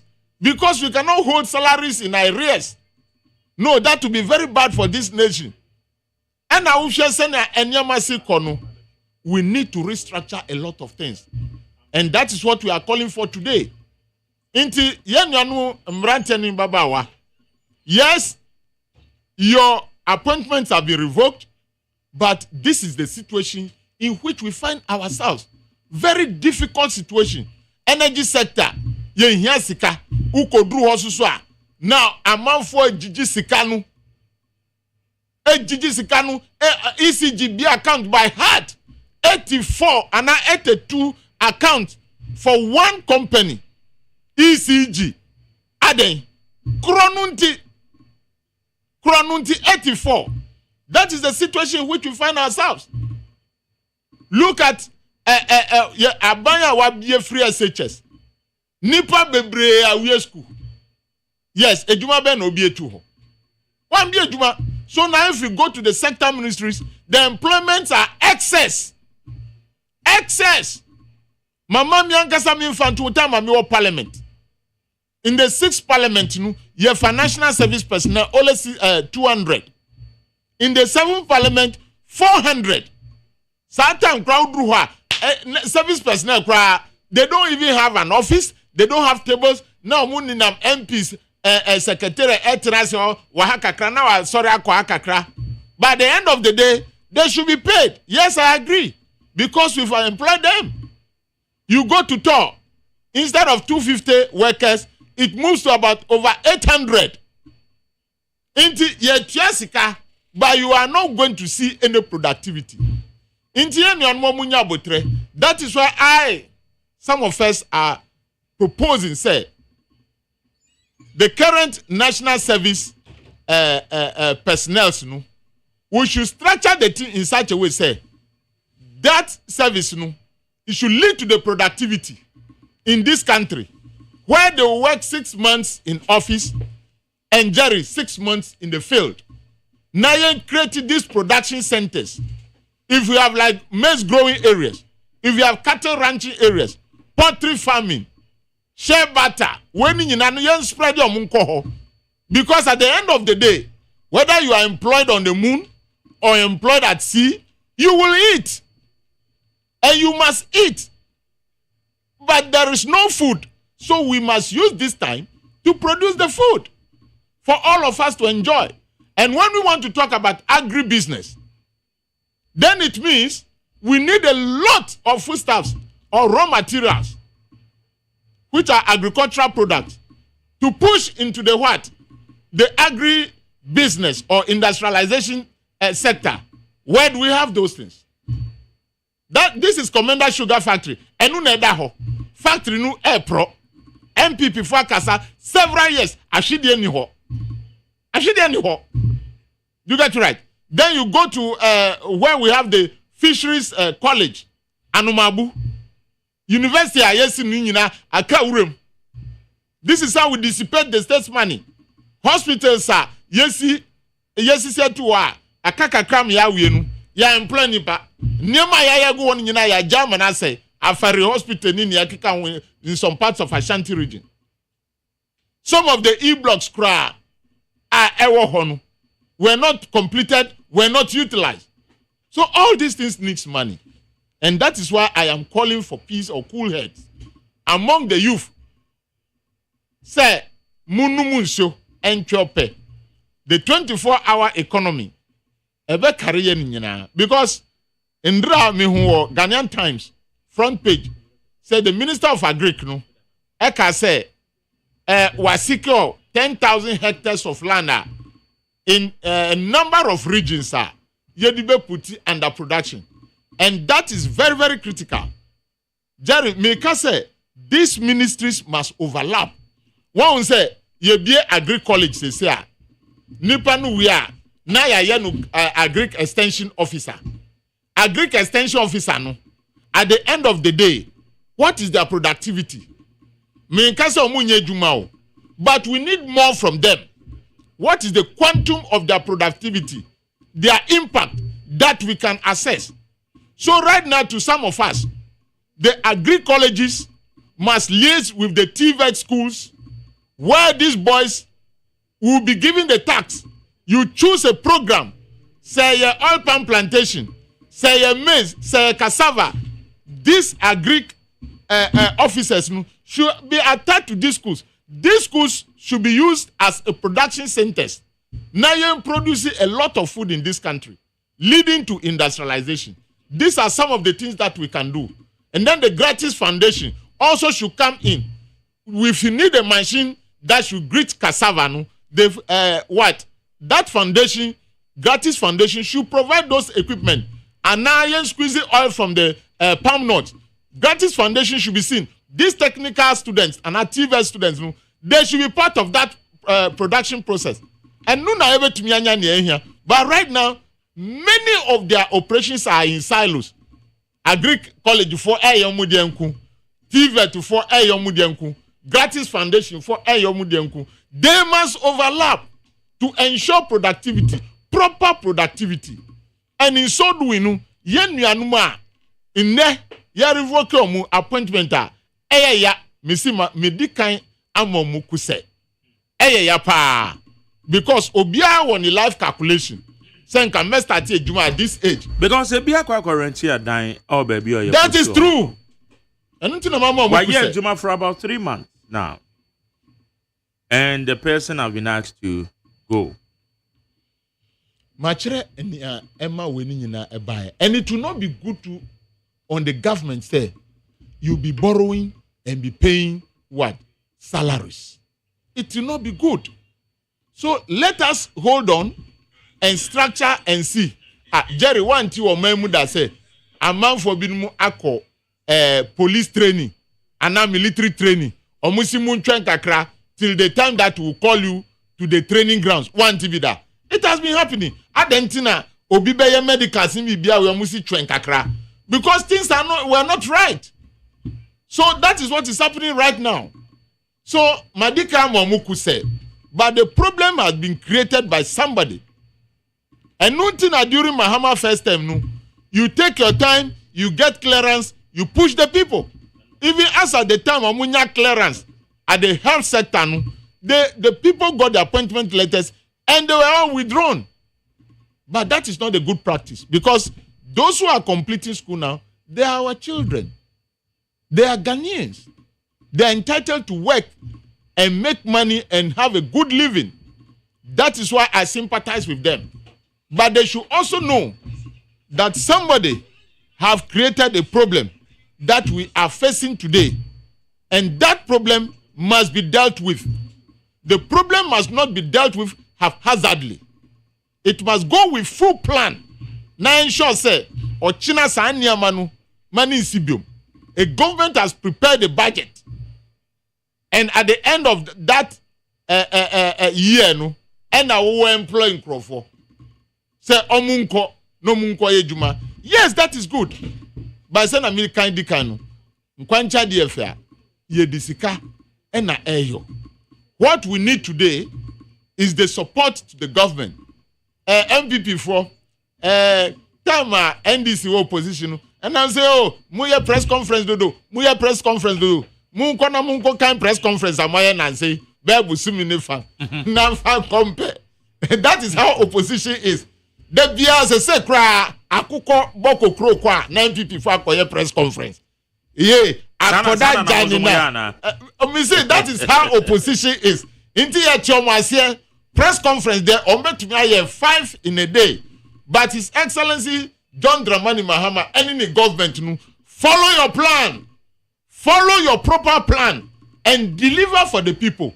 Because I said here earlier, the quantum of votes that Ghanaians have given NDC is also the quantum of problem NDC has to solve. That is what it means. The business people, me banu, Mati, Sanya, Prof, or Prof, Uninu, yes.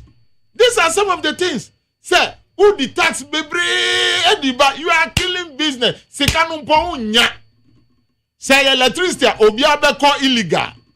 Say ensure obiabeko illegal. At the end of the day, we lose money. But there is principle in marketing. Say what? A small profit, quick returns. That is what it means. Little drops of water makes the mighty ocean. So we must make sure say taxes are unwanted and necessary taxes are the businesses we must nurture and grow businesses in this country. Say every Ghanaian's business should grow. That is the way to go. Don't let that. We shouldn't be putting political colors. Sanipa no ntia tax catcher no so ntia tax. Do you get right? But then political colors and away. Yes, it could be true. But what of if another party ABR power now opposite power no? That essential service that a political party person is providing when to me I'm providing because the government have targeted that business. Send a kind of in the name of banks. Collapsing banks are MPP for catchers so I call year, I call dear. This is the year results we have. Closing of banks. In the name of 9 billion anka yedi momu liquidity support we work about 25 billion. That is year's result. And I don't know whether this result is not F. It is F. And because imagine about 432 microfinances. Ya close yomu. Anka omuma apple tofo busan kakra. One of muto plantain chips busan kakra pa no kosia. When you now stop and then you heated up the system.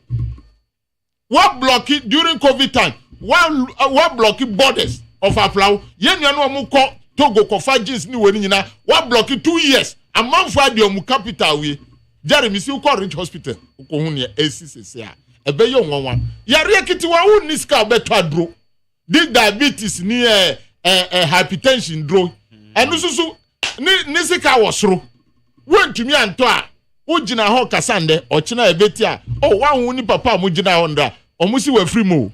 That is what is happening today. We've destroyed the whole system, economic activities. Amanfo niska. Inti yenu anuma ya yimu edino. Mesaka se mimamu kuse. Okay. Yes. But I say, I need 100.9. Na yebeko OSP. Essentially, so now the fight against corruption.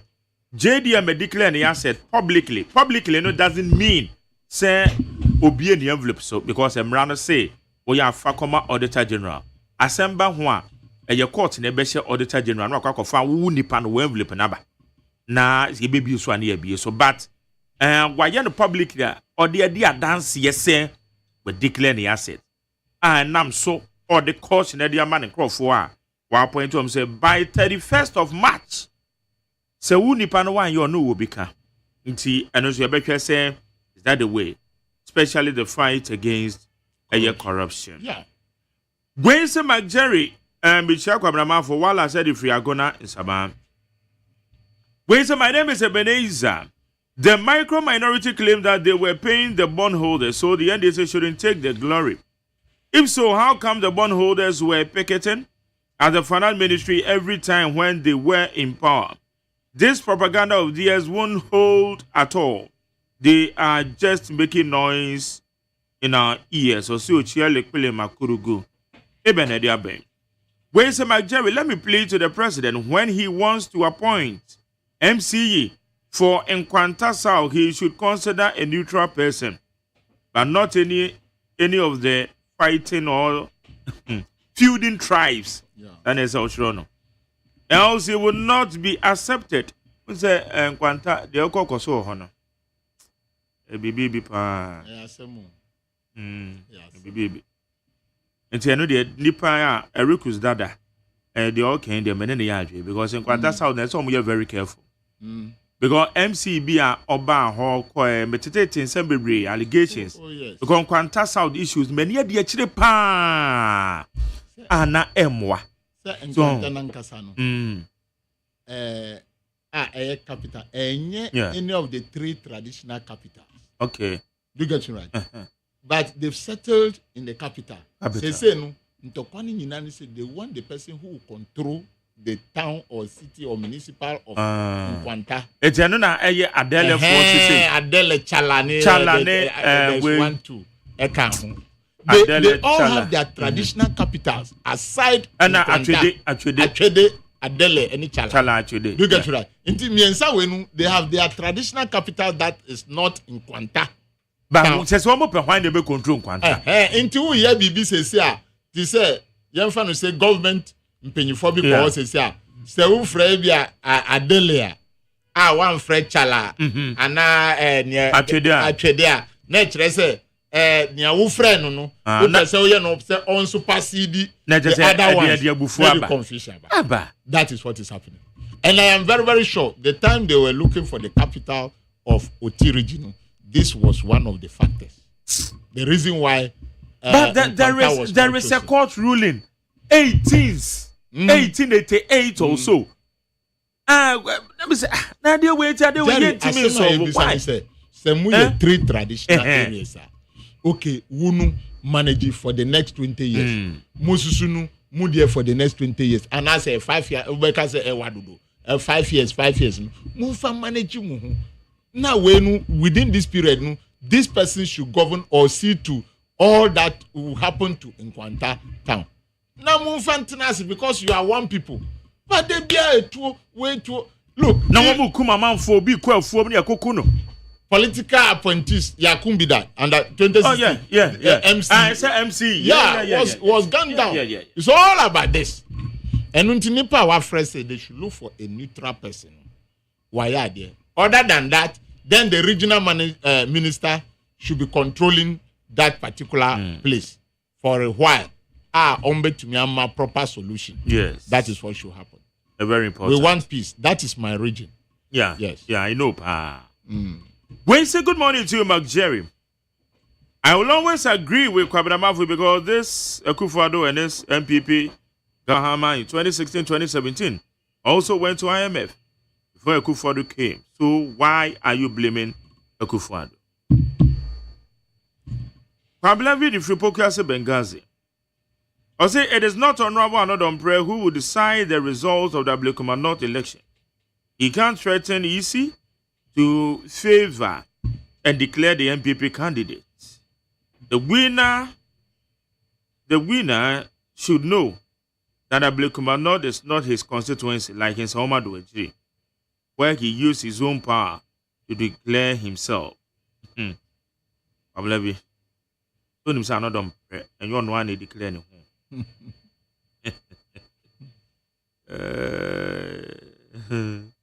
Was a special prosecutor grand friend?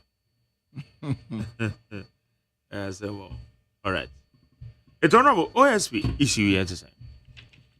On your rank and Ofrata. Now the fight against corruption. President Mohammed's declaration of assets. Because enune who has to say.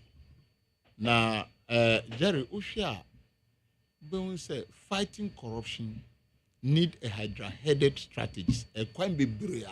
Fighting corruption. His Excellency John Dramani Mahama are declaring assets, and the informations are in envelope. And no, dear, no declaration of your asset in the envelope. No, actually say as at the time I want you akunja no, ebi awo dami no, uwo kami no, we shoe Air 5, and na we shirt any trousers ni we ni nyina no, any spoons ni nyina no, edi. Inti ehun ya say enu de yemfan tunchen. Now at the end of the term no, say a man for airball say you are corrupt no. That is where that envelope information no. Ebeba be juma. Then we use a dime mienua who as at that time. And then who 10. My calculating share say a dime 10 na no with salary allowances no. Ebe so ma wo ayes ade na na. Say answa and there we have to listen to the citizens who are saying that you are corrupt. Now you say, okay, into the excess money, UDS and money in anu, unya scanu free. These are the issues. And nuntina sir, even members of parliament, you have to declare your asset. One to me and declare your asset that you can't file to become a member of parliament. And His Excellency is stretching this to his appointees, to the MCs, to the ministers, director generals, the CEOs. All these people must declare their assets. Yes, and I think it is one step of curbing corruption. Corruption there, say no man penyuku for kaino. Yen to me siano. It just say we offer titi Adam and Eve. Nini na time na ewo. But we must make sure say in governance and na motobi ayebetunu. Mane nkoba say oh na wo dia wo sit down and na wato cars but yen nyina yen fire hon de mfam bom. Na we say ena yasi kejetia market phase 2 now we ena koto kraba no bebi ase no yasiesi ena ye sports stadiums no yasiesi ena ye kwan no. So collective effort for national good, that is what we should be looking at. Ena ekwan anana moto we susu no ebetumi aboa pa. That is why we are doing, or he is doing that, and many of us, I'm sure, not only NDC people, will agree with that. Because se utie sika en unifan chen sa nka ye kabum ye betumi de aye djuma mama na ye ya na eye nwanwa keke Jerry ko airport residential ko East Legon na ko Labon niwe ube unse abrosan tin na maso uko bisa se hwan dia omuse obroni dia obroni bi ebi of Turkey ebi of Lebanon ebi of Palestine omuna omusi ana Israel omuna omusi dino. Do you get it right? Now you ask yourself that which business person and I be investi in a country that is bankrupt, a country that is bankrupt. Which white man who does international business will go and invest that? To some of us, no, the understanding is not clear. Because a business person will only invest in countries that he can make profit. Now, Ghana is bankrupt. Into Behubehuan, Ghana Fuana Netam Yesika. No Mudi Komobi, say Braba investi ewo mikrum. I think it would be very good if the government of today, those who have made those investments, we should move to their home country. Nayan show bra omabo ho. Ukai cathedral sema esi ye kurezi fan. Nipa only di kranu. Na sena ochi chichinga America. Tio. Na ya confuse. Sa nipa na esi onu na lead ye fundraising. So these are some of the things. Ubeka is say man benyu kufata ye kobo busa kra kopie wo hairdressing salon. Sanye man mu man jai emfanyo ye ho. Na yen hwe say how can we put the resources together to ensure say yen koda from basic schools, senior high, university, polytechnics and all this no edie na ye edie aboom so that the energy that they have no they can put it into the development of this nation. So curbing corruption is the way to go. Okay. Tightening your belt, I think that is okay. And the special prosecutor, as my media may say NDC mudi muhagra agrobe demo. Mudimu NDC mudi muhagra agrobe diwo. The actors in Ghana politics, they know that every government have 4-year term. Do you get it right? Yeah. And when you want to play a game with such persons, Obepe Kwandia Odibe frustrate you. And that is what is going to happen. And I'll be very happy, and I am happy saying, Kano Foreta you say Omra. Omra, time omanu, and sooner Omra. But don't be surprised, the time Nubeswa, Ombeka just say the doctor say, send an abra bono anani hunsiteno, or some more report say own to me, because the actors in this game know that it is 4 years. Do you get it right? Me can say. Niemika and then say what on say Obia send message say NDC for Munshe na MPP for omu gina ho edi adwumanim onipa no ye ne hu ti say omi bombodi amagana no omu agenda. You have an agenda for your appointor. That is what I'm telling you. You have an agenda for your appointor. Hey, now special prosecutor onu ni openya jabe wan. Yeah. Special prosecutor Nipa wa appointing. Do you know the person or the client in terms of law? You see, we've heard all these stories. Inti papa we nu His Excellency John Mankase Pamuno, Udia Mani entina enchenoye juma.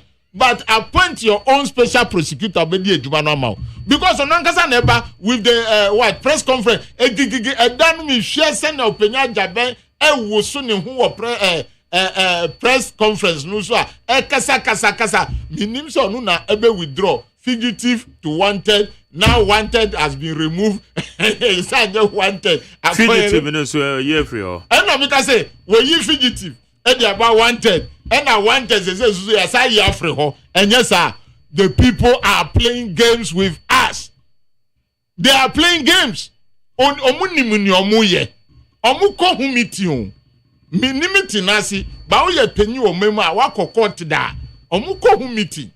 So they will be dilly-dallying with us. Do you know what they are trying to prevent? Say, if you can afford that, my enfa handcuff and shenansa, and I did the year chino, and fano say, oh, I'm not buying no letter. You will have to ho, woman in corny whom fano. Hey, Victor Solomon, no dance, Sawam, now gas cylinder, any triani winning. Yea, and your crum ha. So these people are playing games with us. Let us be serious and do the right thing. Sikabe brebe ayeka hu say no. Enye lawyer now, and I will talk to a lawyer. Yes, we agree about they should spare us. They should spare us. Sika ayashrinu under his finance ministership no. Sika no do sudodo. Sika no edo sudodo. Edo. She SML enko billions.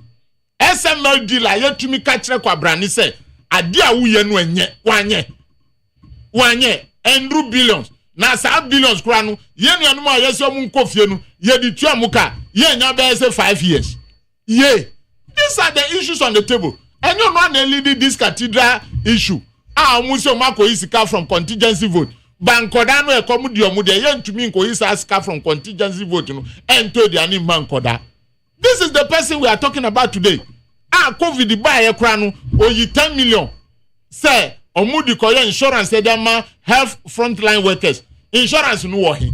Omungusu nkasa.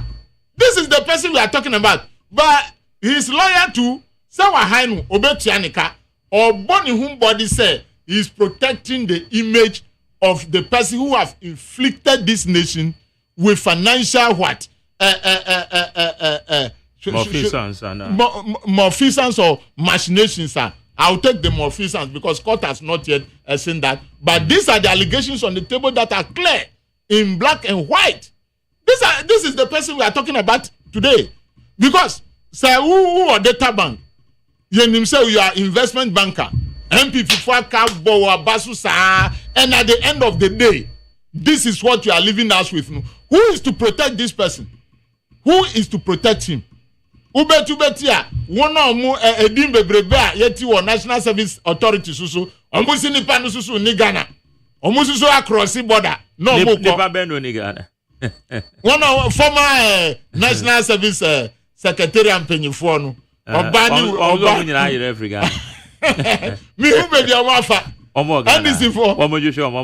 We should be careful. We should be very, very careful. But what I would like to say is that, Your Excellency, yes, the oral is there. Yes, they've given the information to Attorney General. Yes, Attorney General, do your work. But, Your Excellency, focus on governing this country in such a way. Say, Ghana phone na omu.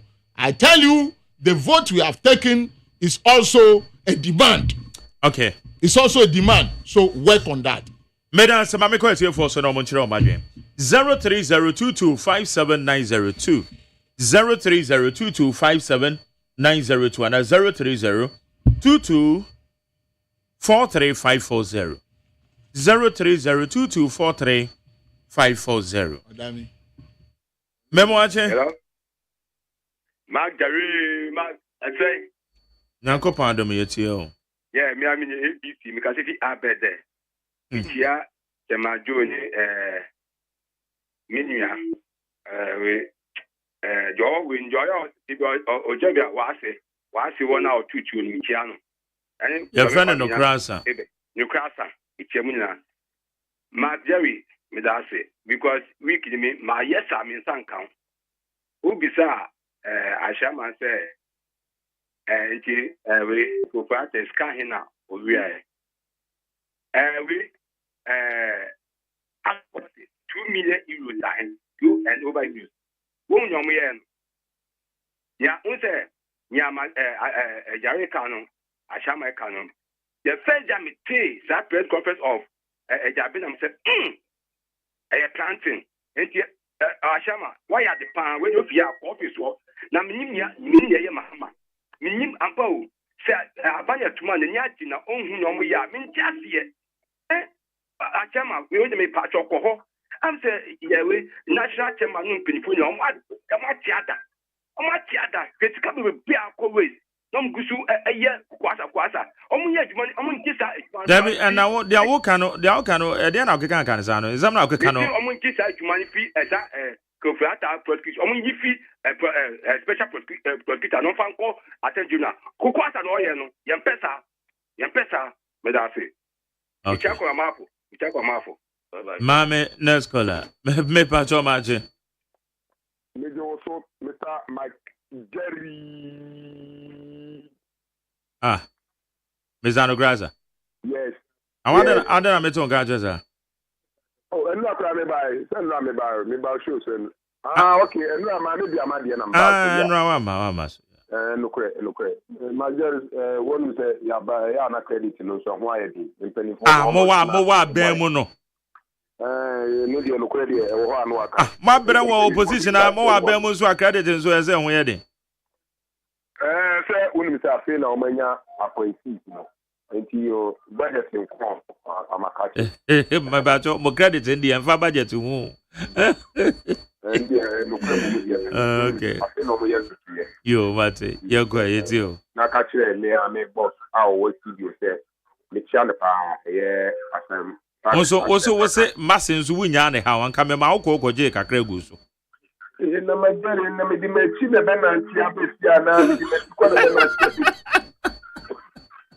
but I was in the winning who was it? Oh, my friend can't use the alcohol. My friend, hey, that is something. Many are a pint, let me buy a year for the Mother Kazanianko.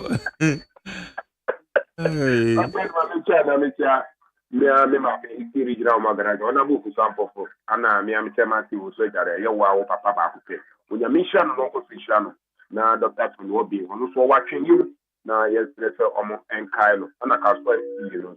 We are trained, but simply, and I say that Branini, Umubia, Delvin.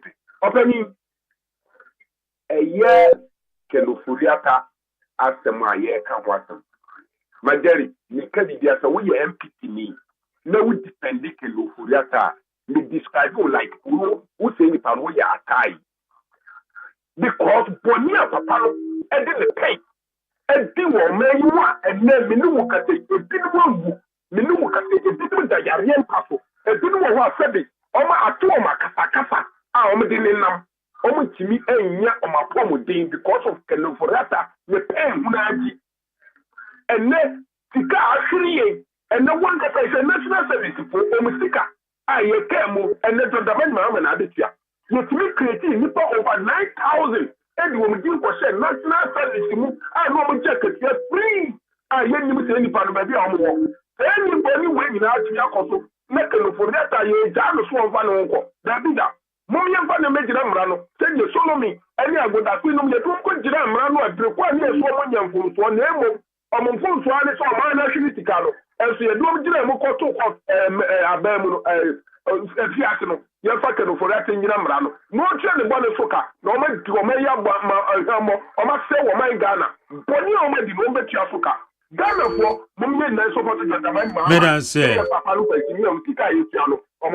okay, Mammy Fado, do I? Baba, show me watching. Yes, I eat you, Obama. Yeah, I teach and the Casafer of town. Mammy Chelsea Mugabe, Utushua. Yenim, Agaruni said, Tusha, no, Syria Ola, and a Fufa man, never am whom at Majesty, when I'm in Chelsea for our country. In himself, more organizer, ya can't turn some opportunity. Now, Mecca said, Niama, a Kosovagana, a Niama Bia, I said, dear, you did, who share or Nipa, ya form one human, and now. Then Casamon finding a tre, the Nipa, what to say or say, and a watch. The December Penia will send ya will, we will say, a yet Chiagana Fufa Mudi. They call go super be Mamibia or no Yafaneba. Or can or send a bunny NDC, NDC card, Yafani teacher, what tragic 3 months, and lady Nakam. Na or cassette, say yes, in a good mind. And he best say, of course, yeah, Papa and the. If we have that, young people for the dinner, and any yard in any other people. And then just a mere teacher, maybe Jack and say, well, a book. Madam say, Mammy Fado, do you match it? Major so Mike now, Boko, you too. We Dr. Newman, our committee on Cassefree, and I could Cafe, Chaman Cassamas. Make sure a year to whom Mugabe. A year honorable protozoa, Namesha honorable a year of a normal king, minority leader, no be a finance and school as a community man, a channel will be an age, no be a eternity. I first mentioned Mr. Dixon, and I first so our constant incoming woman organizer, a child will be an Azula of the subscription at the phone. In Alabama, you see, indicate asset. I am Perifona, I want to a monopolies. Now, my peninsula or not the kind because leadership by example. Now, without say, since when our parents who is also different assets, or by your vice, or by president, actually, as Hamba, that something that will who also be different assets because I am not at that home. Some are not so good and so. Also, when declare an asset or buy or bring a car home, your gun has a bit more double salary. But no other memu, the memu, they go for parliamentarians, almost double salary. It could be sent almost quadruple, and I said triplets, no almost. Because what we can tell you are double Nigeria or back up the kind of pay home. It could be more than that. And some of you no one said almost say, or what you will write. And yet, a catastrophe a prayer mushu. Some of you, you know, could you talk back while you're on the leader? Yeah, or catch is any fear and warranty. Or catch us what the people bear a year, the betting committee, or be a hot one on the way they were in the aid, no, or he was a record keeper. Be a hot mokama. Who by yourself to top up a sofa shama? Send the power who I think the foot I will took with that treasure. Who was somewhere free, who somewhere moja, who said to go for some window abortion yet? Or by what I saw our abortion away. It's a second of 4. Montie system, and this is funny if you pay the man for. And now, what a penny, but was still about my youth at my year. And then don't quite every say you see adjuman yet, no more adjuman yet. What's more best Sakomo, or be for adjuman to Hormo? No, adjuman, who do you know? I don't know what adjuman. Okay. I don't promise to go. It wouldn't feel my Ghana for it. We ain't no. Yet, my MPP 2028. I'm going to buy ye. Medan say, Mammy Vadu, do match? Marjorie. Yes, sir. Nyamia Kawanope. And counts of Papa. Made in the rose spin of the air with me, Washamalaban. Hey, I'll buy a man rose.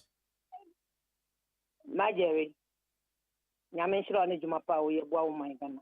All right. Mesha honorable as Yamaka and Mishano Pine, Yamishrano. The best of Mampeni Mahama say. The work position penny for in a apple for the radio, TV, so and no pa area and you may. Obano appointment no e bin so muso because you knew money you my house your mom appointment you call less binuka you come wa yes e bet nyanya vika ka dia talk credit na ma jere hu no sa pepe e wo man penyi pa amale ba no nya ka ho ma jere menia ya le picture be ka somebody na 2016 2017 na MPP4 nim se omo ayepa mu wo mu fredi memu so mu breaking no mo ye Ghana nya na mo ye Ghana and then omo nim se omo so mo ye Ghana for that time 2017 amu ba memu amu pamu nkofo a mu se NDC4 de omo agu amemu ti omo de 3 months 4 months say they don't deserve mu pamu mo nya be bufie and then ye fa emma fanso because ma penyi mahama win 2024 o mamuti asese nkofo na mutisa omugumu no munjai mo maso guso mo anti de o mampenye mahamaka na mutisa nkofo agumu fiti December yetu abari ya mutisa nkofo gumu cho yeso mu kwoti na se nenya investigation we na muti mutikwa pai omu nyina abekofi NDC wo mu MPP wo mu omu kwoti ne se nenya hwehwe mu ansa omu be fa omu anomasa baba na jere mimi se ba mahama bai nyakupo na sade no bre o mangana. Some be arrested this country, or mine Ghana, I say, why ye my because who say 80 years, na now down for Kufa to be poor man. My Jerry, I believe Ghana for Yakumu, Yaudi, I won't try after Mupano, Monsieur Mampany Mahama Riniano. Who be say a disrack is Tibia for minus so. My Jerry will be sad than any dear, or be catch your say, this year day you want him, you want for your papa. And to me, the next time Mampany Mahama say appointment now, Fano. Omo nyina mo deserve omo mani ko mo hu wa wo be mo minister deputy minister ye be ko mo office mo be ye mo anim kukwasa maye no majere ye mfa nche mo because ye nyina ye breye all right 11 12 o'clock na ye house to house campaign ye party abapawa obi a deserve say on benefit for NDC government mo Medan se pa me ba cho me mo achi o me jo so ye ti o do ba cho yes sir. Yes, boss. Many to Tupachi. Ashima Soba Canable. Asumo the Mekabina, precisely typer. Ranch Yato and Coma Thomas Doji Chishaku, or the Mekabina, NDC Constituency Secretary. Apano Nindie, any to watch Ambrasie, any Jumadin, a hallmark. It is a John Dramani Mahama Pefe, NDC. Domeko abenyanya krabeshe dia NC no famano empeni said you need to near the Nigerian champion. It didn't mean that you knew ha ye jumano kan Thomas Doji Chekaku and you know Domeko abenya. Mamenchia honorable Emmanuel Kwesi Ashama Papa Uchedium Punyankupon Inshira onfa domini inshira eni ahonde my day when be chairman MPP4 callers need be agile in Chimshia. Tana Mihuno. Typical example. Your free time, of course, is here in your refinity make a crack, or so when you're cool in the voice of the sun. On my GA in Chimshia. When you be say, Okujeto, corrupt, why a bonidia. What's not a ben in fear what she knew? And on not your position, I expose it. A Kufuado etimi rent private jet $18,000 per hour.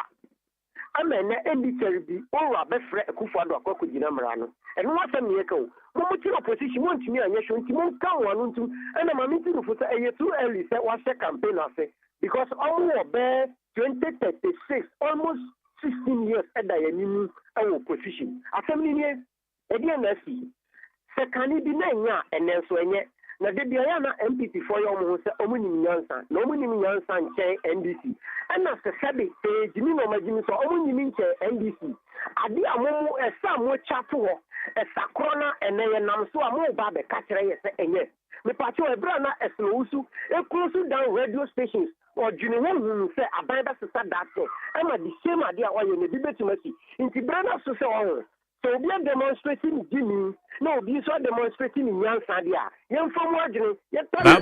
Toto Bachi, I don't know about them, the sir. Baby, tell me again. I have some America. Eh, man, cancer. What was radio so live? Obia demonstrating the Jimmy, Obia, way. I don't know. Tema again, we no clear me can win. The I chica, I mean, to win, say, you Mate, intimate some income of food, some income. What do you hear, Madame? Thank you, Madame. Maybe so much. Yeah, Jamak Jerry. You too. Medini Joseph Kasafri Madina. Wama kwenye dia maminda wasi one governor mafu mo bojuma. Na minda is excellency John Dramani mama atinwa basi die.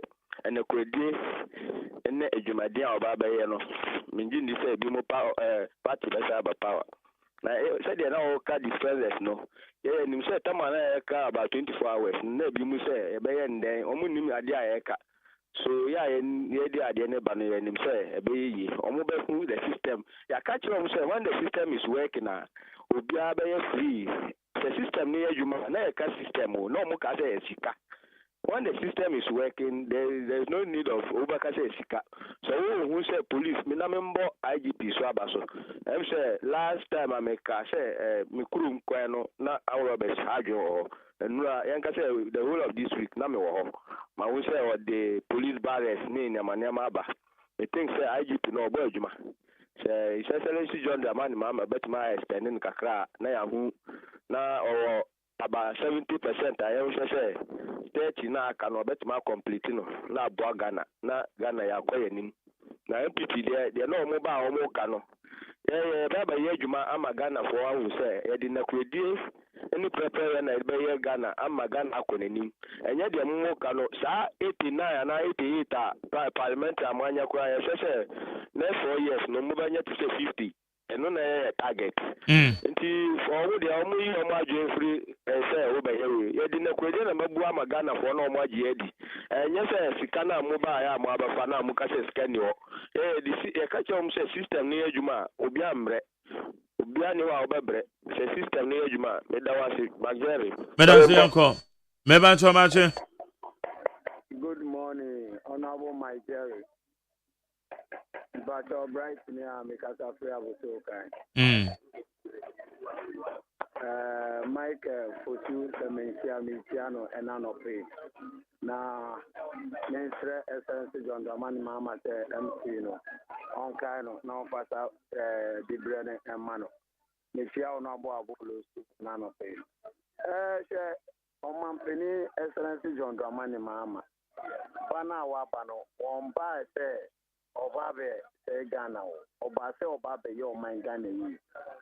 Entina nra odan bibie di editre Ghana fo a ono ankasa ediclare ni ate editre Ghana fo wasa direct say ni obi biara wa appoint ni bia no ono so ediclare ni ate enfatre Ghana fo enti excellent John Dramani mama na mo bia o kan say obeye ediamo man Ghana no man Ghana adi no ye bon pa ye di atane ti say obetini aye ediamo man Ghana ye best appointing ni so a ye appointing omu say yes serial collect any no omu nkaye na ye from one omu make sure so omu be pick ye call ye best from one MP before there omu be na etwam ibie ni wa sisi amu kan Ghana for ATM omu di 2 minutes say Excellency John Dramani mama nsem any Excellency maami na na Opoku Agyeman nti mpaebo na editor omu eti say mess amu be create ama oman we Excellency John Dramani mama be tutu ni amayi ama Ghana abe krabeshe. Okay. Medan say and also what you child about. If I last one match. Yeah, Mike. Yes sir. Collins ni eti me afre me tabro. Me no. Mama nchia wetiefu na me nchia me papa Ashama fantastic man. And Mike. Yakupon po ho ban. Odo a wo ma Collins any testers efi tete mna obeso dwumadie mu no enye se menya akonya na meka nua no ma ewo MPP opposition de NDC fo yesu ni fa sanyoko fa na wo ede maye no fa yetra sa pepepepe ye ni sododo radio station se won kan ha metimi aka say yes ye yi presenter se makoles akonya we are number evidence based it mu de mu ba mumbeka yes obeba no May 14th or so obeba eye denya obeba na mrane da ho twen no obi bia wo bo oman no from bia president Mahama hwaba ye tumawo Ghana ni bia kasi besi dan na mom corrupt government etwe mu no na Ghana for to abama wo say obi bia wa ma Ghana abo from say ya tam no fani pejina mra no na gi oman sika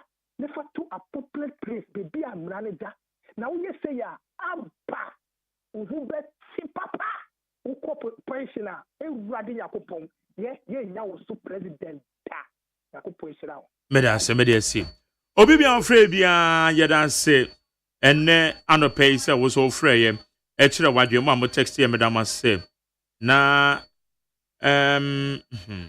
asemo ene meba baba ko edi na woda eye da ko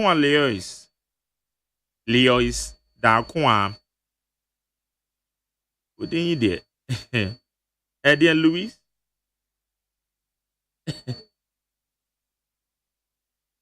LIOS is what?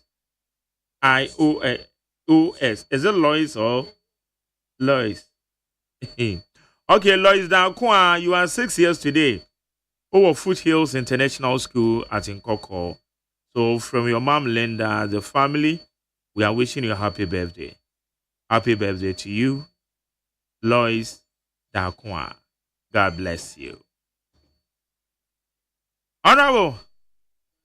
Yes, so final comment in a Oh, me final me bano me tie sena uni local government minister Mukasa and ne hia me ho honorable Ahmed Michiapa ne hia me ho ni cholera eba any anamwa omutu together with the health minister we intinamika say the ministries exist in singles but they must overlap when there is a calamity in this country.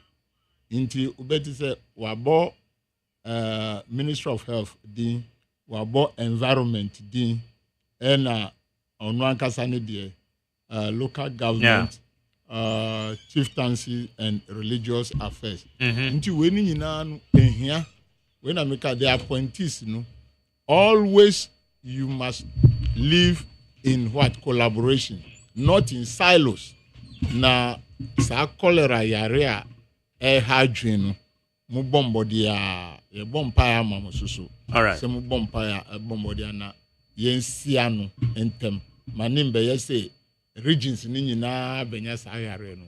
But I was so happy say Indra Minister of Health Kasano or see the situation is improving in a positive way. That is what we are looking for. We wish you all well and work together for us to achieve our 24-hour economy agenda. Onyankopon eni yentina. Jerry, usumida wasepa. Honorable usumida se. Debia ebemi de se inka minimum kwane bet. Nanki ebetna sa. I pay feuti. I pay but no. MPP for your mom 1 year. No mun konkota from pro.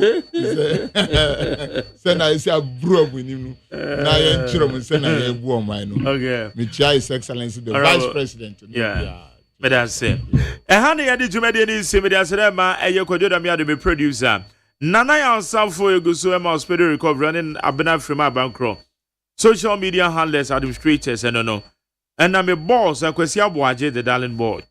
Doctor Father Dixon na executive producer me general manager Kennedy Asante saying Mama texting mom mutie me da mase kwabena manfo na oba ya obeboa me ade enkrata no yede omu nsam no yede ebrewo ochina enyame pa yebesan ehia Ola Michael na Wednesday or the entertainment GH.